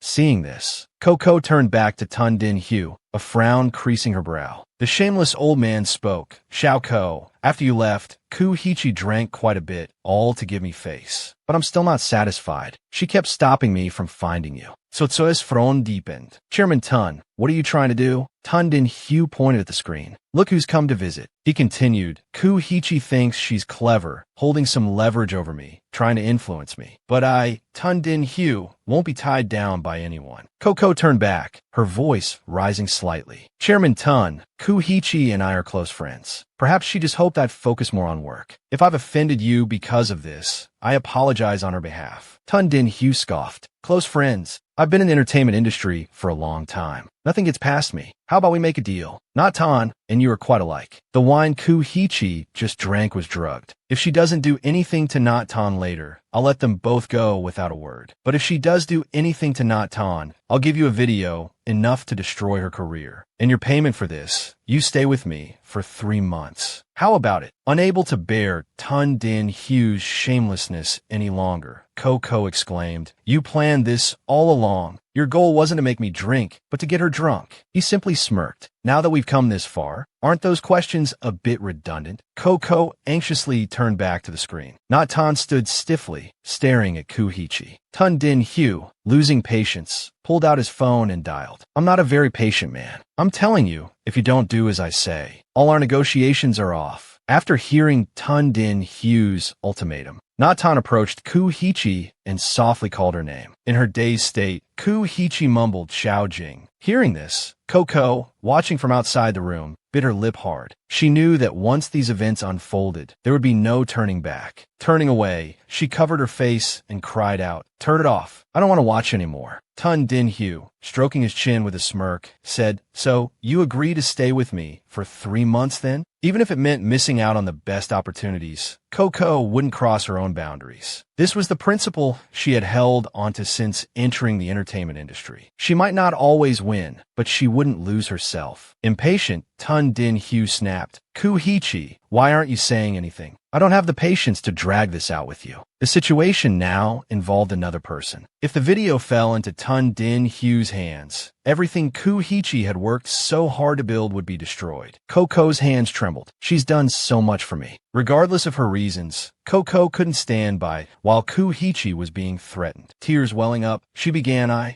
Suddenly, on the screen, Kuhichi's voice rang out, "You're not Xiao Jing." Coco spun around, and Tun Din Hyu stared at the screen in confusion. Kuhichi adjusted her clothes. "Miss Bai," she said clearly, "I understand your situation. You've worked hard. I have a bit of a headache. I'll excuse myself." With that, she decisively left the room. Coco breathed a sigh of relief and looked at Tun Din Hyu. "Chairman Tun, you're a man of your word. You'll keep your promise about this matter, won't you?" Tun Din Hyu, bewildered, muttered, "What did I do wrong? How did Kuhichi manage to turn the tables? Everything seemed foolproof. It's not like she could easily detect anything amiss. And even if she did, she shouldn't have been able to stop it." Coco smiled softly, remembering Kuhichi. "Chairman Tun," she said, "perhaps both of us were fooled by Kuhichi. She's a best actress. The image she projects isn't always the reality." Though displeased, Tun Din Hyu kept his word. "If that was top-tier acting, then I guess I was outplayed this time. You're free to take the film role." The mention of the film reminded Coco of Zhao Lin's words. The major project required Chairman Tun's approval. Still slightly dazed, she looked at him. Tun Din Hyu teased, "Don't want to do it anymore?" Coco quickly waved her hands. No, thank you, Chairman Tun. I'll do it. If you'll excuse me, I have to go." With that, she quickly slipped away. Once outside, she anxiously called Kuhichi. When the call connected, Coco blurted out, "Kuhichi, where are you?" Kuhichi calmly replied, "I'm getting some fresh air by the entrance on the first floor." Coco, blushing, said, "Don't go anywhere. I'm coming to find you." She hung up and happily ran to find her beloved. Moments later, Coco finally found her. "Kuhichi," she called out. Hearing her voice, Kuhichi turned around. Coco looked at her with concern. "The night air is cold. Aren't you afraid of catching a chill dressed like that?" Kuhichi asked, puzzled. "Xiao Jing, what are you doing here at this hour? Have you seen Tun Din Hyu?"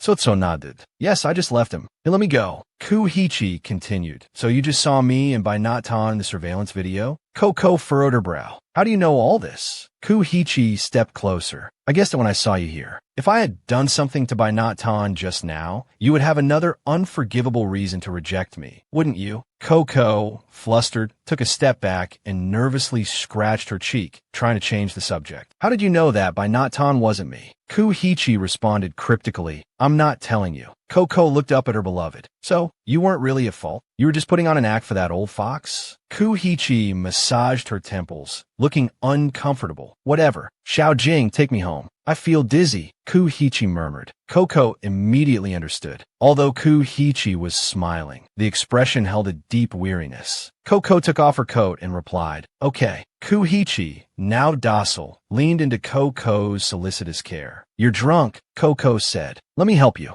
Kuhichi, looking happy, trailed behind Co-Company. The two quickly drove onto the highway, heading home. "Where do you live?" Coco asked, her voice soft as she gripped the steering wheel. "I'll take you home." When she didn't receive a reply, Coco turned around, puzzled. Kuhichi had fallen fast asleep. Coco turned off the music. "Kuhichi," she said, "where do you live?" Kuhichi mumbled sleepily, I don't remember." Coco sighed. Resigned to the situation, and focused on driving. Well, this is just great. Whether Kuhichi's forgetfulness was genuine or feigned, Coco knew it would be difficult to get an answer from her in this state. I'll just have to ask Xiaolin. But Xiaolin's phone was unreachable. Coco stared at her phone in frustration. Even Zhao Lin wasn't answering. She glanced at Kuhichi, then sighed softly. I guess we're going to my place. I can't just leave her sleeping in the car. Exactly what I wanted, Kuhichi thought, a sly look on her face as she watched Coco started the car. They soon arrived back at the apartment. Go take a hot shower and warm up, Coco said. Hearing Coco's voice, Kuhichi opened her eyes sleepily and mumbled, She then stood up, rubbing her eyes. She tossed a pillow onto the floor and stumbled towards the bathroom. She really is drunk, Coco thought. She sighed and rubbed her forehead. Kuhichi was acting so differently than usual, it made Coco want to take care of her. I'll change the sheets for her first. With that thought, Coco happily began preparing the bed, putting on fresh sheets and pillowcases. A few minutes later, a clean and fragrant bed awaited Kuhichi. Coco, slightly tired, wiped the sweat from her brow. Kuhichi, now wearing pajamas that Coco had laid out, emerged from the bathroom. I'm done, she announced. Then let's go to sleep, Coco replied. But you can have the bedroom. I'll sleep on the sofa. Kuhichi looked downcast. Are you afraid of me? She asked. We've slept together before without any problems. Why not now? As Kuhichi spoke, Coco recalled the embarrassing incident from before. You call that without any problems? Coco thought, startled. I wouldn't dare, she stammered, avoiding Kuhichi's gaze. Kuhichi, pressing her advantage, moved closer. If you dare, then sleep with me, she said, sitting down on the bed and taking Coco's hand. I'm a little drunk. I won't do anything to you. She pulled Coco down onto the bed. Coco sat there, looking at Kuhichi, feeling trapped. Kuhichi clearly wasn't giving her a way out. Seeing their shoulders pressed so closely together, Coco thought, well, she did promise. The air between them crackled with a strange tension. Kuhichi noticed the script on the nightstand. She picked it up. Did Xiaolin give you all these scripts? She asked. Coco, startled, replied, yes. Kuhichi turned back to her. Have you decided which one you'll do? Coco answered honestly. I like Han Palace Autumn, and I've decided to recommend it to Xiaolin. Kuhichi flipped through the script. I don't recommend you take this role, she said. Coco, confused, asked why not. Kuhichi explained seriously. The director of this new film is Ha Shui.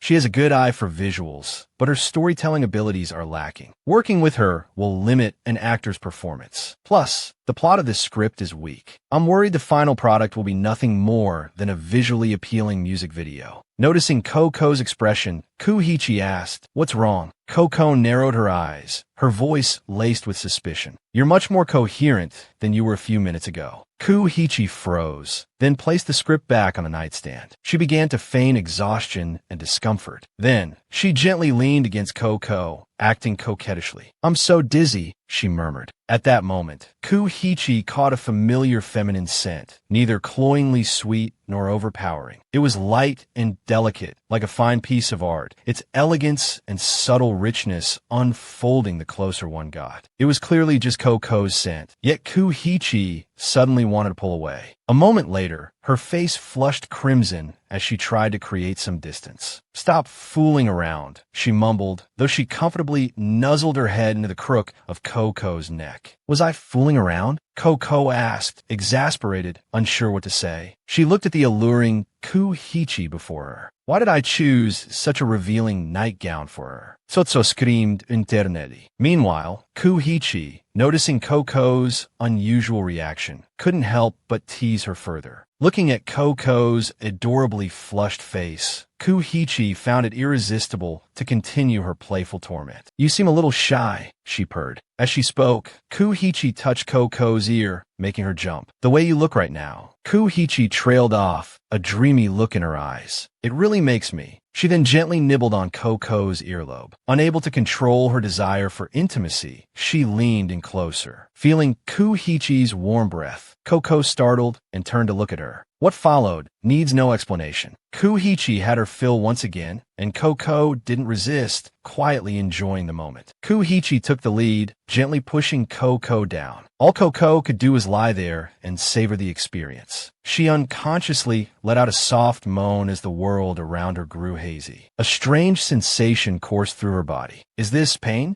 Despite her teasing, Kuhichi's gaze remained gentle and patient, making it impossible for Coco to push her away forcefully. Coco knew that Kuhichi wasn't keeping her promise, but as long as things didn't go too far, she decided to let her have her way. Beneath her, Coco whispered, "You liar." Kuhichi paused, a flicker of surprise in her eyes. "Only you call me that," she murmured. Then, leaning closer, she whispered in Coco's ear, "But I like it when you call me that." "I accept it," she added, before lowering her head to kiss Coco's soft lips. Her slender hand reached behind Coco, searching. Kuhichi abruptly stopped, a hint of dissatisfaction in her eyes. Coco, sensing her discomfort, complained, "Why do you want to both bite and lick? Am I some kind of meat bun?" Kuhichi quickly retrieved the object of her search. In her hand lay a familiar necklace. Kuhichi stared at it, stunned. "Xiao Jing," she said, her voice filled with disbelief. "You have this under your pillow? A necklace?" Coco, still breathless, responded dazedly. Under the pillow? A necklace. Suddenly, she snapped back to reality. "Oh," she sat up abruptly. "Don't look, that's..." But Kuhichi wasn't easily deterred. She held Coco back. "That's what?" she asked. Looking at Coco with affection, she said, "It looks like the necklace I gave you before." Coco stared at the necklace, flustered. "I thought I put it away," she thought. Kuhichi held it closer. "Xiao Jing, I thought you threw it away," she said. Coco avoided her gaze. "All right, I threw it away," she stammered. She remembered the day she went to Kuhichi's company, desperate and heartbroken. She realized then that for Kuhichi, no matter how valuable the jewelry, it was ultimately insignificant. In a fit of pique, she had ripped the necklace off and thrown it away. "Give it to whoever you want," she had thought bitterly, leaving it abandoned in the lobby. But her bravado didn't last long. She had quickly snuck back, looking around furtively before retrieving the necklace. Back in the present, Kuhichi stared at the necklace. "Why is there an identical one?" she asked. Coco panicked internally. "I absolutely can't tell her the truth. It's too embarrassing." Mustering all her acting skills, Coco blurted out, "I've always had an identical one." Kuhichi remained calm. "Is that so?" she asked. Yes, that's right," Coco replied quickly. But inside, she was screaming, "Stop asking. Can we please change the subject? Help!" Kuhichi paused, lost in thought for a moment, then said, "All right then." Hearing this, Coco breathed a sigh of relief, thinking she'd dodged a bullet. But then, suddenly, she was startled. Kuhichi, still immersed in her own world, resumed what she'd been doing a moment before. Coco hadn't quite caught up with Kuhichi's rapid shift in focus. Her restless hand pushed against Kuhichi, feeling the contact on her neck. But Kuhichi wasn't about to let Coco cause any more chaos. She grabbed Coco's hand. Taking advantage of the situation, she pushed Coco down onto the bed. Coco tried to avoid Kuhichi's increasingly rapid breath. Kuhichi pinned Coco down, showering her with kisses and nibbles. Coco's tongue was involuntarily caught in the rhythm of their contact. The warmth felt like it was melting her, her reason becoming a prisoner of the sensation. The kisses deepened. With the last vestiges of her rationality, Coco tremblingly pushed Kuhichi away. "Stop it," she whispered. Kuhichi ignored her plea and leaned down to kiss Coco again. Beneath her, Coco let out a soft, helpless moan. A moment later, Coco, trembling with a mixture of anticipation and nervousness, grasped Kuhichi's shoulders. The touch was both exciting and warming. Her hands moved unconsciously. Then, gently sliding her hands behind Kuhichi's neck, she sighed contentedly. "This feels so good," she thought, silently savoring the waves of pleasure. The light was warm, the atmosphere peaceful. Gradually, Kuhichi began to feel that this intimate embrace wasn't so bad after all. In fact, it seemed that only by leaning against Coco's body could she quell the burning heat within her. Kuhichi continued to diligently pleasure Coco, then softly spoke. "Have you considered what I asked you last time?" Confused, Coco blinked. "What?" she asked. Kuhichi spoke seriously. "Xiao Jing, stay with me." Coco, still hazy, asked again, "What did you say?" Kuhichi silently looked at Coco beneath her. Coco continuously shook her head. Seeing this, Kuhichi couldn't help but fall into deep thought. Even after being kissed like this, she can still shake her head and refuse? Thinking of this, Kuhichi gritted her teeth. Perhaps I was too gentle with her. Although reluctant to bite Koko, she slowly moved closer. There should be some punishment, she thought, and began to nibble on Company. Putting her thought into action, she leaned down and kissed Koko's ear. As Kuhichi's breath flowed into her ear, Koko let out uncomfortable, panting breaths. It felt as if countless venomous insects were seeping into her skin. Koko tilted her head and whimpered, "It tickles, stop it."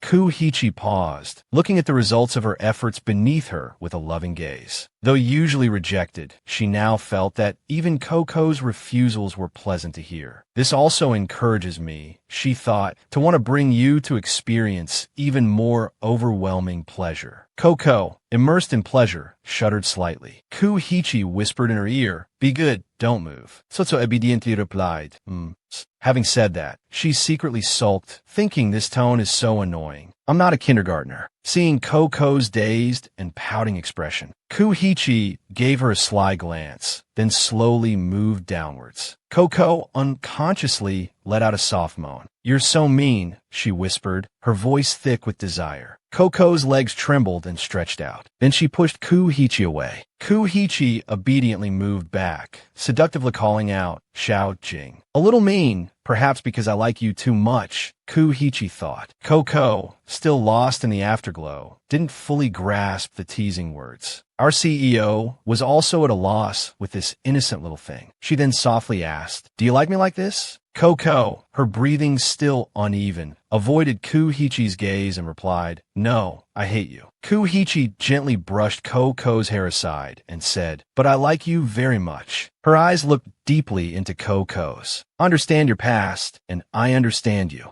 I have faith that I can take good care of you. I'll also try my best to make you happy. Try accepting me, okay?" Hearing these heartfelt words, Koko was moved, staring at Kuhichi in a daze. But then she pushed Kuhichi away and said, "Let me go first." Kuhichi firmly grasped Koko's hand and said resolutely, "No." Koko hesitated and replied, "I don't know why you like me. You look." As she spoke, her expression shifted. Koko's mind flashed back to the times Kuhichi, after receiving awards, would melancholically say how distant Koko seemed. Hearing this now, Koko couldn't help but feel a pang of guilt. Then, Kuhichi kissed the faint red mark on Koko's collarbone, a memento of their earlier passion, and asked teasingly, "Is it still far now?" Koko blushed, silently cursing Kuhichi's manipulative tactics. Kuhichi whispered reassuringly, "I'm not far from you. I like you. There's no closer distance than my heart, which is already with you." Suddenly, Koko reacted sharply, pushing Kuhichi away. "In short, we're incompatible in many ways." She tilted her head sadly. "I'm already 26. At this age, if my career can't be exceptionally successful, then at least I can't let my love life be a mess." Hearing this, Kuhichi moved closer to Company. "Then let's put all that aside. Do you like me even a little bit?" The sudden return to the question made Koko blush even deeper. She then replied that she felt more like they were friends. Having benefited from Kuhichi's affections, and then claiming to be just friends was truly outrageous. Hearing this, Kuhichi couldn't help but frown. "Xiao Jing, is it that as long as you have a way out, you'll find it hard to stay and accept me?" Koko was thinking of a way to escape. In this situation, struggling would only increase her pursuer's interest. She had to appear indifferent to have a better chance of getting away, to save her precious life. She lifted her head, an idea sparking. "I've got it. Little Fox Koko must remain calm." She said, "I want to rest, but if you insist on continuing this, nibbling, then fine. I don't care about these things. Besides, if you think this kind of nibbling can make me accept you, then you're wrong." But these flowery words couldn't fool the predator. The little fox intended to use sincerity to move her, but unfortunately, she was facing a wise predator. Kuhichi, the sugar mommy, sighed in exasperation. The little soul on this side was feeling quite melancholic. She reached out a finger and poked Kuhichi. Kuhichi opened her eyes, looking into Koko's sincere gaze, thinking your reactions. She reached out and caressed Koko's cheek. "Are always much more honest and adorable than your words, but still soft, and endearing enough to accept. Coco was overjoyed. Her strategy seemed to be working. Successfully, of course. She had to let CEO Kuhichi knead those two delicious buns a little. After a while of kneading, Kuhichi couldn't restrain herself. If you say you don't care, then let's be generous and do some things to make you happy, okay? The innocent little fox's mind hadn't caught up yet, confusedly asking, what happy things? If the little one didn't understand, then actions were needed to explain. Kuhichi pounced, nibbling on this smooth and fragrant morsel. Coco, what are you doing? The CEO, feeling a pang of sympathy, lifted her head to reassure her. Nothing, just... At some point, the little one was nestled in her arms, letting Kuhichi play with her face. Just making you happy. Then she buried her head in the crook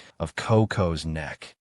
Coco trembled, pushing Kuhichi away. Oh, her whole body felt weak. Her expression was one of discomfort as she silently complained, this damn brat. Coco's limbs were now limp. She bit her lip, trying to suppress any sounds. Do they teach this in acting class? How could she be so good at this? Coco was lost in a haze of pleasure. Kuhichi, just then, lifted her head to look at Coco, thinking with certainty, she likes it. If you hadn't used the word friend to push me away, I wouldn't have gone this far, because I didn't want to pressure you too much. Thinking this, she caressed Coco's slender waist. Then, her hand deftly and gently moved lower. But now, Kuhichi's expression became resolute. Looking at the dazed Coco beneath her, she silently determined, I don't want to give you a way out anymore. She gently stroked Coco's smooth, white skin. I'm willing to stoop to this level because I don't want to hear you use the word friend with me again. I want you to look at me directly. But Coco avoided the contact. It's so hot. How can I refuse her?